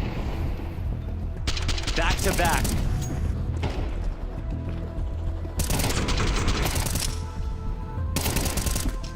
There are going to be nightmares about this grand final, how close it could have been. So many winnable positions, but you can't feel bad about it. Everyone's playing insane. And now on this final round, FURIA, I can't help but feel they're just a touch more confident coming in, but that means nothing. We're in overtime for a reason. Yeah, no, means nothing when you've got that kind of team play still coming through from Falcons. That box haul's back and forth between Popdog and the ramp push. I mean, they just seesawed FURIA in half there. And that was kind of like one of those you have to go now moments. And again, the best rounds on the T side in general, putting as much CT communication stress as possible. FURIA implored that. We'll work from the pass. Yeah, no one pushing up this time. Okay. That's been an issue for them. That m0NESY pick, I think, is what they were worried about mainly. This time they don't find it. And molodoy m0NESY head-to-head is actually key. We know that molodoy, as the queen on the board, always goes for the other queen. Normally, you have operas taking out pawns, taking out bishops, taking out rooks. He is going right for the biggest prize. He wants to win the round in 1 kill.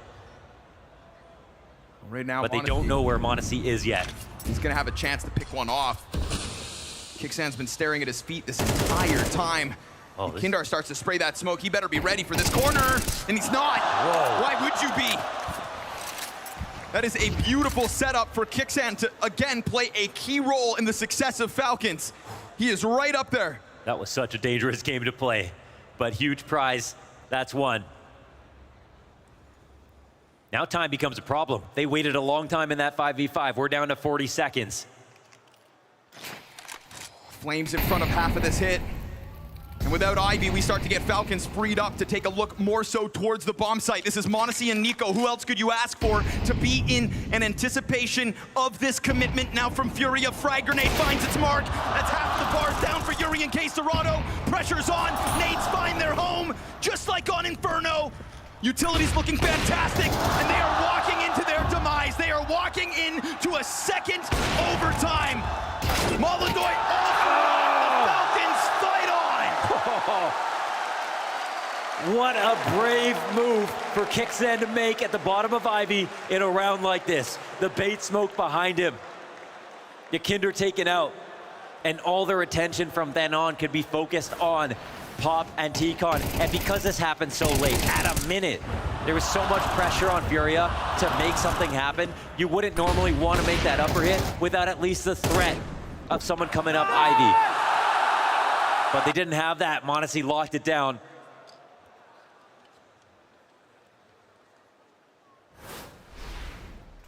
And we have it. Another overtime. Oh, damn. Oh, damn. Oh, that's singeing. No way that's worth it. Oh, this is a rough spot to start a second overtime. We know how much they'll, how little they need to just walk into B. That's going to be a massive threat. This puts a lot of pressure on the A players to actually make something happen. So what's their move? Because they just won a round by sitting back, relaxing, and letting FURIA come to them. This B site has never looked more prime for the taking. They're thinking they're staying active, which is a really good sign for Falcons, but at the end of the day, you cannot deny this loss of HP. They kind of beat their chests with that double nade into the halls. Okay, they're just taking essentially a massive gamble. We've got Tessa's playing far back. And NiKo hoping that it's just an outside hit. Okay, csgo looking for util lineups inside of the smoke.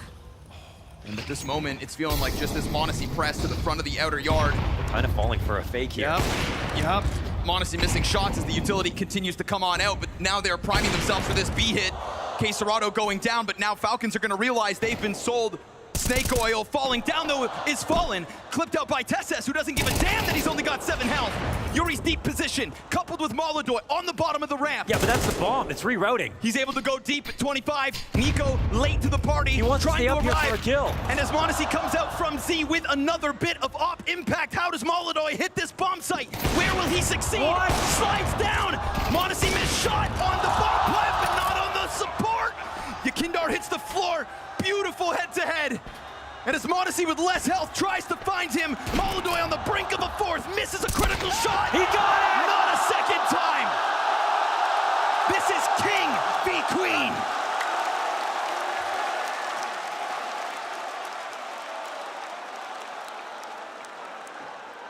Molodoy wins. Molodoy went from the lower ramp to upper at 20 seconds and had to stay here to make sure he could catch the Z rotators. He had the bomb on his back. He didn't just dive for the plant and hope he won in the post plant. He thought 2 steps ahead. This guy's playing chess.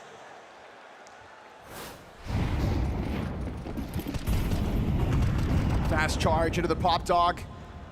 Oh, we've seen this work from Yes, Falcon we have. before. Oh, missed the timing ever so slightly, but still the element of surprise. Are they going to clear this now? I mean, Yuri won't be the victim, but the others hold. Fallen prepared for it. Yuri doesn't know that he nearly just got railed by the bus. Here comes Kensuke, and with 1 kill back, they've still managed to maintain control of Pop Dog, and not just that, but that's 2 of the stars of Falcons down soon. Yeah, they don't know what they got away with. And still, Falcons will remain adamant by looking to make moves. They were up there so early. But it instantly comes FURIA's round to lose. What is the adjustment? Is there going to be a gamble? You need to take a risk in this spot for the CT side. NiKo will. Oh, no! Changes guns, but Tesses tries to change the outcome.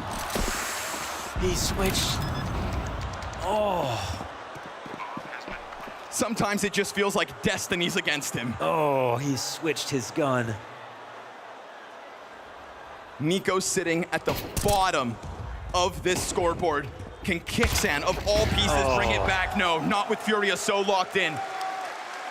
We had that stat earlier talking about grand finals ratings for NiKo, and there was an anomaly at the start of this game. It was looking better, and now here it is again. Oh, man. And NiKo, the thing is, the only reason he even dies like that is because he actually overfilled B, and that was the correct gamble to take. And he could have made the difference on this round, but it was just switching. He knows. He knows. Oh, that is... I mean, pain can't even describe it. Don't even give yourself a chance to shoot back.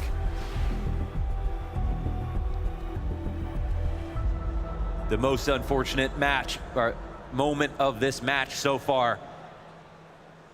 And also the maybe even beyond TSS. I don't even know. Maybe that's 2 in favor of FURIA. Yeah. Maybe Destiny wants FURIA to win this train map. Let's not split hairs. It's Falcons playing against a lot. And more than anything we've seen so far in overtime, it's the first time any team secures more than 1 round on the attack in overtime. So this bodes very well for FURIA to have a 3rd swing at it. A flawless T-side could damn well cost Falcons this map. After bringing real fight to the table, is it all for nothing? No op holding this back. Kinder putting pressure on Kixan. It's not even an IV play necessarily. They're still keeping options wide open. But now they've got the CT side. It's just, they're terrorized. They're so scared of this. Look at the positions from Kixan and m0NESY here back in CT. They can't help but respect this. How are they even going to go back and clear it? They've just got to hope that it's not coming this way.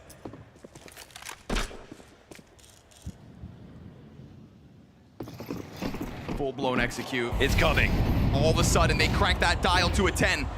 Can Falcons withstand the heat? The commitment's coming down the ramp right here, right now. TSS yet again with a chance to shine. Tucks back into the cover. Yuri arrives. Damage done to Kixan as that gets cleaned up. Molodoy's off, continues to find targets all across this map. And as he doubles back, he'll actually fall victim to NiKo. Better late than never here for NiKo. The original superstars look to tether, and m0NESY's under pressure, but NiKo's bailing him out. Continuously surviving is Yuri. Him and Fallen, and NiKo doesn't know both positions. He's down. It's 3. FURIA set themselves up for a win here on Train. And that should be the death sentence right there. 3 straight on T side. A small chance. NiKo got a 2K on the flank, had to be 2 more, and that 1v2 to pick up the round. m0NESY could have changed that. Yeah, m0NESY could have changed that. But they needed every little bit, just as they've had this, as they've needed throughout this entire game. But look at FURIA now, all warmed up. Starting to will this into existence. It's one thing to be leading by a single round, but to have a total grace period of a second overtime now behind you, surely FURIA feel like they have done this. Low pressure, finally achieved. And the weight of the world on the Falcons' wings. And they went through so much in that first half of regulation on T side. So many CT rounds won by Falcons that FURIA know they could have pulled off. They just got into T-Con right ahead of this and not ready for the first, let alone this second. But Molodoy lets them know that he's in here, and he gives that smoke out to try to find a path. All the while, Falcons just lock in on a bomb site. NiKo hits his headshot, and Yakindar's gonna remain smoked off for the time being. Still, Molodoy returns the favor, man advantage established. FURIA thinking they can continue because Molodoy it's got another again, and then point blank. This is the recovery. The full truth and nothing but the truth to close out Train. The move from Molodoy. I just need to analyze that real quick. Into T-Con, he doesn't pretend they don't know he's there. He gets out of it, and that's the reason he puts up that 4K. And ending on a no-scope is absolutely ridiculous. Or maybe for Molodoy, it's par for the course. Total sweep of the second overtime. Just when Falcons thought they had fight, and by God they did. A couple of gut-wrenching errors, and maybe just a sprinkle of destiny stacked up against them. It is FURIA to find a map advantage in this best of 5. They've got the advantage, but my oh my, that was close. This overtime, those last rounds, especially the last set of T rounds in there. What were the calls like? What was the changes that you guys were trying to make? We know that we fuck up some rounds that we just need to play more tight because we're losing so many close rounds that it's impossible to lose. Not impossible because we lose, but so yeah, I think it's tough. Talk to me right now about the energy, the feeling in the team. It seems like Molodoi is also warming back up after a couple of bad maps. Yeah, it's good, it's good. I think we are in synergy. I think we have the energy enough to take this. Are you closing out next map? Hopefully. Hopefully. Good luck, man. Thank you.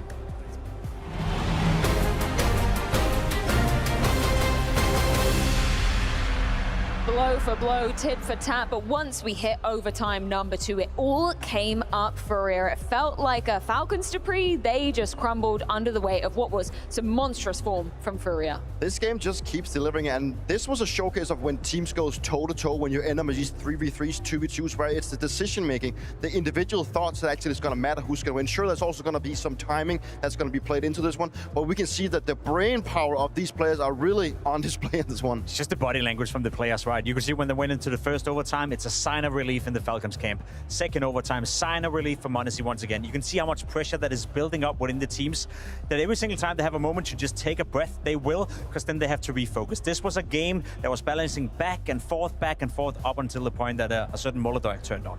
And when we talk about map pool with these teams, this is a prime example of how deep the map pool is for FURIA, that they have so many different looks, so many different plays, the amount of setups that they put together in that side, and to always really outline exactly what they want to do in the mid-round. They were the more thorough team, and that's how you actually get an edge when it goes double OT, the distance. 100%, and they had so many ways to answer back, even when Falcons do manage to pull off a pistol in that second half. Let's reel it back to round 14 and show exactly why FURIA have so many different tricks on this map. Yeah, this is basically the trick. This is the best way to really set yourself up. If you lose the pistol, gotta get aggressive, get to pop, flash to set them up in the pop swing. It's just beautiful. I mean, Yekindar is the one setting them up with the flashbang. Obviously, he's normally known for his entry ability, but it just shows the depth of play from FURIA. And I'm almost a little surprised that Falcons couldn't clean this one up, but at the same time, FURIA, it seemed like every single CT play,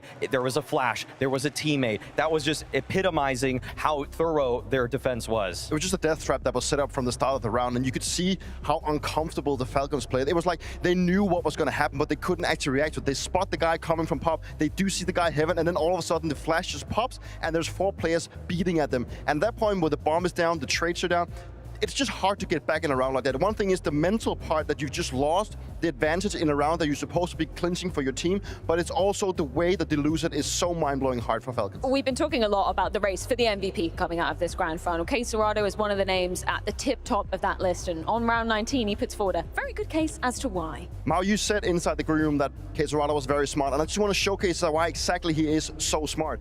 And we do see csgo having a very crucial fight here, coming from the pop dog, actually battling it out with Tezza. I think this duel would actually have determined the round.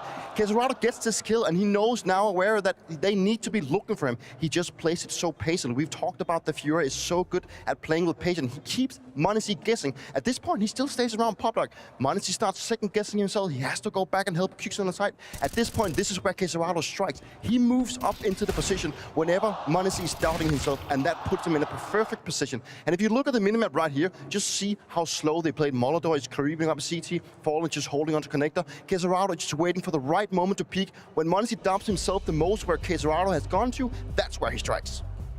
It's really such a great display of the patience, and I feel like if I had to relate him to someone earlier this year that was pulling off the same kind of tricks, probably somebody like Robs. I mean, the patience there to just make a player guess, and it's just so much pressure when you don't swing. You get that first kill, but you actually just pause, you wait. m0NESY thinks, maybe I have to help out my player towards the B side, and that's exactly when csgo chooses his opportune moment. It's cerebral. It's one of those moments where you just think, how did he choose to wait exactly 15 seconds when m0NESY would swing? It's like he's mind controlling it. It's insane. You speak about the pressure, Maui, and when you get into these situations where we're going into multiple overtime, sometimes there's a few mistakes that can be made. Round 27, I think, is a kind of perfect display. Yeah, it's just a game of inches, just like we saw with Quesarado. Had he died in that position, that would have been game over. Same here for TeSeS, actually in a really, really good position. It's a 4v4. Molodoj has pushed out towards Ivy. TeSeS spots Molodoj, and he thinks Molodoj saw TeSeS. So now he's panicking, he's calling for the teammate, he wants a double peek right here, and he's not trading fast enough. Unfortunately for TeSeS, fact of the matter is that Molodoj had no clue he was standing in this corner, so he kind of outplayed himself in that scenario.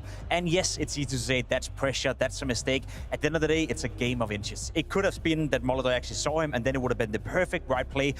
Probably should have traded that frag, he didn't. But overall, I think, you know, now that we have TeSeS under the scope, you could see that he wasn't feeling comfortable. Like him being pushed in those roles where he's all by himself, playing the anchor position. In these big moments, he's yet to step it up fully as he used to back in the day. And it felt like from that moment forward, it was kind of the door open for FURIA to be closing this one out. Yeah, right? door open for FURIA, door open for Molodoj. I think we even said it in the green room. You know, he hadn't had the best showing so far in this grand final, and I say that with all the respect because Molodoj has been absolutely fantastic as of late. I think round 21 is a great example of where he came alive, and basically every single of the rounds, he was just so demanding with the op. You know, he almost took over from m0NESY, who up until that point was the best op on the server. And I think Sonic at one point pointed out throughout the timeout that this is what happens inside a Counter-Strike. It's all down to the details. They will mess up these type of rounds, but it just happened too many times. And at this point, it seemed like the Falcons players, at many times, they looked completely out of it. Whenever they lost these type of situations, they had to use at least some kind of individual star search to actually get back into it. And we saw Nico. Nico's not having a good game. He's like disappearing in this game right now. We've also seen TeSeS. He looked out of it after he lost that specific round. And it's just not the time for you to have these kind of situations happening again and again and again. I do want to talk about Nico in just a moment, but let's round out the conversation with round 31. There's been so many moments where Molodoj has literally got up out of his chair and is, you know, having the crowd lap up all the energy, and this is one of those moments so well deserved. The thing is, he's pulling back FURIA from a disaster right here. Falcons have just put it into to overtime. He's in a 4v3, he gets a kill. Yuri's pushed up right here, can't get it done. He gets another kill up from Heaven. He gets a third kill right here, drops down to the bomb side. And then you have m0NESY versus Molodoj in a 1v1. And I want to say like this, play out this round, none of the two players are making a mistake. I think m0NESY is playing it picture perfect, trying to figure out where Molodoj is at, making this jump right here, just spotting him, not giving him a chance. Then goes for this open duel where he's exposing as much as his body as possible to make this shot as hard as possible for Molodoj. But the way he's playing, especially in overtime, of course he was going to hit that. We play that clip at the beginning of the series of Bruce Lee talking about water. That's what it looks like to become fluid. I mean, he is just taking every single duel in the perfect way, just molding himself to do exactly what FURIA need in order to prevent the losing conditions. He's creating win conditions. He's outplaying m0NESY. I mean, this is where men are made, and Molodoj definitely has entered the elite tier this season. Okay, maybe I'm taking the conversation a little bit away from this, but is there a conversation to be had? Of course, Rookie of the Year, I think we have to hand it over to Molodoj, but the top 3 AWPers of the year, how close is Molodoj to be getting in there? God, he's right on the cusp. I mean, I feel like you're either saying it's ZywOo, it's m0NESY, and then it's your choice. Do you want Shiro, the stable, reliable late round force for Spirit, or do you want this new star sensation that is under the tutelage of Fallen? Because I feel like every time I watch Molodoj, 2 tournaments later, he levels up. 2 tournaments later, he is winning an MVP. 2 tournaments later, what's going to happen next? Like, is he just going to take us by storm at the major as well? Because he's taking us by storm here in Hong Kong. I'm at a point where he almost deserves to get it, because the way that he gets the kills, we've seen like multiple times we're not even spectating him in. He just gets kills and kills, and we're still wondering, how does he find all these openings, or at least the trade kills? Like, he's always up close, whether he's like trying to find an angle or he's trying to find players, he's always gets a lot of job done. And that's why I feel like, to me, he's stepping over the shoes of Shiro, where Shiro is more like, he's supportive of the more passive opper that wants to help the rival, where Molodoj, he gets a lot of stuff done by himself. It's the personality as well. Imagine you're in a grand final, you're having a terrible first half, your game hasn't been great, and then all of a sudden, out of nowhere, you step up not only to a level where you're becoming a factor in the game, but where you're dominating the game against Nico, against m0NESY. I will say though, not to be a Debbie Downer, recency bias is playing in a lot when it comes to that conversation. Spirit with Shiro have won a lot of big tournaments throughout the year. I know they struggle right now, but the conversation for top 3, he's definitely in there, but is he ahead of Shiro right now? I think recency bias will maybe pursue us to say yes, but over the course of the year, yeah. I'd say definitively top 4 or better. Yeah.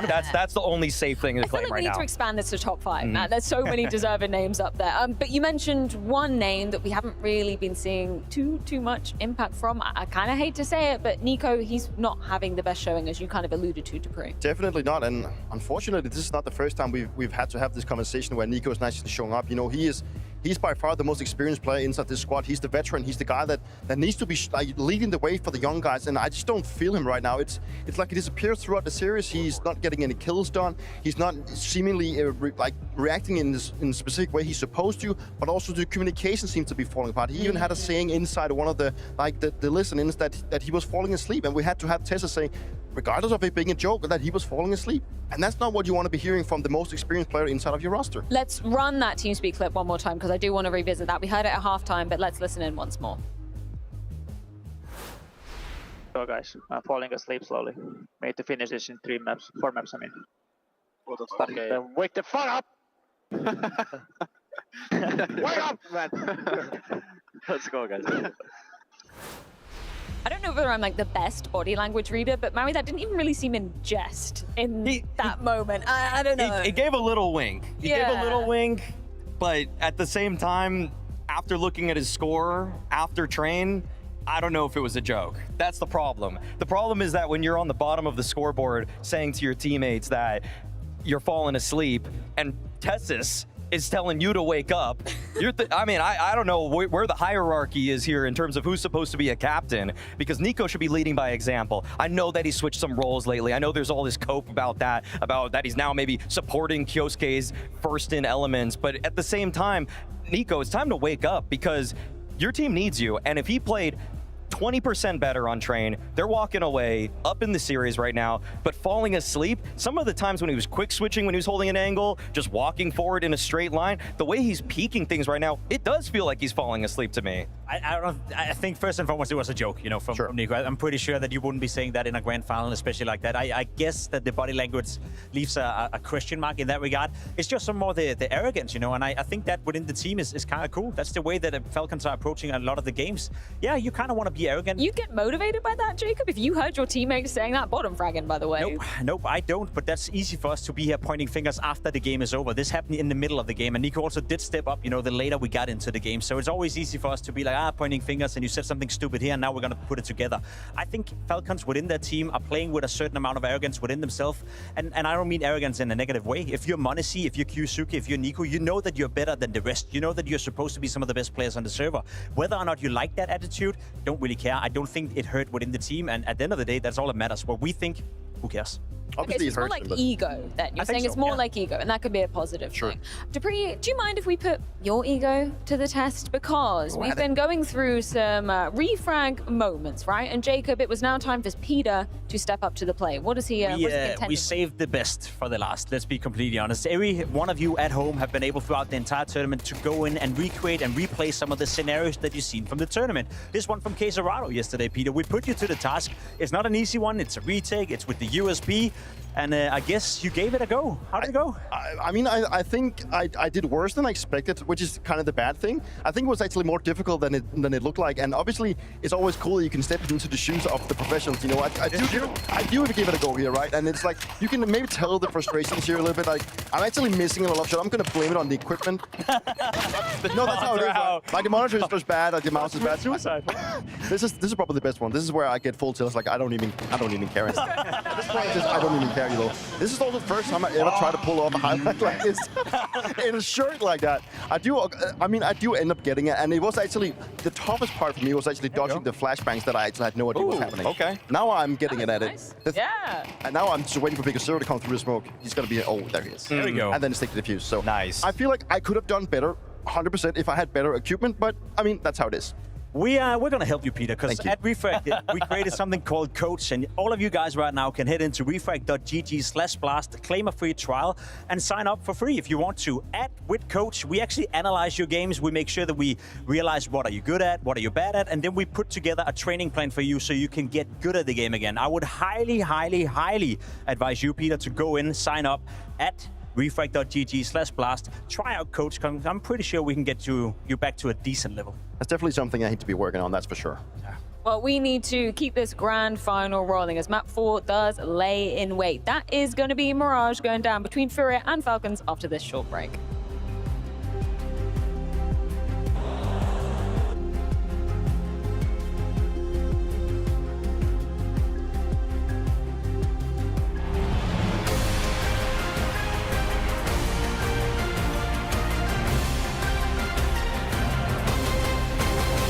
Hey guys, this is Mahone, and I'm going to break down how the pros hold short on Mirage so you can do it just like them too. Let's go. At the start of the round, typically you'll want to throw a flash at the top of mid to push the T's back. This flash hits anyone standing between top mid and the chair, ultimately creating space for you to peek middle. The top mid flash creates an avenue to peek middle, but you also have to worry about someone coming from underpass. To deny the possible T coming from underpass, you can throw a Molotov at the entrance to prevent them from getting to bench. This gives you more safety when you fight top mid. The top mid flash and underpass Molotov are good tools to help you fight, but before you reach that point, there's a chance a T could cross the initial angle before you get to bricks. This is possible if the T has the best spawn and your teammates at window and connector get smoked out. If this happens, you can Molotov the bricks and progress as the Molotov is still up. But if the T's don't push up, a great angle to hold is between the bricks and the corner, where you can't be seen from chair. This is strong because T's tend to clear the bricks angle on the right corner, but not exactly the spot in between. This also allows you to be close enough to spot if a T runs up connector. Another spot you can use is on the ledge in front of ladder room. Holding this specific spot matches up with the right end of the bench, so if T's jump onto it, you'll be able to catch them mid-air. Being up close also allows you to see the T even if they crouch, whereas if you stand further back, the T now has the option to crouch for cover. If you want to get a deeper view into mid, you can get a boost onto the bricks. From here, you can catch T's running down the slope of mid from an elevated position, and even if the T's throw a smoke at Cat like this, you'll still be able to see over it. Now, these are some great positions to play on short, but you'll likely want some flexibility to move to ladder room. The best way to do this is to throw a smoke at the front of catwalk. Not only does this block the T's from pushing up, but now you can move to ladder room without being caught. Being in ladder room allows you to defend against T's coming up short and through window at the same time. You also get access to this position on the cement blocks in window to spot the cross towards connector. T's often overlook this position since they're clearing the top of connector when they enter. But holding short is just one part of being in this area. What are some other ways to help your teammates? If you don't use your smoke for front cat, you can also use it to re-smoke the bottom connector, which slows down the T's map control. If a B push comes in, putting yourself right up to the bricks gives you an isolated fight for the window. The power behind this is that the bricks actually covers up many of the common flashes that pop towards the B site. For comparison, exposing yourself to the site with the same flashes would look like this. Now, despite everything you can do as the short player, don't forget you can start the round by going through window instead of B site. If you make the cat jump, you can contest mid far earlier. And instead of jumping on cat, you can also go for the ladder room jump. Being in ladder allows you to cut off any T's who go fast towards short.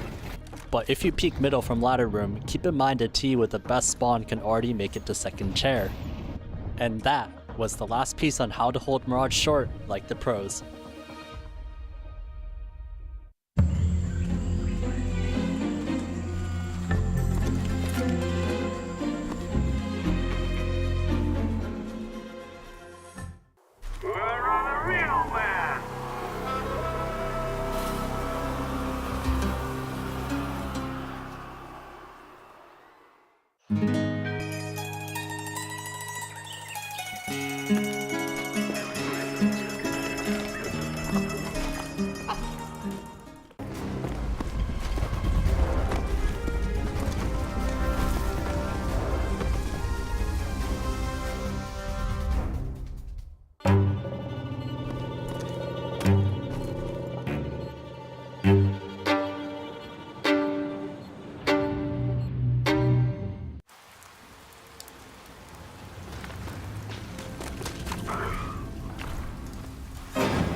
Fury, you spent your career chasing the bigger event wins and the trophies as well. Now you have 3 with a chance to grab yourself a 4th one already this year.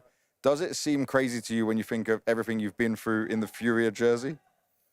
Yeah, and I think the things that happened for us, for me, Caserato especially, and now that we are winning, sometimes you think like maybe the good things gonna happen for us, I don't know. And when the good things happen, it's so good. So right now we are feeling so confident. We have a great team. Everyone is playing very well in their role, you know.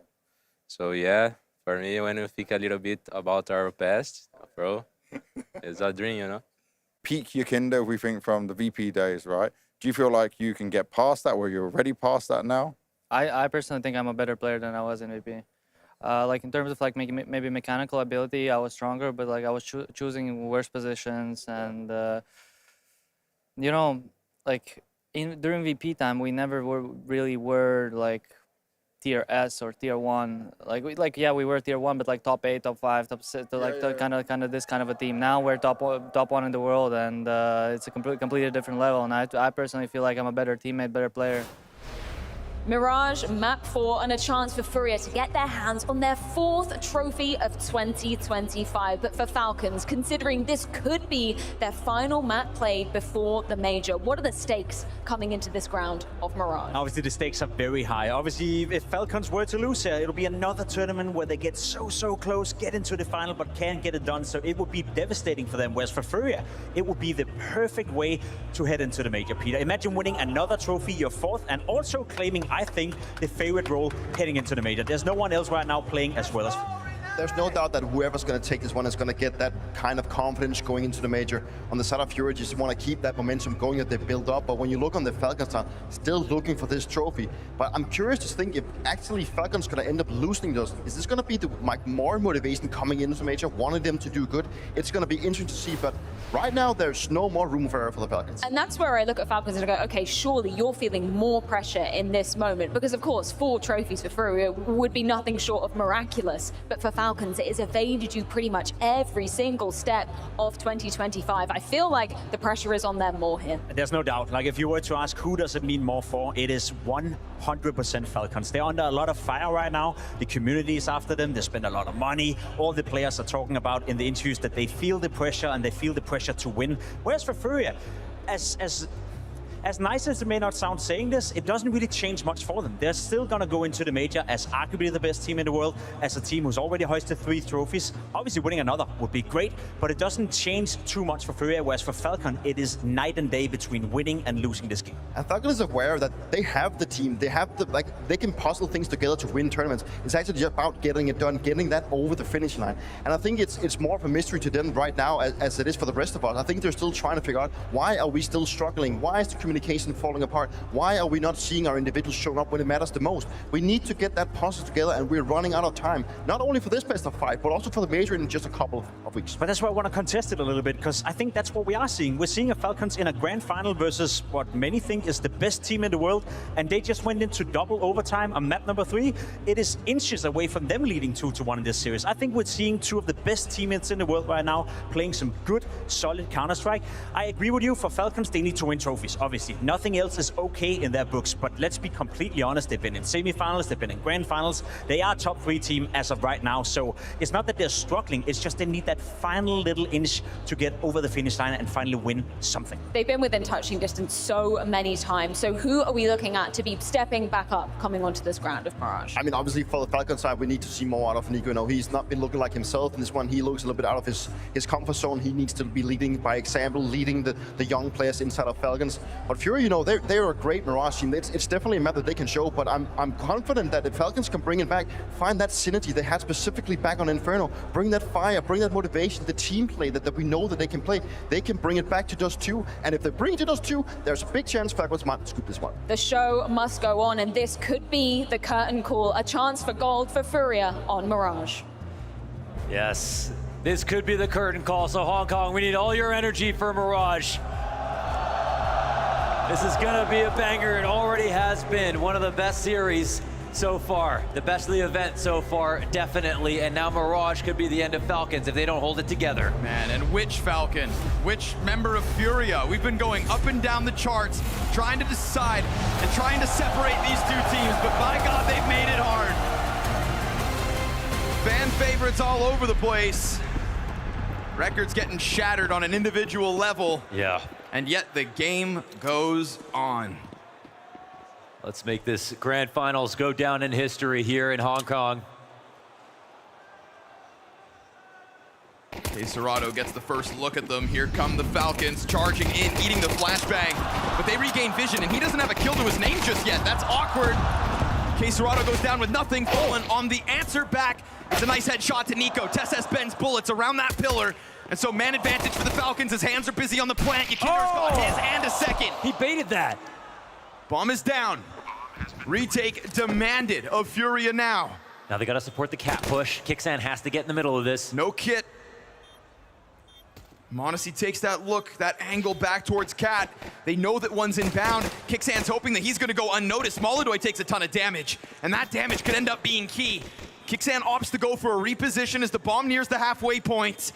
Up from Catwalk, close on Arch. Kixan with a double. No, it's m0NESY to help at the perfect moment. Both of them combine, and they shut it down. FURIA fall in their tracks. And Falcons start off strong. That was a tense moment, very difficult. You have to love how Yakinder plays this from the doorway. Fallen gets one. A nice pick off here, and then he baits in this push. This was so nice. Oh, what an attempt. But even better from m0NESY and Kixan. A roller coaster of emotions to kick things off. These teams bringing out the best of each other. The micro has been absolutely electric. We have to sit there holding our breath as Falcons go to close out that pistol, but for a moment it looked like it was theirs for the taking, right? csgo falling out a window with nothing. There was certainly a lot to be desired with the original hold, and there's even less of a hold this time, despite them coming in with a force. Wait, he caught that kill. That's unbelievable. Yakindar got 2 seconds. Wait, this round is live. Okay, all because Yakindar sees just the smallest of openings, and he decides his commitment's coming through. Now, no kit on the 4 remaining players. But is this one of those moments where now that the bomb's down, you think to yourself, there's still so much to save? The thing is that they can block off every exit. There's a chance that all these guns are lost, even if they can't go for this. I don't think they can justify it. Yeah, but they can still hold off and wait. This is Falcons need to get out of here somehow. They've got a lot to lose, actually. There are still certainly small wins to be had here for FURIA, but the round is not going to come their way. Yeah, small or big, I mean, it's hard to say. They can really damage the economy. This one's coming towards Fallen. Gets the kill with the 5-7. A bunch of damage. That bomb's gonna kill everybody. Bomb's gonna blow up, and this is gonna be Falcons swept off of the map. 2 players survive for FURIA. Damn well worth it. Yes. And good on it, Yakindar, because for a moment, you know, it would have been so easy to just say, screw it. Let them have that B bomb site. Let's all 5 save. I mean, between the pistol and that MP9 round, I wonder what he's got in the tank now. This is nuts. Getting a second is so ludicrous. We had that interview play right before this map goes live with Yakindar, right? James Banks asking him, like, you know, where is Yakindar's form? Compare it to the peaks of VP. And, well, he said, I think I'm playing the best Counter-Strike of my life. Yeah, and that's facts. I mean, a 4.0 T-side rating on a comeback on Nuke. That speaks volumes. And just depth, right? And evolution in Yakindar. Playing better positions. Yeah, Falcons have to be so careful this round because they know how much money was just spent.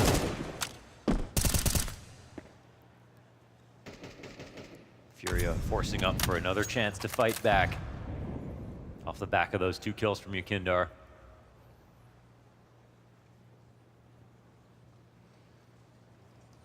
This is a tense moment. Yeah, because it's a very important early turning point. What FURIA want to do this round is they want to pretend to fight all the way down to the last seconds of the round and make that last rotation. 1 pick off when it's too late to change your sight, and that's where this could go wrong for Falcons. Falcons, they want to stay tight. The 5v4 is going to be everything. They're getting a good amount of map control quickly. Things are starting to fall into place. The Falcons desperately, they just want to know which site to go to. Yeah, no easy answer. Gonna have to work for it as 30 seconds hits that clock. It's dead silent, man. And Kixan, he hasn't decided. He's going back to check the flank. Does he stay up on Cat or not? Nico starts to make his move. He's gonna strike one down off the ticket booth, but that also unravels what's going to be a forward-facing A setup. Only this arch hold, and it's not much of a hold from Fallen. Wait, time. If he gets this, damn near kills the bomb on the cross. That would have been a sketchy spot, but they don't actually cover the back door. Tesses goes for a late swing out, and it's all right. It's okay. Recovered at the end. Cerrado is still too far from it all. Falcons will find 3 rounds consecutive out of the gate. Oh yeah, that frag from Fallen, if he got it with the MP9 on Get Right, that could have definitely been the one to end it on time. Very clutch here from Falcons. Appreciate they pulled off this default 3 stay alive at the end of the round. They recover. And Kyosuke able to clear out that last gun from Cerrado as well. So topple your opponents and start building yourself back up.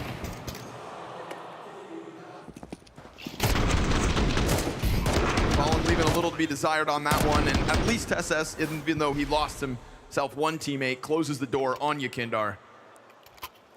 Oh, Molodoy on the op. Okay. They do this sometimes, right? Oh, Molodoy on an op here, They'll okay. do this. This is gonna be hard to predict. I mean, you're not gonna play thinking about looking for this if you're Falcons. If you're too lackadaisical, you will pay the iron price. Nicely done with the fire, though. Oh, but the pistol still does it on its own. Yakinder's got something special here on Mirage. Unbelievable that he has the confidence to still run forward because he wants the gun right now. He's got an even better chance at another. Tesses shuts him down, and in the meantime, that op also hits the dirt. So ultimately, that expensive price tag of a sniper nets them nothing. Yeah, and now there's actually something really nice for Falcons to find if they win. I think this will turn into a recovery mission for Furia. If anybody can go grab that. I mean, Fallen's got so little to lose. Bomb's still at the top of mid. Could this get weird still? Could it? Okay. Monacy helps out. But that's Kixan down to 3 health. Tesses sitting on 50. Certainly still some cost could be created, but Yuri gets blindsided by Kixan. Oh, it's a huge find, man. 4-round streak now. Yeah, 4-round streak. They get the op from Molodoy on this risk.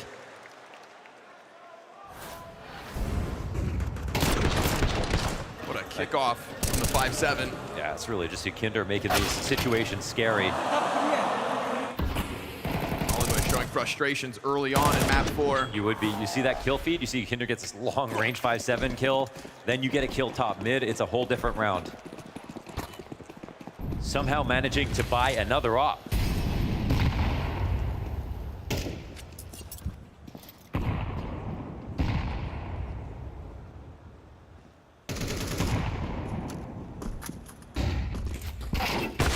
Where's that dink come through? Wow, yeah, his scope was peeking out. He got punished. Go ahead and grab that freebie, trying to find there first. They're not ready for that. Nope. Molodoy posted, op finds its mark, and we go 5 versus 3 to Furia's favor, 5 rounds in. They've done some magic with this money, to be honest, to get that op again. That's actually crazy. Listen, man, Fallen crunches numbers.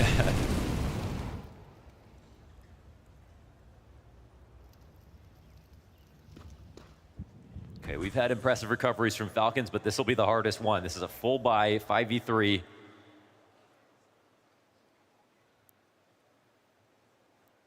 It's going to be something beyond a decent mid-round to find a way out of this situation.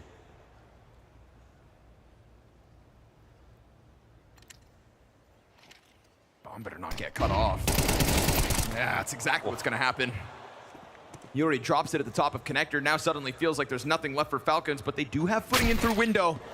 Kyosuke catches one, but he'll get clipped back by Molodoy. Not missing shots now.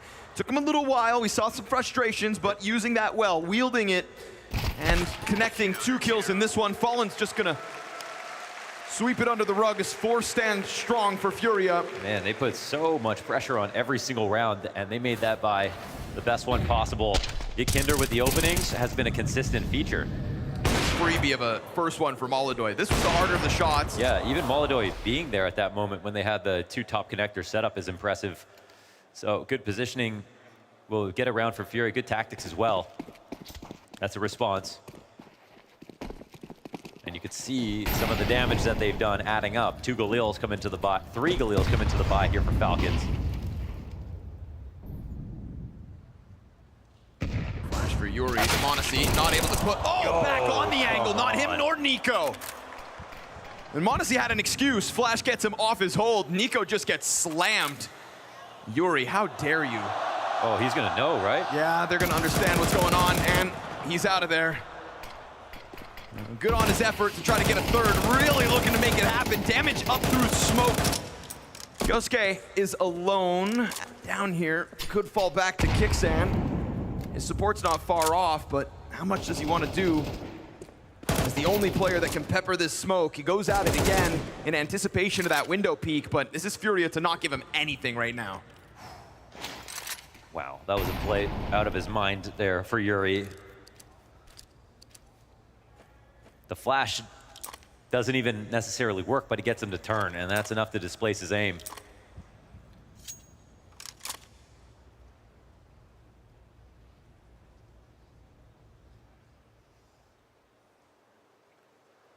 Another 3-on-5 situation here for the Falcons. It's feeling pretty calm for FURIA, but there's still time to come forward with a good attack. Op turns just in time. Molodoy's now posted. This is gonna make it all the harder. And he sees what you're up to. Second player doesn't peek in to stop it. He's looking a little dialed in now, like right place, right time. Frustrations at the start of it, but so be it. Starting to collect kills, and with slowly that, climbing that board. And with that now, they get the save out of Falcons, so they make the comeback. There's been nothing but these small comebacks in this series so far. Nuke was kind of like the most lopsided starts of the series, both times towards FURIA's favor. Yeah. But we're a long way from Nuke now, aren't we? Yeah, we are. It's absurd rifle work from Yuri. Now the question is obviously with Falcons, is this a freebie or not? We've seen that they can win basically any round. Wow, if there was more than one Deagle, maybe. Just maybe. Last time they had this buy, they were staring at TV screens and deep into each other's eyes. Yeah.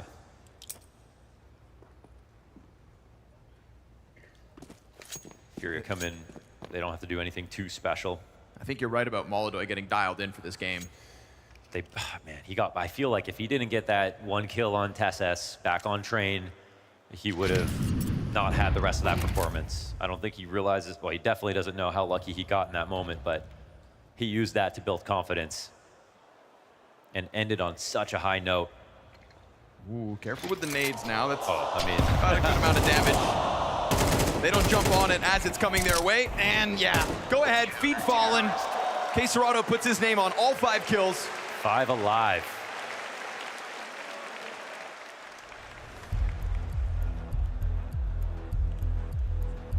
And this game already gets intense.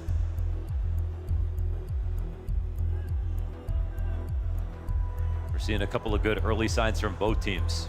Just the way that Falcon stabilized on that pistol, the way that they actually converted.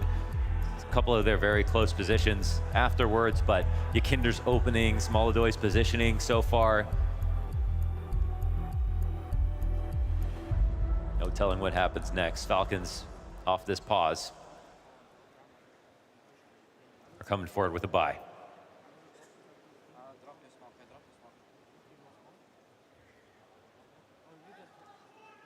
Do you guys think this is the last map? That's a big no, man. Look at this place. Yet, you know, still, even with the belief in Falcons in the building, it's claps for FURIA because you gotta recognize game. And Fallen gonna take an initiative here. Charges down. Oh! What is that? This guy's got moves still. It's instantly another 5v3. Oh, 5v2. Straight into the fight. Throwing themselves down into underpass, keeping that pressure on the player top mid. Nico's just trying to bail himself out. If he can cut them back off on the fallback, it could have been a moment, but instead he's gonna tiptoe into Molodoy and down he goes. That's 2 for FURIA's Opper and a Fallen kickoff. Oh man, I love that off of the pauses. You see FURIA always do something aggressive to Falcons when they try to do that because they're expecting some space, some respect maybe. something to come in slowly, but we just never get that from either team. So many aggressive looks, and I think that's what has made this game so exciting to watch in the first place. But now it gets a little bit worrisome for Falcons. Because it's one thing to start rounds 5v4, you know, but 3 rounds have started 5v3. This one ends up 5 alive for FURIA. And we are all squared up. Look at this jump. Just to make room for his buddy behind him. Grandpa's still got it. They might just be having a little bit too much fun now. That's a scary place to let FURIA get, right? Mentally. Yeah. Tech9's coming in. Because you had them stressed back on train. There is no denying that. Oh, yeah. But now they get to come into this one. A little bit of pressure off their shoulders with a map advantage. And Molodoi saw this. A lot of nades are going to start coming in now. We've seen Molodoi go God mode on Mirage in the past. And we're starting to see the bits and pieces of that come together already 9 rounds into this game. That nade'll hurt too. But Nico's still alive, and that's what matters. Dropping the utility here. Molodoi going to go back at it. Well, was alive. That's something about him, man. He's not afraid to re-peek, and this is supposed to be the cardinal sin of CS. Yep. Well, he's kind of rewriting the rules at the moment with his style of play. He's proving that you can pull it off, and we've seen some players try to replicate it and get punished, as you should.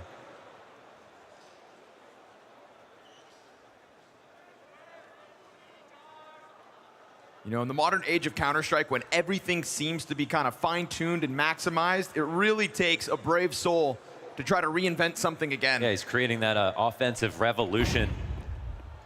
Here we get a flash down into sight. That's Bomb trying to make its way over. Falcons would love a bit more money, but it's going to be Fallen to cut it down, and m0NESY with no bomb possession. Just looking to scoop up some more, and he will. Good on him. One more for the road, but majority alive again. No bomb plant again. Not gonna lie, they needed some kills, man, yeah. Round win FURIA again. Yeah, I mean, they're all over 10K before they start buying. That's too much.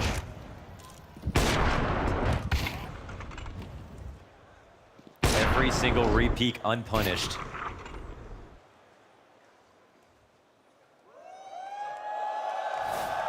You know, based on what we've seen so far, he's a good player to place a bet on, you know? Here we are, 8-1 in opening duels this map. I'd say largely because of Yukinder. We saw Fallen contribute to that, but there's been no shortage regardless. Boy. Okay. Yukinder trying to push that stat line one step too far. Now Molodoi. Up into the apartments on the immediate recovery, but missed first shot. Ooh. It's good damage, though, versus Falcons. You've got a lot of wounded players. That is great spam through from m0NESY. Given a bit of a gift here on this one. It's man advantage Falcons, but who'd you rather be? Yeah, I mean, it might be a great gift here to try to go up cat with the players surrounding these positions. And Molodoi up here in B apartments. It'll have to be a flick to hit this. And he got it! Between the he's got it. Thing is, too, that was the 100 health Nico, right? What is that shot? What is that shot? That's a Kovac melon smashed on stairs. Man advantage lost in the process, and then that health disadvantage now feels amplified. Molodoi, fine by him. He doesn't even get his feet off the ground. Just go ahead, come and get it. Challenge set into the B site. Fallen's gonna prop him up to go for one more. Come on, Molodoi! Immovable at the moment. And you've gotta respect it. Rookie of the year. Commanding this crowd.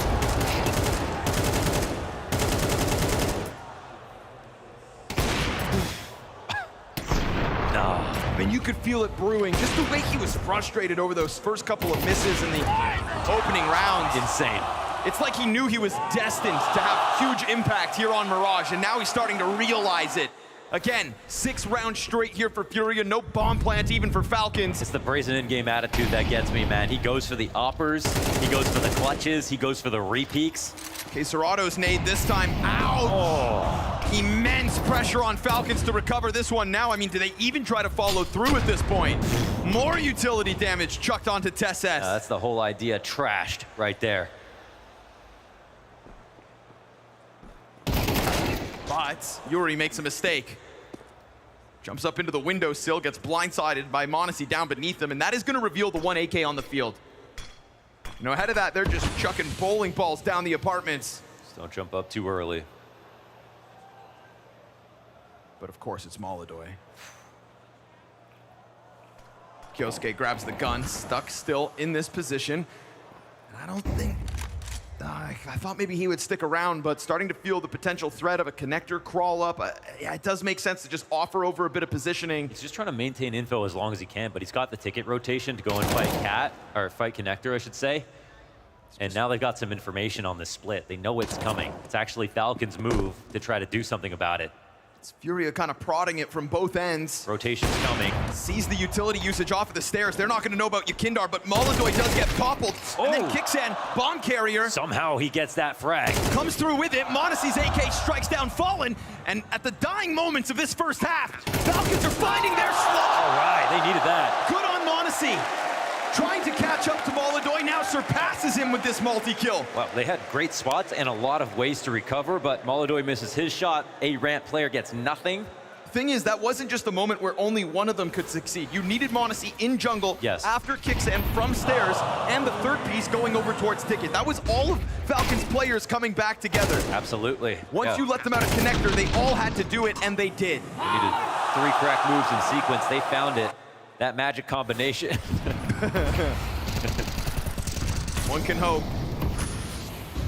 Stay tuned. That's all I'll say.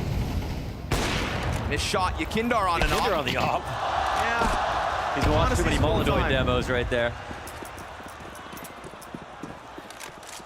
Now m0NESY on the peel back. Is this 5 versus 4 to tie up the game at 6 rounds each? Come on. This is what Falcons needed. A little bit of a lifeline late. I thought this team had 2 oppers, not 3.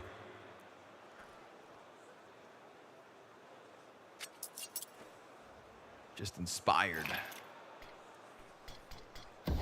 They're walking this, aren't they? Yeah, full commitment. Molodoy turns his back. They emerge through the smoke. Molodoy gets wind of it. Sees the crossover. Wow, Kyosuke on the drop down. No and a way. save. Kixan just backs up 1 inch too far. Can he miss right now? And right now you've got TSS stuck on bench. m0NESY cautious of a catwalk play. And Fallen emerging out through that smoke is going to give away TSS's position at least. They don't have a smoke though to deny this angle. So you've got Molodoy on the hunt. And welcoming the op shot through that smoke was Quesarado, eating the flash as Molodoy, but still he will try to fight on, and he's not missing anything! You can't slow him down. Nico, last attempt down through, gets things shut down! He will not give you anything to work with, silenced in the dying moments of Falcons T-side.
Falcons glowing out of the gate, but very quickly shut down. And of the 7 rounds that they collect, it was preventing Falcons even getting on the bomb sites. It truly feels like Molodoi is everywhere throughout that first half, doesn't it? I mean, it's just unreal. Like, I have so much more to say about him, but it just feels like it's so soon to be able to say it. But the way he's playing, the way he's going after every opper, going for all the opening kills, never losing faith, even when he starts off wrong, still going for the hard shots, re-peaking.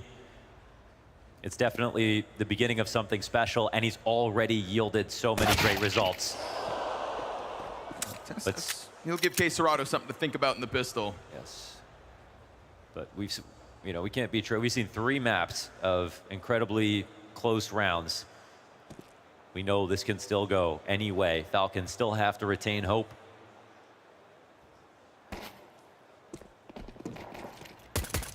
Chance for m0NESY as the best performing Falcon in the server right now, but that didn't look pretty. Kyosuke back with the trade at least. That's a bomb plant, and a bomb plant makes things problematic here for Falcons. This is NiKo with 2 kills on the map.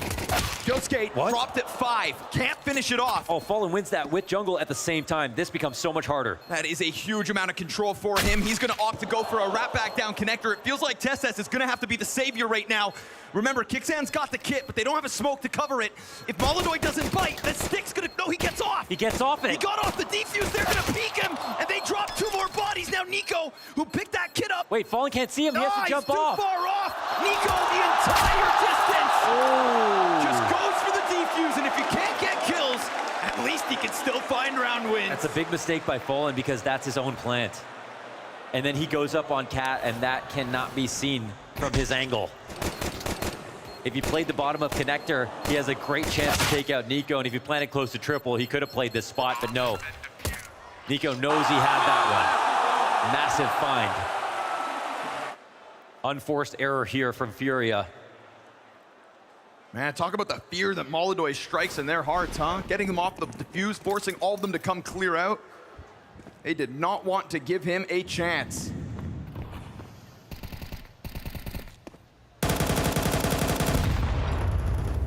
Good nade deep into the apartments. That'll chip away at 2, but they're still just going to try to jump on top of this.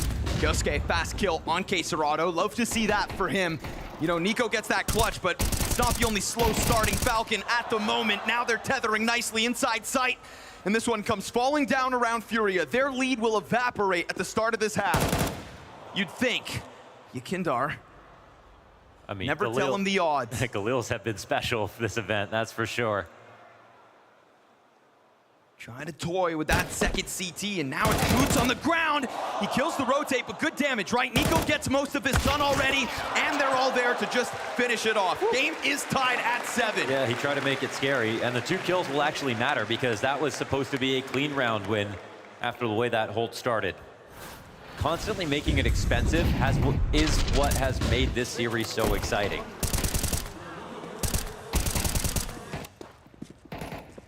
And if you can manage it, it's the right way to play CS. Even if you can't win the round, always make it close if you can. Both teams have been really putting their best foot forward when it comes to that. Ikinder comes into this round, the 1 AK, and I'd love to see it on him because throughout this game, he's got miraculous opening frags. Oh yeah.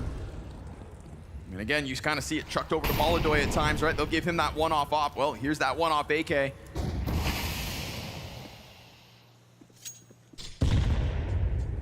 Bit awkward for them as they shut down this idea. Careful with these jump spots, man. This is not the way you want to go out, but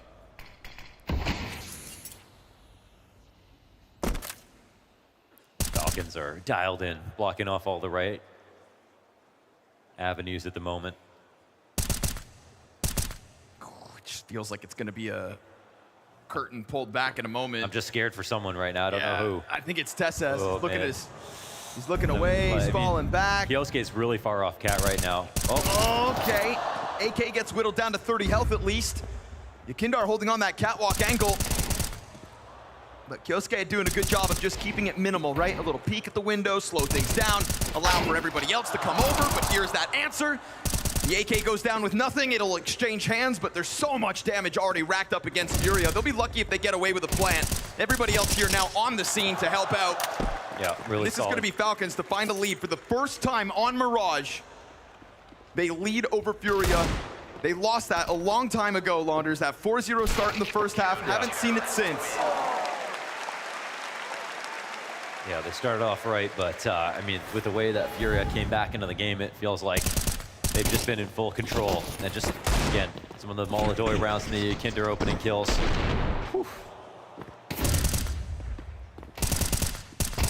But this one's only one death for Falcons.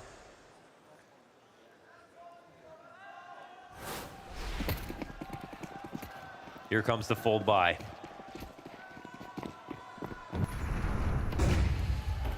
Nico, kind of another slow start, but I can't help but feel like CT side is going to be friendly to him. You'd hope. He gets to play connector, and kind of depends what type of game plan FURIA bring. You know, as it stands, this is another sub 1.0 rating in a grand finals for Nico. Right. Maybe you guys aren't cheering for Nico enough.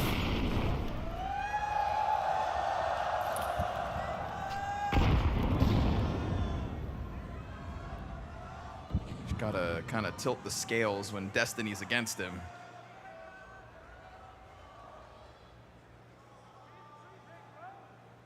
We hit a minute, and there's still a lot of FURIA sitting around in mid. The thing is, it requires Falcons to actually, they're so close to going for the retake on mid, but they aren't doing it just yet. Looks like they're getting ready. Inching their way into connector. Nico actually jumps out the window. They decide to go hard on the catwalk, but Molodoi's drawing this back with an AK of all things. Oh, he can't get it. Yuri goes out wide. I mean, as the cat push comes through and they start to find success, it's Nico that dies with nothing. That would have been the one. You see, they have top boxes control. They can pendulum around this now. The CTs are the ones who are bifurcated. They have to pick what side to stack or put it all on one player. And it looks like Kicksan's going to put a roof over his head, play for himself inside the ramp. Unfortunately, this also means he won't get that early information. He just has to assume they might come out of Palace, and they might scale out towards him. We'll see. Uh-oh. No! He's made the mistake. He's made the mistake. They lost mid, and now they'll lose the round. The bomb will get planted. m0NESY has to win a 1-on-3 retake. Oh, at least he's got 100 health, and there was damage done early, but this team position from Yuri's got it. FURIA just find that timing. Uh-oh. Kicksan inside of the ramp is one thing. We'd say that would have been perfect. He could have reacted. Yeah. Coming back, even not that bad, but climbing onto Tetris? Yeah, I know. Yeah, I thought he was going to catch a head of somebody walking out, maybe get a 2K spray down. And also, I mean, Nico, man, I'm sorry, but your two cap players come wide. This is pick one up where 2 kills. That's a 5 versus 3 for Falcons that just gets shredded back to pieces. Yeah, I mean, yeah, it all hinged on that one trade from him inside of middle. They win middle, they have a player advantage, they can cover both sites and the rotations. That's where the actual frag does matter. It's not a space problem. It's a form problem. And Falcons down to 1 timeout. I mean, it's short-lived, but that's a 5v3 where they then get no additional kill. FURIA able to build off of that one with 3 survivors in their first T round win. And this, again, this could be the start of the end. This could have shades of the first half as well. We saw that 4-0 start only wind up being 5 rounds for Falcons.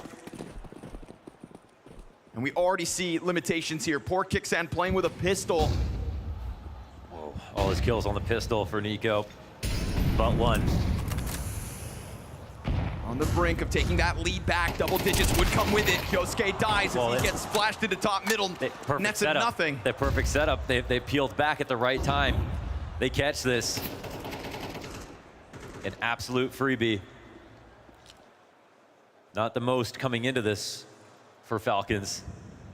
They're basically out of utility. They've got 3 rifles to work with, but they're going to be playing for scraps here. If someone gets a lucky 2K, they can move into this, but okay, all right. I mean, m0NESY continues to try to be this hero. He is leaps and bounds above the rest of the Falcons. TeSeS has just decided to keep himself tucked in. He could find wonderful timing, and he will. Punishing Molodoi, but remember, bomb is on Yuri, so it's gonna start climbing into the marketplace, wrapping back around the door. Oh, this is the genius move. m0NESY, he looked at this, but he just turned away. And right now, Yuri's trying to join back up with a teammate. TeSeS is gonna get pinched from both ends. And there's still time. 40 seconds to put this squeeze on TeSeS. 40 seconds for Kicksan to try to come and help, because he'll need to. It's bomb thrown to the dirt. It's TeSeS in a corner, boxed in. Wait, Nikinder's going to run head first into this. Coming through and he's pistol only, be damned. That's a big one from Tessas. And Tessas is alone. That's when he's at his best. What a hard position for him to find and surmise those kills. It's an unreal position for Falcons to figure out. But off the back of the m0NESY spray down. And Tessas on the clutch rifling, they put this one together.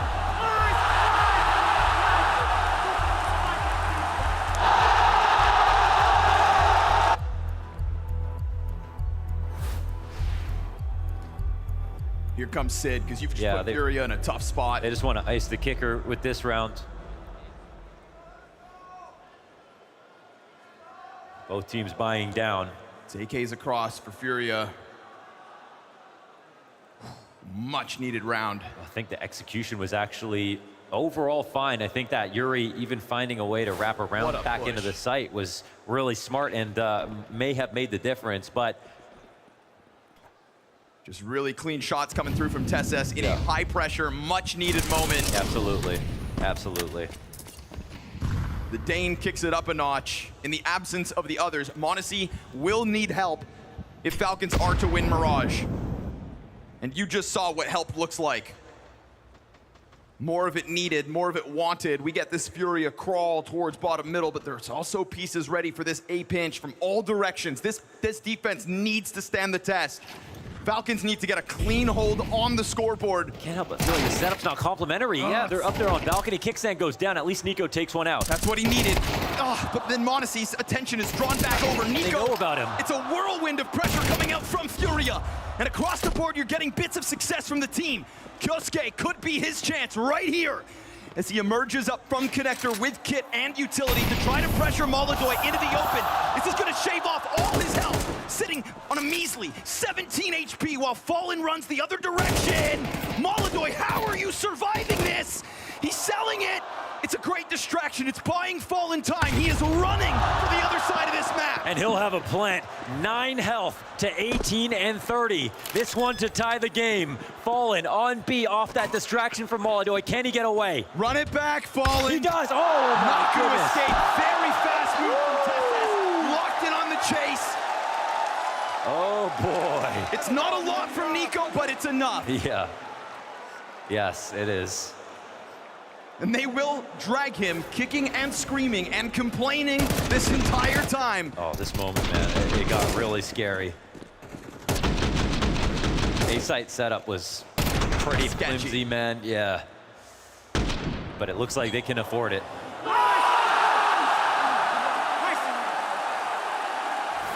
Fallen went for the win. Taken out. Think about how much more Molodoi could have gotten from that position if not for the fire out of Kyosuke. Yeah, nice that he lined that up so quickly and made sure to get the full effect. Because he took some damage back. Right, they're pressed up on A ramp actually really quickly. This is going to be a set play. Nico's going to get tested yet again, whether he likes it or not. Be careful with that spam. Ooh, there are layers to this. Safe reload for him. m0NESY not too far off, gets the challenge into the window and succeeds. This is Falcons starting to put more and more distance between them and FURIA. This CT side is ultimately starting to look rock solid. But your answer comes in the way of a Molodoi A-site entry. Spam down through the smoke as m0NESY continues to counter and Kickstand walks this over. But here comes the clutch. Quesarado so low already. No need to finish this off. It's going to have to be a guillotine from Quesarado, not once, but twice. Off default, and he's moving up. m0NESY's been playing phenomenally in this fourth map to keep the Falcons' dream alive. How can he get 2 from this position? I don't know. He's trying to think different. He might catch 1. If he gets both, it'd be a miracle.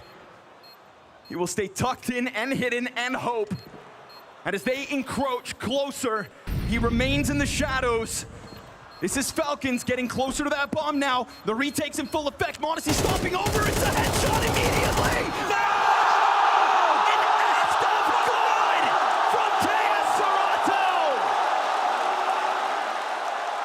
An absolute maestro of the moment. Always finding a new way to play a standard round. on that low HP to go sandwich. They couldn't believe it. They couldn't believe he would do it. Believes with the spray down through the boxes. Some have said the best player to come out of Brazil since that original crowd called Under Fallen in 2015, 2016. This team going international around him. Molodoi stealing the spotlight from him sometimes. But in moments like this, we remember the best closer in the region.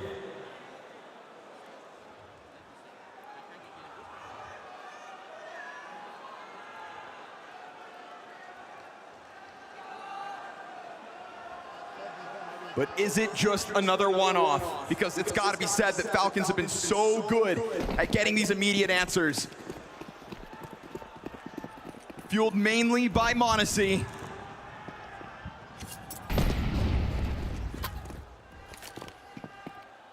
Unreal. Ooh, another moment where Tesses, that Ivy moment on train. This one, ooh, it's gonna be something to think about tonight if this map isn't won. If. Still in the lead by 1. The buy-up comes in. This one's for the tie. And it's not looking too hot here for Falcons. There's a save on the other side of this round loss if Falcons can't win this round. Both of them, actually, even though the buy is better here for FURIA. This is huge, folks. And actually, this, I think Falcons are assuming they're going to do no-nonsense cat split on the anti-eco. And instead, it's going to be this round they're not ready for. There's a lot of important junctures in a best-of-5 grand finals, but now we are looking at a round that could be called the close. Yeah, so retake is where they're going to be the least strong. They need to get a kill quickly. m0NESY boosted up. His rifling has been immaculate. Yes, it has. But he lets them know where he is, and in response, they will pepper that with their Galils. And they will force him back. Him and Nico both just recoiling away from that original setup. The boost nets them nothing, and now you have to start contemplating a save already. Falcons don't want to. They'd love to play for the round, but you got nothing on the hold, and you have nothing in the next one if you fall here. Yeah, but they got termites in the floorboards right now. Yakinder's here to try to punish the exit, and he's coming in to clear out Nico. He's got them locked into the site. They don't want to overcommit to this because they don't have a lot of money to play for. Right. But if they get easy kills here, this makes it so much worse for Falcons. Honestly, Falcons went for a stack. They didn't play 2-3. They saved potentially with 4 players here. That's not too bad. They give up this round, but their money is you move the completely M4s. gone. Yeah. Move the M4s forward to the next one. At least All's you good. get another equivalently strong try. That's what they're looking for. Off the back of that miracle from csgo, here we are. Pendulum swings on the finest margins. And that's a round where both teams are just trying to set themselves up for the follow-ups. No shame in falling away from jungle. At least you didn't lose that rifle on m0NESY. Like you said, it's been lights out. Well, it's him and Kyosuke to try to do it again, and they're coming through with no utility across the board. Incredible timing to post a 1v4. We know csgo's a man of faith. Well, that's the big man pulling back the curtain. I didn't know he was the god. Here comes the push, trying to set up Kyosuke. Yuri from the corner does get bested by the M4 because you can't just sit back on your laurels, right? That's kind of what they did in the 1 round prior. m0NESY didn't get enough of a hold going, so why not try to set it up instead? An initiative taken for a 4 versus 4 and a chance at a gun. Why not run the risk? At worst, Nico loses just a pistol. This is where it becomes a big mind game, you know? Every bone in your body's telling you to leave and go to the other side. The CTs know that. The walk-up could come in. Kyosuke, he's watching this, but he gets caught off guard. csgo right back into the headshots. But with him dying, they know he got the trade up in Palace and it was a 2-man push. They don't know that Nico's here. Nico's going to take his sweet time, and Nico's the one guy not working with Kevlar at the moment. This is going to be an awkward one for him if he doesn't get those immediate shots. They're coming in to make sure all their T's are crossed. Molodoi, though, one missed op shot, and suddenly maybe an unarmored Galil could prove problematic. Meanwhile, the other side of the Falcons set up towards Ticket. This is big, and he shuts him down. Door closed. A desperate act to get up and over top of Ticket. They don't even want anything to do with this site. We are looking at a FURIA with 4 players strong and no save guaranteed at this point. Yeah, they're looking for the red carpet rolled out to them. Coming up now, Nearing championship point. The pressure is mounting to its maximum. TeSS last man up, and there's no chance at this retake. They're coming to chase him down. They want blood. Strong starts to both and halves, they get it. but FURIA's ability to answer on full display. This is 3 rounds in a row. This is Molodoy topping the charts. It's every other individual on this squad offering what they can when they can. And the beauty of these FURIA wins as of late. Champions in Chengdu, but how close are all of these games? Every time they're going up versus Vitality, every time they're going up versus Falcons. These are tough matches that Fallen still continues to call an edge over every time. Absolutely. If you want to be the best right now, you're going to have close finals. Even Vitality's, all of their finals were so close throughout this year. FURIA somehow keeping up with that is already unbelievable, especially considering this lineup. Players that we would have never even talked about or considered could be on the top team right now. And so you've got to make moves if you're Falcons, and you can see it right here from the top down. Activity on one side of the map while FURIA just kind of slowly sulk through mid, but no overcommitments to be made just yet. There's plenty of time for FURIA to secure this 12th. I mean, the thing is that Falcons they're not playing from a position of power right now. They're playing turtled up because they don't have the utility to fight back. They would love to come in and try to interrupt mid-control. Flying blind. I mean, they have this push actually from Kixan. That's the one bit of information. It's the right risk to take. He doesn't know about Palace, but he can be confident to organize his troops in the right direction. All while they take a look at middle, but now Kyosuke starts to peel away from that smoked window. And as he does so, the numbers get stronger on B, but what's this defense really gonna look like? They're eating flashbangs. The utility comes through to perfection. TeSS is yet to strike, but as he does, it's 2. And as his teammates fall around him, he steps it up a notch yet again. Bomb thrown down to the dirt. Falcons rebuttal with a tied game at 11-all. He's the one to save him. Again. TeSS with 3 kills. Almost all wall bangs right there. Headshots as well. Almost no space to work with. Mollies, flashes everywhere. He was just as blind as everybody else. And as Falcons regained their vision, most of them lost their heads, but not TeSS. No panic. Takes off with that multi-kill. That's a huge moment to make this game tied. And once again, we're going all 24 rounds. Wouldn't have it any other way. Pops up through the fire, keeps the spray downs clean. Oh, 9-8-7 right there. That third one, dude. Yeah. I mean, that third one, not only so clean, but on top of it, it's versus the 21-11 Molodoy.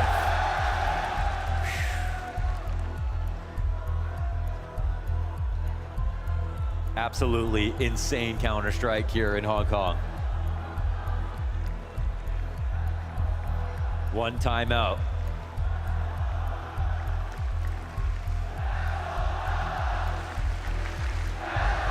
The crowd wants Falcons.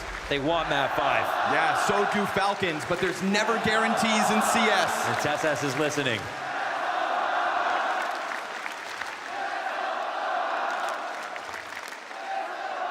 Nico needs to not press tab right now. It's 10,000 live in attendance, trying to will the Falcons win into reality.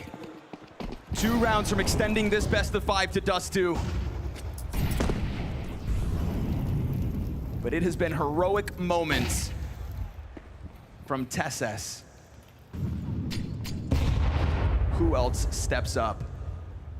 There's one above here. They naded this just for a second, but how frisky does m0NESY want to get? He's definitely worried, and for good reasons. Round by round, Nico, round by round. The only one that matters is this one. And the next one. Not anything that's happened. A true test of the mental. This is a man who's been through it all. 6 kills in the key position of this round. If this is going to be an A split. Almost exposed, bottom con. Flash comes through, but nobody really eating it. Positions taken over by FURIA. We hit 50 seconds. The tension is building all around him. Right here in front of That's what it matters. Oh. Down with nothing yet again. Yakindar back at it. He's got himself a second frag. Time to shine. Kyosuke sees the barrel on the ramp. Kesarado dodges death again just sink deep into a site with no chance at Falcons to recover. And they're shoved out of this. No chance of the retake. Money is a problem. It is another one-off. And they crushed this, man. They had 3 spots on the site. No one delivered. It can't be just Kixan getting a kill. It can't just be m0NESY on the recovery. Not versus a team that's already picked up 3 championships.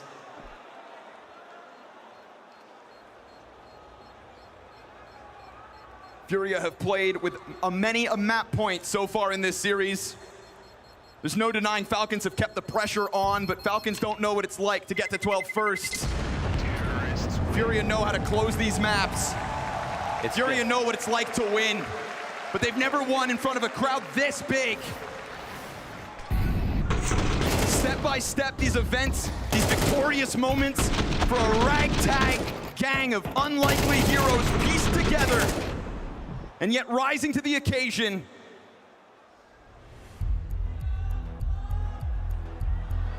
They are playing championship Counter-Strike. They have different carries when they need them. Unbelievable X Factor shining through. Here we are again, 4 maps deep into this best of 5, 24 rounds a game. We've got no more timeouts, we've got fine-tuning. Fine-tuning that's been so good from Zonic throughout this event. Yeah, being the utility that we saw on map 1 made it feel like this was going to be a 3-0 in favor of Falcons. But every time we come off of these tac paws, we usually get something unexpected. Yeah. We usually get something explosive. So everybody in this room's got to be ready for whatever the hell's about to go down, because the Falcons' lifeline is right here. They have lost 4 of the last 5 rounds. This can be aggressive tactic versus aggressive tactic. We know FURIA like to counter the pauses just as much as Falcons like to try something different. So m0NESY takes up the mantle. It's a quick look towards top mid, nobody home. And it doesn't look like it's going to be one of those immediate all-ins from FURIA. Remember, their timeout. This could be a copy-paste. They have so much success in that last round. They kind of looked unstoppable. Even 3 good spots again. It's Groundhog Day over here on A, except this time, Kyosuke's up on Cat. Step 1 assist, Yakinder getting out of underpass. This time, they finally punish him a little bit.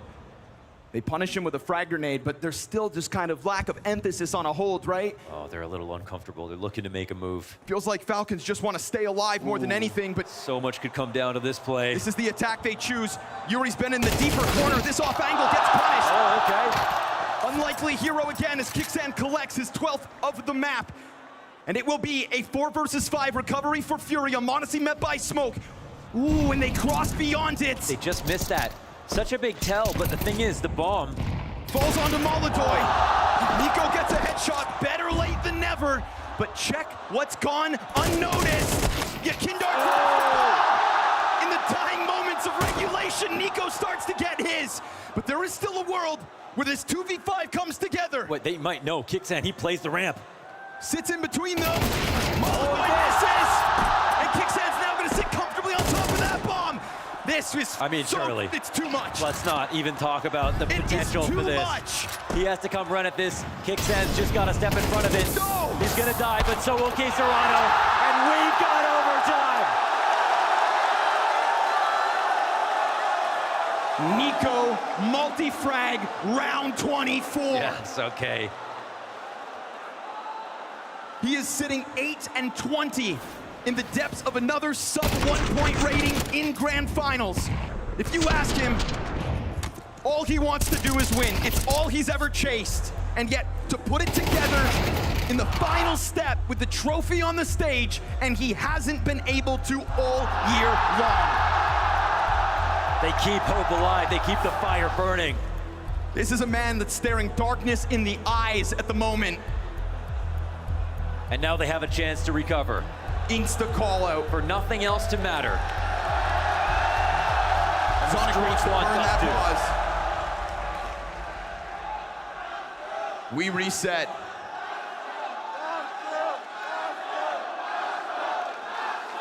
Come on, Hong Kong, make a little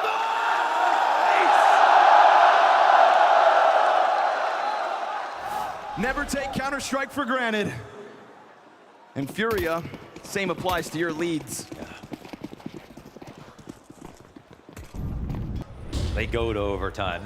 They're still going to be happy to be here. I'm sure of it.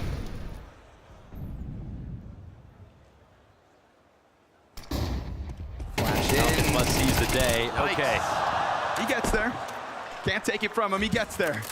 This is 2 critical moments now for Kixan in back-to-back rounds. Yeah, and I mean, I like that it's off the back of a flash tactic. It feels like FURIA are the ones getting all of that. Careful. Oh, that shot's just straight up missed out of Monacy. There was a chance to kill Molodoi. He doesn't even know what happened. He was blind the whole time.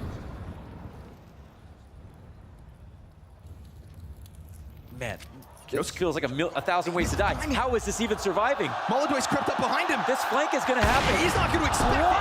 Molodoi just goes combat hopping. This guy needs a lottery ticket right now. And the beauty of this is it's going to throw a spanner in the works. Falcons are trying to figure out what catwalk means when all the while the remnants of FURIA are setting up elsewhere. Walk out from the palace, gets shut down at least. Auto trade, no sir. Kixan is shining again. Absolutely. What a round out of him. 3 frags and looking for a 4th. Oh, he's got it. Nailed it. This is the same man that sets a record in a Falcons jersey to kick off this best of 5.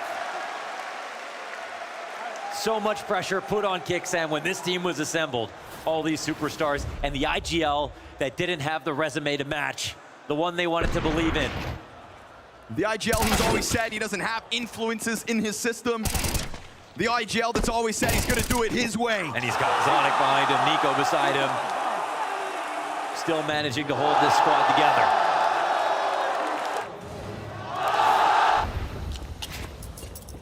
No denying this belief's in full effect.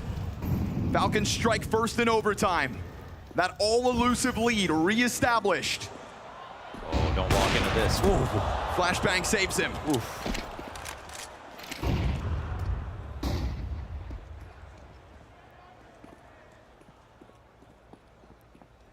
Unreal what happens to Kyosuke last round. He also hasn't really woken up for this Mirage match just yet. Man, he's going to be nervous thinking about those timings. Is there no flash for him? He's right on the brink of stepping into this Molodoi scope. Feels like he's waiting for the flash.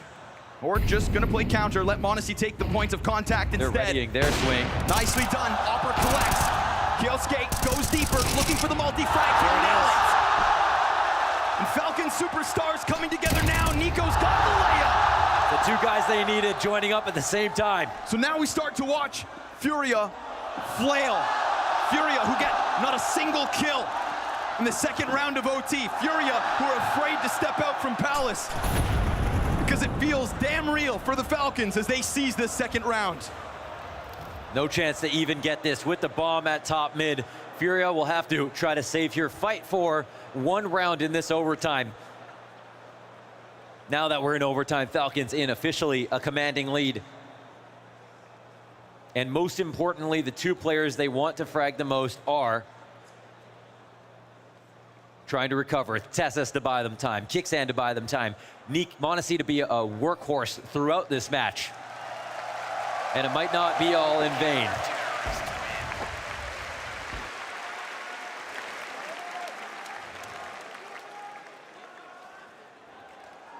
Can they seize this chance?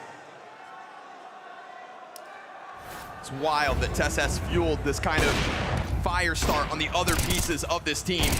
Yet big multi-kill moments over towards that B site. He's kind of on the coattails of Monacy now, but that's opened the door for Kixan to catch up. Everybody trying to roll with this momentum on the brink of a flawless CT side.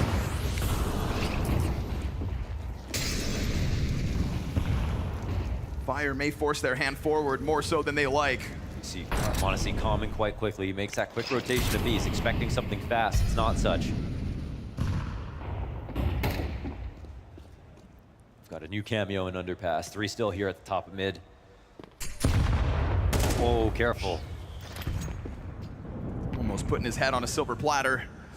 Molodoi's got a deep angle, missed chance onto the catwalk play. Sees that cross back. They're gonna know the op is just floating out middle.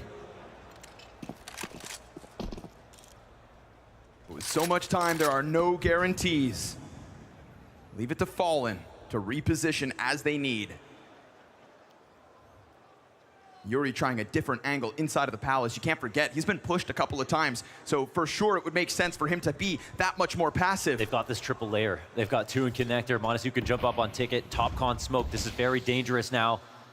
This is all while a ramp smoke now starts to come up. Will that draw Monasi's attention away from supporting? They're not expecting this. Flash does nothing. Fallen's gonna die. Done for. Nico pops out, executes him quick, and then on his own flash at 30 seconds knows better than to stick around. You do not want to be the thread that gets pulled on. You do not want to be the reason this is unraveled. Another blindside. Kicksan from the staircase puts the bomb down at his feet. Now we get that answer. Queserado's collected 1. Nico drops the ball. Oh God, they're doing it again. And as Monasi awaits that peek out from Palace, Kyosuke's inside a connector, 7 seconds. Bomb still belongs to the Falcons. Overtime belongs to the Falcons. 3 straight here for the Falcons. The game that seemed impossible to win, they have made it 3 straight. They need 1, and we get Dust 2.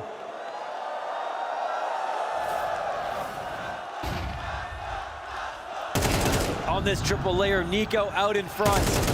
Kicksan, they had no idea he'd be here. He was over at the A ramp. They didn't second guess this. They knew that it was going to be a connector play ahead of time. And they went all in.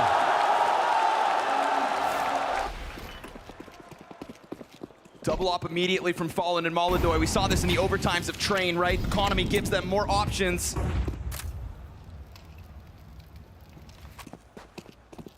We had a blowout to kick off this series. But in the closer games, it's always kind of been Falcons playing catch up. Not here, not now. 3 glorious opportunities to close out Mirage. Pushed to their absolute limits. Here it comes. Hard A-site commitment. Molodoi in position. He's wicked with that whip. Drops a smoke at his feet to give him a little breath. And as that gets popped ever so slightly, bomb passed back.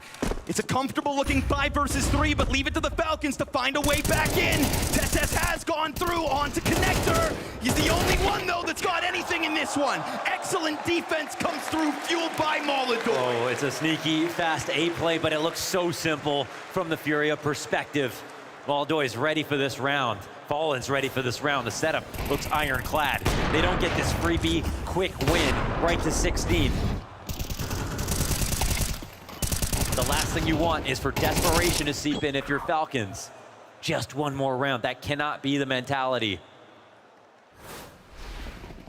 But they did have that one to play with. Whoa. Up above, but they missed the shot, and Monasu dies. Dangerous game to be playing out here on the Cats. Yakindar still sticking around to spray. What? Look at his health! How'd he get that kill? He had nothing left, and yet still presses his luck. That dying smoke barely covered his fallback, and he got another headshot instantly. Open window covered from Fallen. Sitting and ready. Tess dead. And bomb at too far of a distance. I mean, Yakindar, I think he just felt like he was gonna die regardless, so you might as well fight. That's right. Signs it up, lines it up, sprays it down. Kicksan has been playing world-class Counter-Strike throughout this series, and usually you love to see a moment like this where he's got the bomb and plenty of time to get tricky. He's a minds game kind of Counter-Strike player. And right now, with a couple of pieces from FURIA tethered, there is a world where he manages to get that bomb down on this cross. Angle's being held, he offers up his back.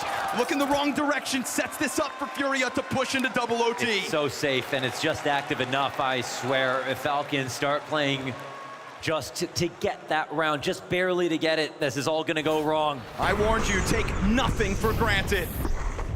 You can't miss any shots. Not if Yakinder is gonna go and do this. He's on the way out. Oh, the nade. It's a beautiful transposition right into underpass with that nade tactic. And everything moves like butter. They're happy to continue to play aggressive. The set plays are not working out. Dead in the default, dead on the A play for Falcons. One last idea. And you know they just want this game to end.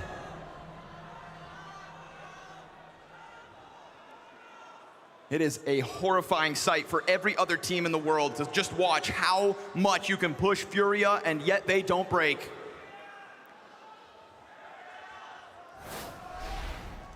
Falcons too, I mean, they look like they would beat anybody else right now. Yeah, that's the tale. Now that they've got that victory over Vitality on the stage, it's anybody else.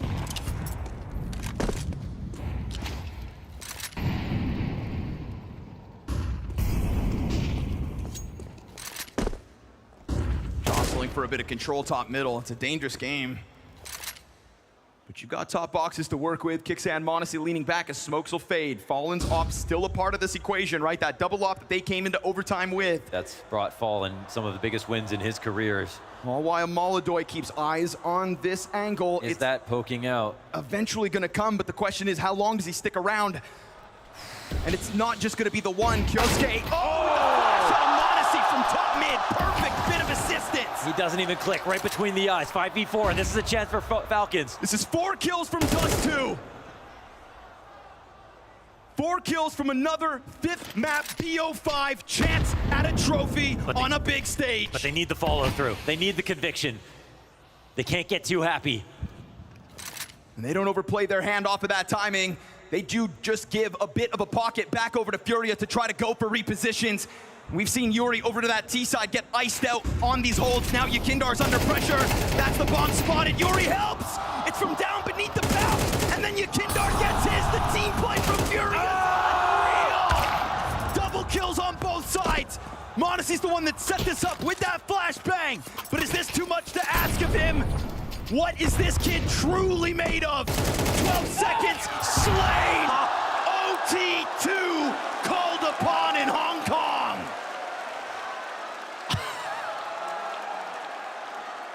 3 straight answers back from FURIA. From the 5v4, Yakinder tucking in and drawing aggro for Yuri. A teammate behind him as well.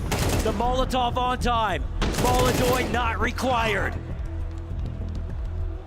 And Fallen's just having fun.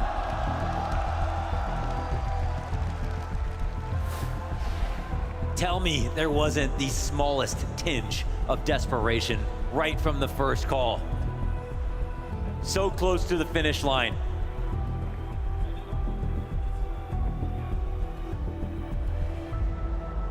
How many chances like that will they get?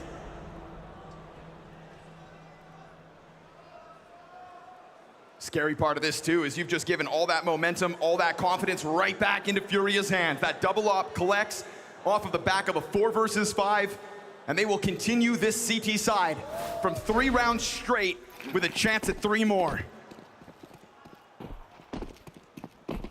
Victory is all that FURIA have come to know as of late. Heartbreak is what Falcons are built on. And I believe they can change that today.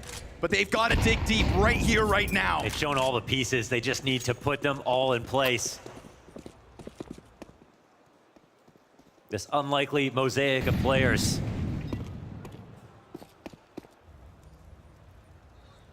Nearly have figured it out. FURIA stand in their way. This is no forward-facing setup. This is Yuri simply on bench. It's not bad damage for just a bit of a peek. No ticket player, but the spams on the cross. This is what it's all about. More Yes. found and fallen, and again from Yuri. And now it doesn't matter that they don't have a ticket player. 5v2 retake. I mean, what did they see that we don't? Yeah, that's why I love that top con double setup. Spamming on the cross, blowing it open is so powerful. Kixan's trying to change up a position. You've got to fight for it, even if 3 deaths feels like it's deflating. m0NESY finds one. Kixan connects with a headshot. This is a 2v5 coming together. Bomb is also past the halfway line. You've always got to believe. m0NESY! Incredible return back from molodoy. And he's going to drop that on top of the bomb. It is nothing but stardom, but time decides. And this one is Falcons. 2 on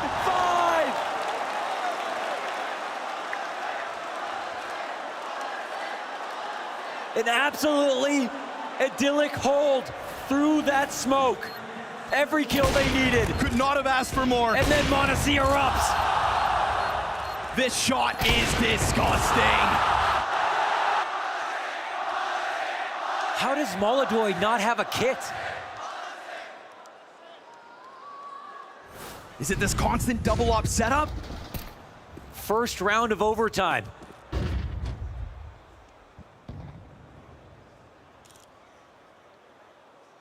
Whoa. How far does Cesses go? He looks to punish. Little bit of damage, actually a lot now. Yakinder, but he wins. That's just a solo duel in middle. Yeah, Kiosuke goes down.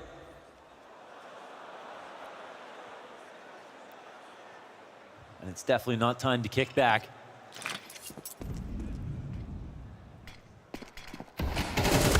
Oh, I mean, the clutch is excellent, but last round it's a 5v2 straight up, and now they're already 2 down with no answers. Do FURIA even care? Does that even register as embarrassment to them? Or do they still see the victory? Is that just more like charity? Who's gonna make a move? Tesses wants to, or rather hopes that somebody does against him. Still sitting in the apartments as Nico crawls forward, and I mean crawls. 11 and 25, deep into overtimes. Just on the brink of Molodoi's op scope. Meanwhile, the rest of FURIA know they can go passive, right? You've got 20 seconds left on this clock in overtime. You know Falcons are gonna make a move somewhere at some time. They're testing everything. They're trying to get a rotation if they can, but Molodoi picks this one off. Yeah, now it's gonna be all the more desperate. 10 seconds. Man, dude, the time. You've got to get to the site and plant now, Nico. It's not gonna happen. It's just gonna fall apart in front of them. Molodoi's not missing. Uh-oh. He may not have had a kit. He may not have had a defuse in that very valiant effort of a clutch. But this time, it's an easy hold inside of that B site as long as FURIA are concerned. The only thing that makes up for it is the victory. Next round, here it goes to them. Monacy with the spam tries to get this one. It's an ambitious move on ramp, but I mean, ambition's gotta be part of this game. And when 1 round prior, you lose 3 players to similar shooting, why wouldn't Monacy try his hand at it? Things are gonna start to get testy. Kicks in, getting emphatic. Rising for the Falcons. They went for the triple nade, no one there in window. Yakinder, he's been so solid inside of middle. Kicksan, though, looks very aware of this. He's worried about it, that's for sure. It's all about routing. Oh, good coverage. Oh. Yeah, that's Monacy from further back outside of the apartments. Ooh, no kill, though. Great damage. What? What was that? He repeaked. 22 health. You said this kid is redefining the game. He's doing what you shouldn't, and it works. Some of these moments, he feels like the second coming. It's actually unbelievable. But again, is it still too little? Because he sits on 22 health. We saw csgo ice off a 1v4 from this position. He's got the up. He can play perimeter, hold down a position. Squeeze is coming. We hit that 45-second mark as the bomb just trickles out from the bottom of middle. They're just going to try to bank on this connector entrance. Yuri down to just a frag grenade. csgo, sure, you've got that smoke, but where's this double op? And what are they going to do if they're demanded of a retake? This is looking likely for the Falcons to get a second T round. Pressures on the Brazilian duo here and now. A-site's not as vulnerable as they think. csgo, will he overplay his welcome? Still sitting on the spot. They write it off again. Him and Yuri all to the kill of Pop. And this is Falcons finding nothing on the approach. Back towards jungle goes Monacy. 12 to the clock. Over top. Missed shot. Missed opportunity. And Molodoi picks him out of the sky. Can you believe that shot? Can you believe that pick? What business did he have going for any kind of repeak on that HP after this spray? Boom. Oh, he lined it up. It wasn't even lucky. Kicksan crouched and hiding. Oh my God.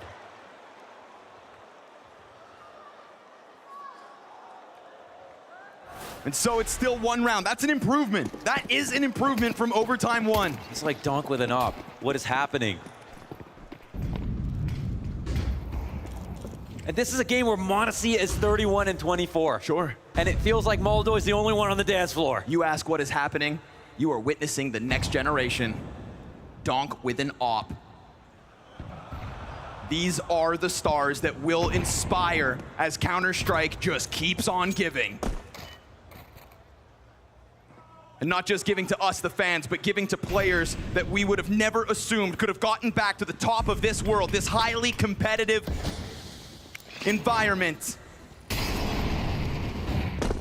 Oh, great jump down from Nico. How brave he has to be with the struggle that he's had to just throw himself into that fight. Fallen, no. Gets cleared out from the top of middle. Monacy missing shots, burning down to 35. Kixan still able to hold somewhat, but it's a deep push from Yuri. And the plant comes in quickly. FURIA are fighting to tie that one round of a T-side from Falcons in OT2, and they were already on the brink of securing it. It is Nico and Kixan right here side by side. Easy pickup for Mr. Kovac as Yakindar keeps that head tucked. Falcons, you gotta go. But they approach so slow, they squeeze, and Yakindar connects a headshot as Kixan gets ever closer. How many more clutches? Not this time, not this one. FURIA get their round win. They want it. They want it so bad, and they're showing up for it. And now they're one away. They've already locked in a third overtime. A 5v4 to start. Fallen plays composed, gets his kill the entire time. It's a separate attack on the A side. When they lose in one place, they gain in another. There are 5 fingers on one hand.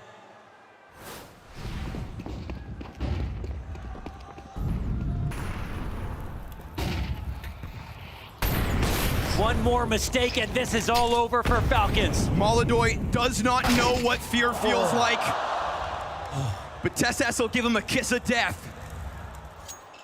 Sit him down to watch from the sidelines in the hope that FURIA can close this without their star opper. Oh, maybe that's the guy you don't want to test over on B. TSS, man. He doesn't need any help whatsoever. Pinpoint precision from his rifling and another 5v4 start. Didn't matter last round, but it has to now.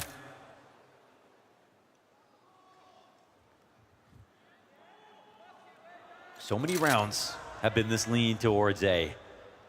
Falcons not having the push, not having Kixan down the ramp like they have in the past. They have this material advantage, but they have a very calcified setup. CTs have picked their favorite spots. TSS, can he do this again? Kyosuke into the corner. They jump out right onto him. Good on him to take that initiative, not trying to be a shell of himself, but looking to actively hold. Yuri slips down, Yakindar hits the headshot. Oh no, not again! From a 4 versus 5 to another man advantage. 2 incredibly clutch pieces of Falcons still survive. And a missed chance from Fallen could open up this door. This sliver of possibility for Falcons to continue this game, for Falcons to continue the dreams of a trophy. On a packed event, Monacy given space, they're letting him get closer. Time's just bleeding down. Yakindar takes this deeper angle, Yuri on the bomb, another missed shot, this is critical whiffs. It's Kixan back to the clutch yet again. Fallen's hand to be forced, and he ends it. Pushed to the absolute brink. You have witnessed the limits of Counter-Strike. It's absolute greatness on stage from both teams. But the mighty fall and the mightiest rise. They prove themselves again. An unbelievable run from FURIA. In a year where Vitality feel like they're impossible to catch up to. FURIA make a case. The perfect ramp towards Budapest with this win here at Rivals. Taking down Falcons in an absolute thriller and carving out some new stories for history. Diamonds made under pressure, and pressure is all that FURIA seem to know. Close affair after close affair, and Counter-Strike's in a beautiful place if these are the second and third best teams in the world. Your Blast rivals, Hong Kong champions. I present to you the best team in the world, Basket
trophy for FURIA, holding strong, believing in each other, and going further than anyone could have expected.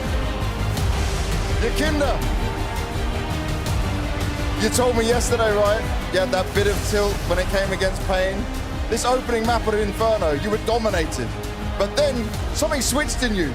You went 21-3 on the T side of Nuke. Did you turn some tilt into dominance? I don't know how to explain it, but God wanted me to win today. And honestly, all of you, thank you for the support. Let's go FURIA!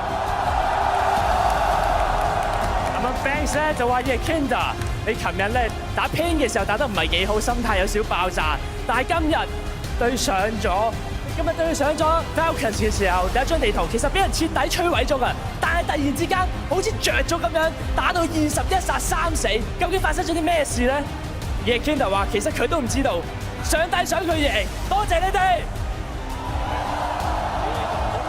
Now, Yakinda, you also told me you were starting to feel tired.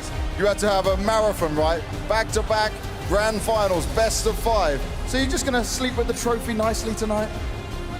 It's very exhausting, especially against such a great, versatile team like Falcons. It's very hard to play. It's draining out you mentally every round, every time it's endgame. Nobody's giving up silly entries and everything. Props to them, but I'm so happy I'm coming home and I'm gonna be laying in that bed 24/7. You deserve it.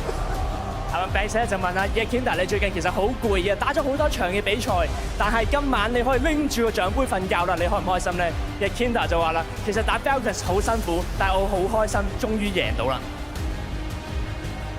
csgo! The king of overpass, but also just a dominant performance through the whole event long. Okay, you've been through this, yeah? We've seen some of the best moments of your career, what I fought in the past. But I got to ask you, are we getting the best csgo we've ever seen right now? Fallen said that they won the major on 26 years old, so I'm 26, so do the math, bro. I think it's a fight. 啱啱咧 Banks 就問咗 csgo， 你今次成個賽事都打得非常之好，今次係咪已經係最好嘅 csgo 咧 ？csgo 就話可能叫佢打好啲，所以佢就打好啲啦。Sid, first map doesn't go your way, your pick. What did you say to this team? What did you tell them between the maps? How did you just go through all of this? Honestly, we were so disconnected in the first game, we didn't come to play at all. But we knew we had it inside us. We just had to find it, and we found. And playing in front of this beautiful crowd makes everything easy. We got the hype from the crowd as well, so we hyped up, we brought our energy back, and we just figured out how to play this game, and then we were back hitting them again. 啱啱 Banks 就問咗教練 Sid， 第一場地圖打得好辛苦，好容易咁樣輸咗啦。咁點樣你同啲隊伍講咗啲咩令到佢哋贏翻呢 ？Sid 就話第一場比賽嘅時候，其實佢哋完全唔在狀態，但係咧之後就馬上翻晒嚟，其實知道自己係可以贏到嘅。最尾好多謝你哋幫佢哋歡呼，多謝你哋。I just have to ask you, right, as a young coach, you've got Fallen alongside you, bring this new team together. How proud are you of what they've been able to achieve and just what you guys have been able to achieve as a whole unit? I'm so proud. From the beginning, we knew we had something special in this team. First tournament already made playoffs, so we knew we had some kind of connection. We knew we could build something very special, but we also knew it's not easy to just come here and get trophies. But we're trying our best, and I'm so glad it's working out. The team is incredible. Everyone works a lot, and we are so connected inside the game. Everything becomes easy when we come to play. So I'm just glad we have all these people together. We have every piece that we need, and I'm super proud of the team. 啱啱咧就問咗教練 Sid， 其實咧佢係一個好年輕嘅教練，佢而家有呢隊嘅隊伍有 Fallen 帶領住，有一隊咁新嘅隊伍，究竟佢而家有幾咁自豪咧？贏咗咁多個冠軍 ，Sid 就話佢非常之自豪有而家嘅 FURIA。Fallen, I got to ask you this. You played many grand finals. You continue to succeed in best of 5 grand finals as well. But how difficult was this one?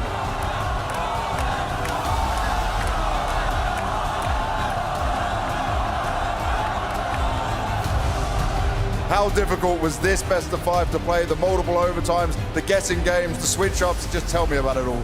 Hello everyone, hello Hong Kong. was very difficult, 10 of 10. Very difficult, extremely hard. But I have a very good team, and you have to be like water. You gotta do what you gotta do, and we did it. 咁 Banks 想問 Fallen， 今次嘅 BO5 非常之難打，究竟有幾難打咧 ？Fallen 就話啦，10分有10分咁難打嘅，但係 Be Water 咁就贏到啦。And I have to ask you, there were so many rounds where you guys were slowing it down. You were waiting for them on their CT sides to push into you. Was this part of the game plan because they just kept falling for it again and again? On T sides, we need to be able to play on many different ways. Slow, fast, faking, not faking, together, plan B, you know, a lot of stuff. And it's hard. They have very good players. They were playing super well once again. And like I said in other interviews, if nobody's here to stop Falcons, they're gonna win trophies. So we just gotta make sure we can stop them because they're a very good team. 啱啱 Banks 就問咗 Fallen， 其實咧今日打比賽進攻嘅時候咧，其實打得非常之慢，等 CT side 嘅 Falcons 想慢慢推入嚟咧，掉進佢哋陷阱。咁究竟咧，其實佢係咪咁樣打落去嘅咧 ？Fallen 就話其實打 Falcons 要有好多唔同嘅戰術打落去，咁最尾咧其實都成功咗。Yuri.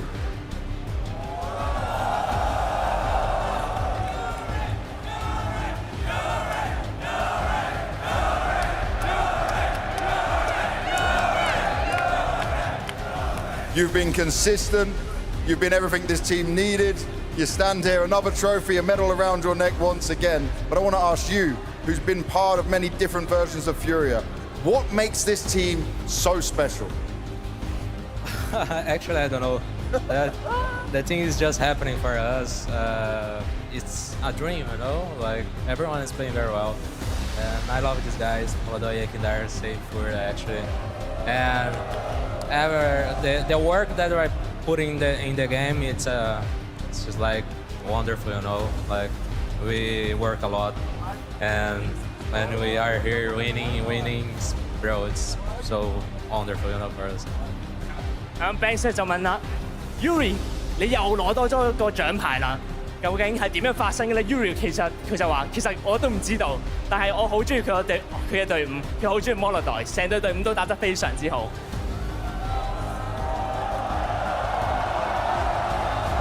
I don't even need to say anything. Listen to this.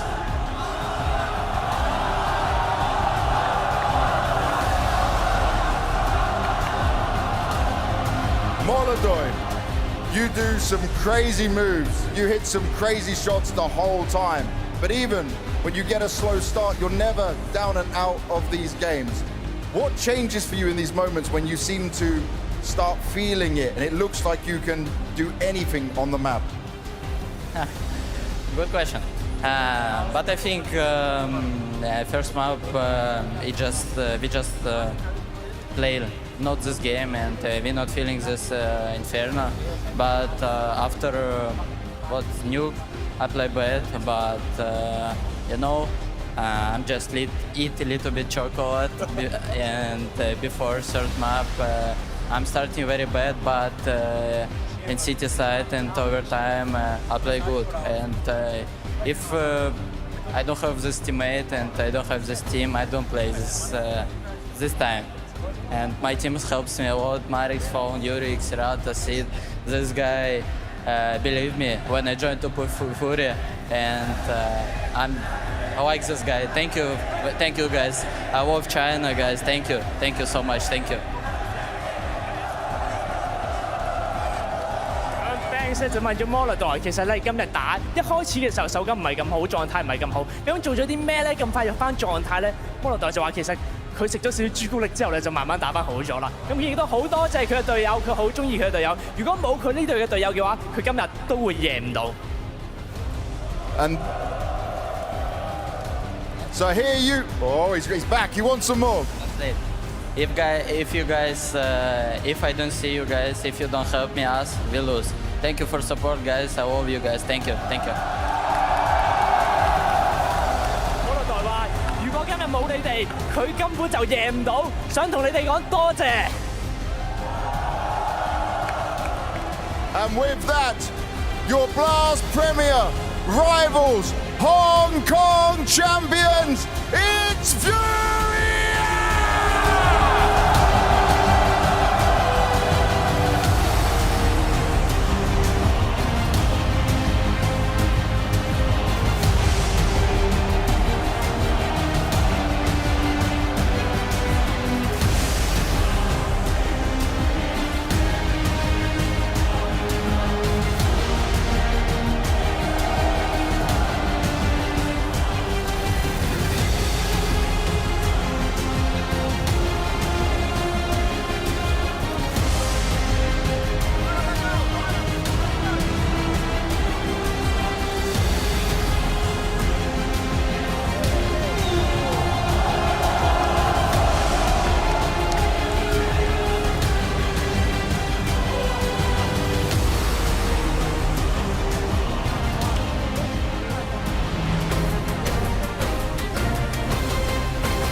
A ferocious FURIA on stage tonight. Pressure is all they've known and they truly thrive under it. This time last week, it was Vitality. Today, it was Falcons in another best-of-5 marathon to net their 4th trophy this year. This has been a miraculous run for FURIA, Maui. It's really been so incredible to see this team come up in the fashion that they have. They have beaten every other contender this season. They've beaten Spirit, they've beaten Mouse, they've beaten Vitality, they've beaten Falcons. They're really making a case for themselves as they are the firm favorites now headed into Budapest. Fallen has rejuvenated himself. This is an incredible team, top to bottom, no weak link that you could even speak of. So all the credit in the world going into FURIA after a monster run to close the season. Truly, truly incredible. Like, the team that FURIA has grown into, the team that they have now become is stunning to be watching. And as you mentioned, Mao, I don't think we only have a favorite going into the major, but I think we have a new best team in the world right here. The resilience that they had to show in those multiple overtimes as well. You can attest to this better than I, Dupree. The fact that they had to keep their heads so calm in so many situations that were so close for Falcons to pushing us to a 5th, but they stand tall. It is so extremely difficult to constantly go into overtimes. You have to sometimes scrap your playbook. You have to let the individuals make the decisions. You have to let the individuals power through. And this time around, it was simply just FURIA playing the majority of the rounds the best. We had some key individuals on the Falcons side that did live up to the expectations today. It is unfortunately a big part of being an elite sportsmanship, and that's also what you got to power through. You got to be swinging that one around, and you got to be coming back, because in a couple of weeks you have the major coming back, and that is the ultimate goal for all the teams, specifically Falcons. They stayed ready. Every single player on FURIA stayed ready. Serato, Yuri, they were just in hibernation. We were watching them seemingly just play their entire career out with a non-contender team, just keeping to this FURIA roster, and look what happened. They built a championship-winning roster around them. They finally have the pieces to complement their own abilities, and my goodness, Molodoi, like, when is this guy gonna stop impressing me? It's like every single time the pressure is on, this dude becomes a diamond. It's unbelievable. This kid is lab grown. Surely he has to be in the top 3 for this year there, Maui. Surely top 3 orbits, he has to be in there. Hey, I said at the beginning of today that they were chanting Monesi's name louder, but by the end of the day, they were gonna start having to chant Molodoi. He earned everybody's respect here in Hong Kong, and I love it. I mean, he's a showman every single time. He's learning from the best in Fallen. Any single highlight that he pulls off, he knows how to play to the crowd. He knows how to play to the cameras. It's truly, truly amazing to have such a young guy coming into a team with that much experience, and a team that will just, believe in him. They will cater him, they will tell him what to do, but he still comes true to his own style. To have a guy that is now undisputably going to be taking the Rookie of the Year, coming into a team, coming into the Tier 1 stage, showcasing how good of an arbor he is. Not only an arbor, but just a player in general. The decision making, the way he can reposition himself, and all the things that he keeps blowing our minds with is truly incredible when he's in such a young age. And this is just the beginning for him. Like, he has such a big career in front of him, and I'm sure that everyone is looking at Molodoi when he joined that team thinking, how is this guy going to be elevating FURIA to the level that we want FURIA to be at? But holy damn, he has definitely delivered. The pictures that we just saw of Fallen, they truly bring a tear to my eye. He's on the phone, he's video calling his wife, picking up the confetti. Yet again, he has done it. Such a miraculous career that, let's be real, at the beginning of this year, even last year, we're saying, okay, when is he going to be hanging up the mouse? When's he going to be retiring? When's he going to be coming into coaching? Not yet, and I'm so glad he didn't do it. I mean, the way he does it, back at Columbus, not really on anybody's radar, plucky underdog. This lineup here, plucky underdog again, continues to upturn expectations, continuing to wow us, to impress us, to quiet the crowd who was firmly on Falcon's side. But the Hong Kong crowd, they just love Counter-Strike. They loved everything that they saw today. Didn't matter who won at the end. They were truly the winners too. We got to talk about Yakinda too. What an incredible resurgence. We had a question from Bang saying, okay, do you feel like you're better than the VP form that we saw of old? I feel like certainly. Yakinda's just found so much form, and it feels like he's kind of found a family around him in FURIA as well.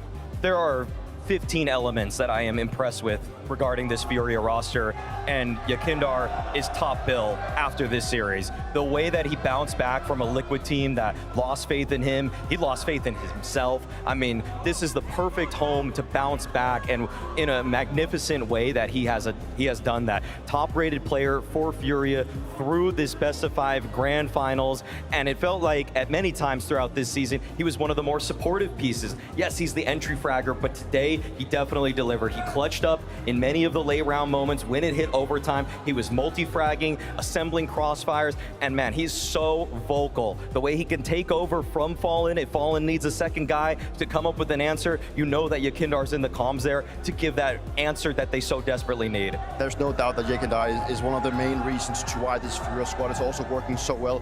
He just constantly creates the space, he creates the openings that they can puzzle things together. It's great to see, and as James asked him, like, I believe that he's in a better shape now than he was back in VP, you know, because he's winning trophies right now, and he's being a big part and a big reason to why he's doing so. It's great to see that he's coming in. He's a vital part of VP. The secondary calling, as you mentioned, Maui, is also something that's going to be extremely important moving forward. It's great to see. And the ability for him to call things that make the guys stay calm in so many crucial situations. We heard it back in Chengdu. Undoubtedly, it happened once again in this marathon affair of a best-of-5. A question to you, Dupree. Do you feel like this is the best version of csgo that we've seen? Because you played against him a hell of a lot back in the day. Do you feel like he's turned up even stronger in 2025? What impresses me the most with csgo is that his consistency throughout the year has never really been questioned, even when FURIA looked the grimmest. I think that my times playing csgo has always been the standout guy, probably the guy to be looking out for in terms of the Brazilian players, and he's always been such a force to be reckoned with, and he just keeps delivering, and he's doing it once again inside this team. He's a force to be reckoned with in many ways, not only because he's a smart player, he makes a lot of good decisions, he's very patient, but he also gets multi-skill after multi-skill, and he's always so reliable for FURIA. It's so rare that you see him make these kind of mistakes, and to see him still have this kind of level at this point where he's been playing for, yes, he's only 26, I believe he mentioned. He still has many years to go, and the way that he just keeps shining and the way that he's showcasing right now, it's still one for the future. I think one of the most unbelievable things is the precision that csgo holds even in the highest pressure moments. I mean, his rifling ability in terms of pure aim, I almost feel like we don't talk about him enough. I mean, we mentioned the names of people like Donk and Kyosuke, but when you really just put crosshair to head, there are not many people in the world I want before csgo. His correction, the micro corrections are just unbelievable, and his brain is just, I don't know when it's going to stop growing, because it feels like every single year I see him pull off better and better clutches, just like he did at Sandwich on Mirage at the very end. Well, so many incredible moments from so many of the FURIA individuals, and we do have a very special one sitting on the sidelines with Pimp. You say special one, I'd say one of the main characters of today, Fallen. Another trophy, another win, another, dare I say, the Cinderella story coming out of FURIA. How do you feel right now after hoisting yet another trophy? It's a mixed feeling of being very exhausted and super happy with the last tournaments we have been playing. And playing here was awesome. The crowd was insane. We faced an opposition that made us give everything to win today. So I don't think it doesn't get better than that. You know, it was amazing. I was just about to say, you said exhausted, right? It was a close game, back and forth. You could clearly see, and you guys as well, with all the overtime, that it took a lot of energy. You've been around for a long, long time. You played Counter-Strike for, ever since I was born, basically. Was this one of the toughest matchups you ever had? Yeah, definitely one of the hardest finals. You know, we always remember of the majors you win, you know, back on the future. Like, everyone talks about the majors I have won, but there's a couple tournaments you win that you remember about some games, you know. For example, during the SK time, there was a Face-It tournament that we won. There was super close quarter semifinals, and nobody talks about it now, but it was a great tournament. And this Hong Kong, for example, tournament, maybe, you know, people are going to be talking only of the majors, but what about these finals? You know, it's not easy to beat Falcons, and in the way we did, managing to show so much resilience is super hard. What is it with you and best of 5 grand finals? I think you have a pretty good track record there. 15-1 now, they say. 15-1, yeah. Unbelievable, unbelievable. I don't know how that happens, honestly. I wasn't even counting. Yeah, now you guys are adding pressure into it every time counting it. I'm just happy that the number is going up on the left side. All right, Fallen, there's no doubt that obviously you are a big voice within the team, and we actually found a TeamSpeak clip that I would like you to listen into. Okay. You said a hectic moment on Mirage, so I think if we listen in right here, you rallied the troops. Okay, so the challenge now is we're getting close to what we want to win, but at the same time, we've got to stay calm. Because if you are playing end games, we're like, things are gonna go crazy, you know? Like, so let's make sure communication's on point. Like, we're saying what we want, we're talking what we offer, you know, like confirming. What the... Yeah. That's your role, right? I think we went anyway, but yeah, I tried. How easy is it to control the youngsters within the team? Obviously, you're next to Yurike Serrato. They have a bit more experience. Your Kinder coming in with a lot of fire, Molotov as well. Do you sometimes have to raise your voice, or is it more like in a calm way, as we saw here? I think on the team right now, the dynamic is pretty much Yakinder is the bad cop, I'm the good cop, you know, and sometimes he's trying to trigger me in, so it doesn't really work too much, but sometimes he almost get the best of me.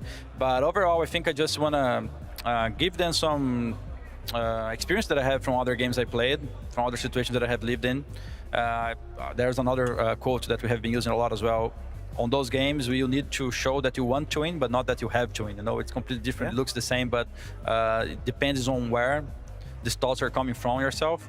The pressure kicks in, you know. So we always say we want to win, but we don't have to. You know, it's different. Speaking of being the leader of your team and trying to share some of that experience, it's not a secret that Molotov has been brought up a lot as of late, and you've been doing a lot of interviews about him as well. I feel like you as a mentor for him and you as a mentor for the rest of the guys in FURIA has a big part in how well he's doing. So how much is it Molotov being like, we're trying to find out how big of a talent he is. Obviously, you get to practice with him, you get to play with him. How good is he and how good can he be for the future? I think he can be one of the best. I think depending on the year he has, he can be the best player in the world.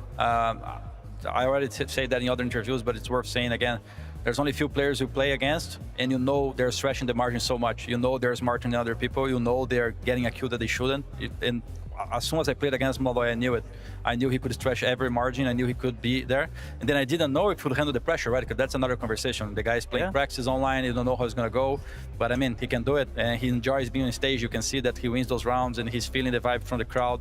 So yeah, he's a natural. Without disrespecting you at all and your career, is there anything you can teach him on the server at this point? Or is he already, you know, exceeding what you're able to right now? Play tighter sometimes. That's Play tighter, yeah. Another thing is obviously outside of the server. You said, can he handle the pressure? How much are you trying to help out with that? And I guess the coaching staff behind FURIA as well? Yeah, honestly, I think it's those kind of things. You can have a little bit of conversations with psychologists, and even team environment can help you or make you struggle. But in the end, it's up to the person. When you sit there and you have so many people in front of you, it's how you're gonna handle your emotions. It's how you're gonna embrace yourself in the challenge, and it's how much you have the ability to let it go as well. Because in games, and we don't talk about it much, like you lose rounds a lot, you die a lot. So if you can let those things go and keep going, keep believing, then you can perform. And I think he's able to do all those things, and that's why he's playing so well. Fallen, if I told you 4 months ago that you'd be sitting right here, you know, a couple of weeks before the major with 4 trophies next to your name and FURIA, how stupid would you think I were? Honestly, I think nobody really believes that they're going to win so many tournaments in a row. It just happens, you know, just like Vitality in the first semester, for example. Like you can't convince anyone, you can't sell that idea before. But in the end, everyone is dreaming of it. Everyone who is getting a team together, every sponsor who is helping the team, every organization who is banking the players, you know, they are dreaming for that. And we had the dream. We're just making it happen now.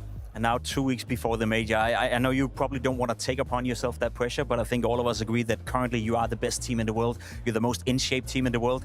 Does that also raise the expectation internally for you guys that now the major, it has to be a win, otherwise it's not okay? It's never going to be has to win for us. That's one thing for sure that we're going to keep notice.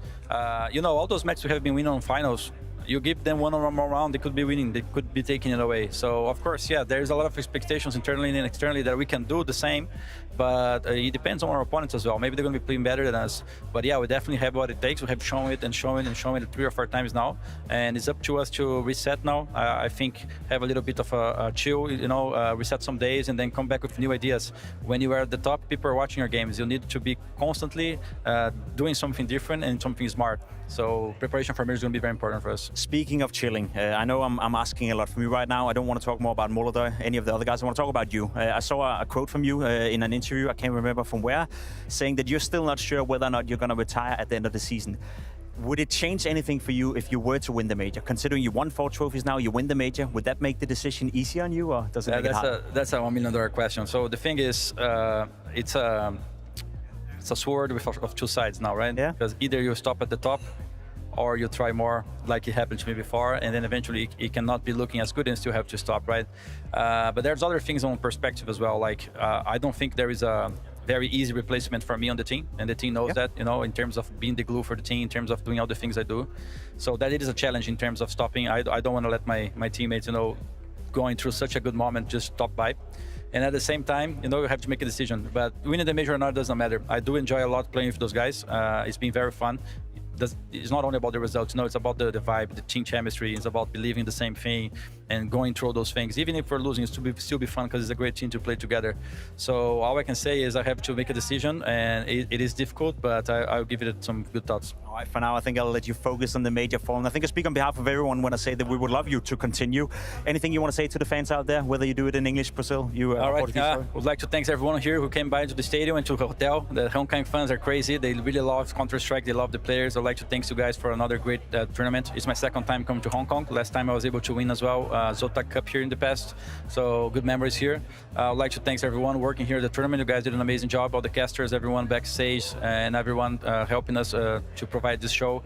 And to the fans out home, thanks for cheering. If you're cheering for Falcons or another team, thanks for tuning in. It's great to have you guys in the scene and watching the games. And huge thanks from our organization, FURIA, helping us so much. All the players, my family from other players. We're living a dream now, and I'm glad to enjoy it all with you guys. Always a great spot, Fallen. Thank you so much for joining us, and best of luck at the major. Thank you very much, guys. See you guys. Back to the desk. What an absolute legend. I think I speak on behalf of the entire community when I say this could not happen to a more humble player, a more humble person, a humble figure in the community. I'm sure, Dupree, you have many amazing and probably terrifying memories playing against Fallen, but what is it like still seeing him now being able to achieve the best of the best results in CS? Truly, truly amazing, but also at the same time, at a loss for word, I'd say. I mean, it's crazy to see a guy that has been playing for so many years. Even before I even had a career, he was still playing, you know, and he still keeps going. Now he's winning trophies again, you know. I wish I could do that. I've decided not to, but I mean, I was probably not good enough. But look at Fallen, man. He's still where he's supposed to be. I mean, it's incredible to see that he just comes back and does like this. I mean, it's he's a legend in so many ways. 18th trophy on his HLTV page. Wow. That is a long scrolling bar to just really read his accomplishments. It's incredible to see just the resume that Fallen has already achieved and that continues to be writing in his career. But with a win does come a loss, sadly, for Falcons. Yet again, and I hate that I'm saying this, yet again, they make it to the highest pressure point and they crumble. They let it slip away, and it just seems to be written in the stars for Falcons to end this way. At this point, it's just heartbreaking for them. You know, they're still getting closer. They are definitely improving, and they have improved a lot. For today, it looked like it was the individual letting a little bit of a slip here. I think it was mainly looking towards Nico. Was obviously a disappointment coming into this one. I think it's still hurting him a little bit with the new roles, and he's still trying to find his spot inside of the team. But obviously, it's crazy to see that Falcons can still go toe-to-toe with FURIA when they have two players that actually seem to be not playing up to par. And Falcons is surely getting a lot of experience when it comes to like playing tight games, but they already have a lot of experience. But coming into the major, they're going to be looking at their playbook and thinking, is there anything we need to change, or is it actually a mental spot at this point?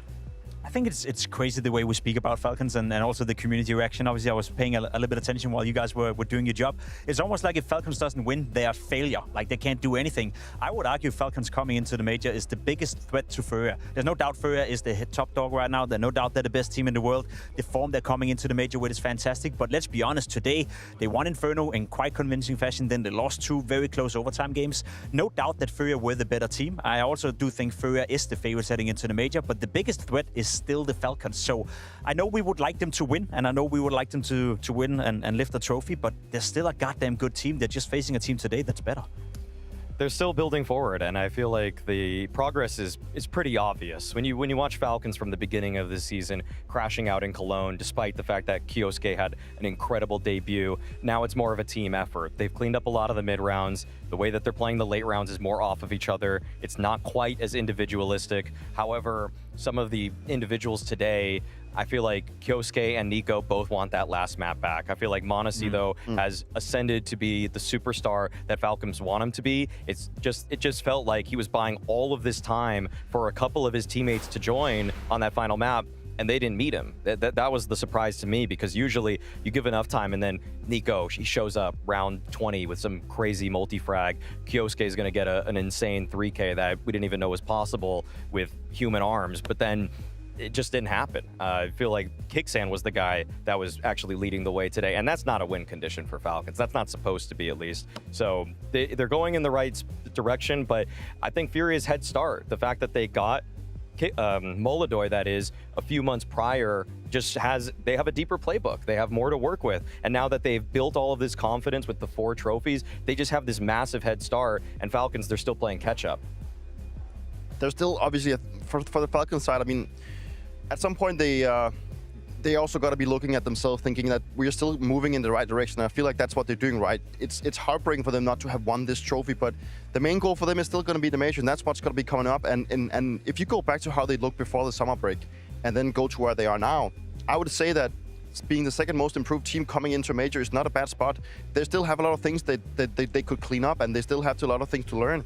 But if they can show up with this type of level that they have shown throughout the playoffs, at least in the high-stake moments, there's still a chance that they can go out and win that major, and that is the ultimate goal for that team. And sure, the pressure from the community, from us, from themselves, is what's haunting them. You know, that's because of the past of Sonic, with all the success that he's had with me and Astralis, but also with Vitality.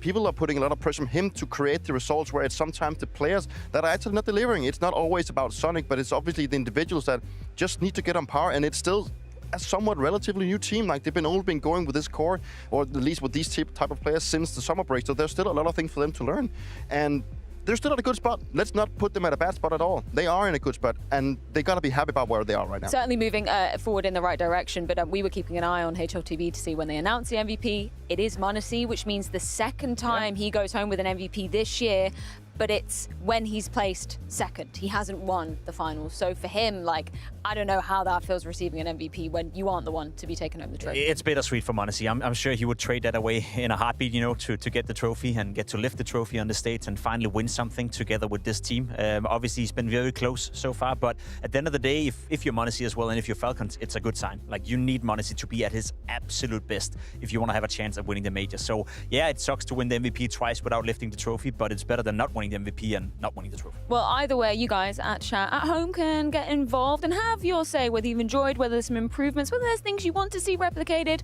Follow the link in the chat below to have your say in the survey. Or alternatively, you could head on over to the Blast TV website and be signing up for the early access to the tickets, which will be going live for Bounty very shortly indeed. That's going to be Bounty opening up next January, the debut tournament of the Blast 2026 season. Yes, that's going to be going live on the 20th of November, 10 a.m. if you're joining us from the European time zone. Maui, you've been a part of pretty much all the Blast tournaments, every Blast tournament this year, right? It's been an amazing year. Oh, it's been fantastic. I mean, the crowning jewel, of course, being Austin. That was just a spectacular major. I'd say it's my favorite of all time. Very biased, of course. However, I think that the rivals, this one absolutely delivered.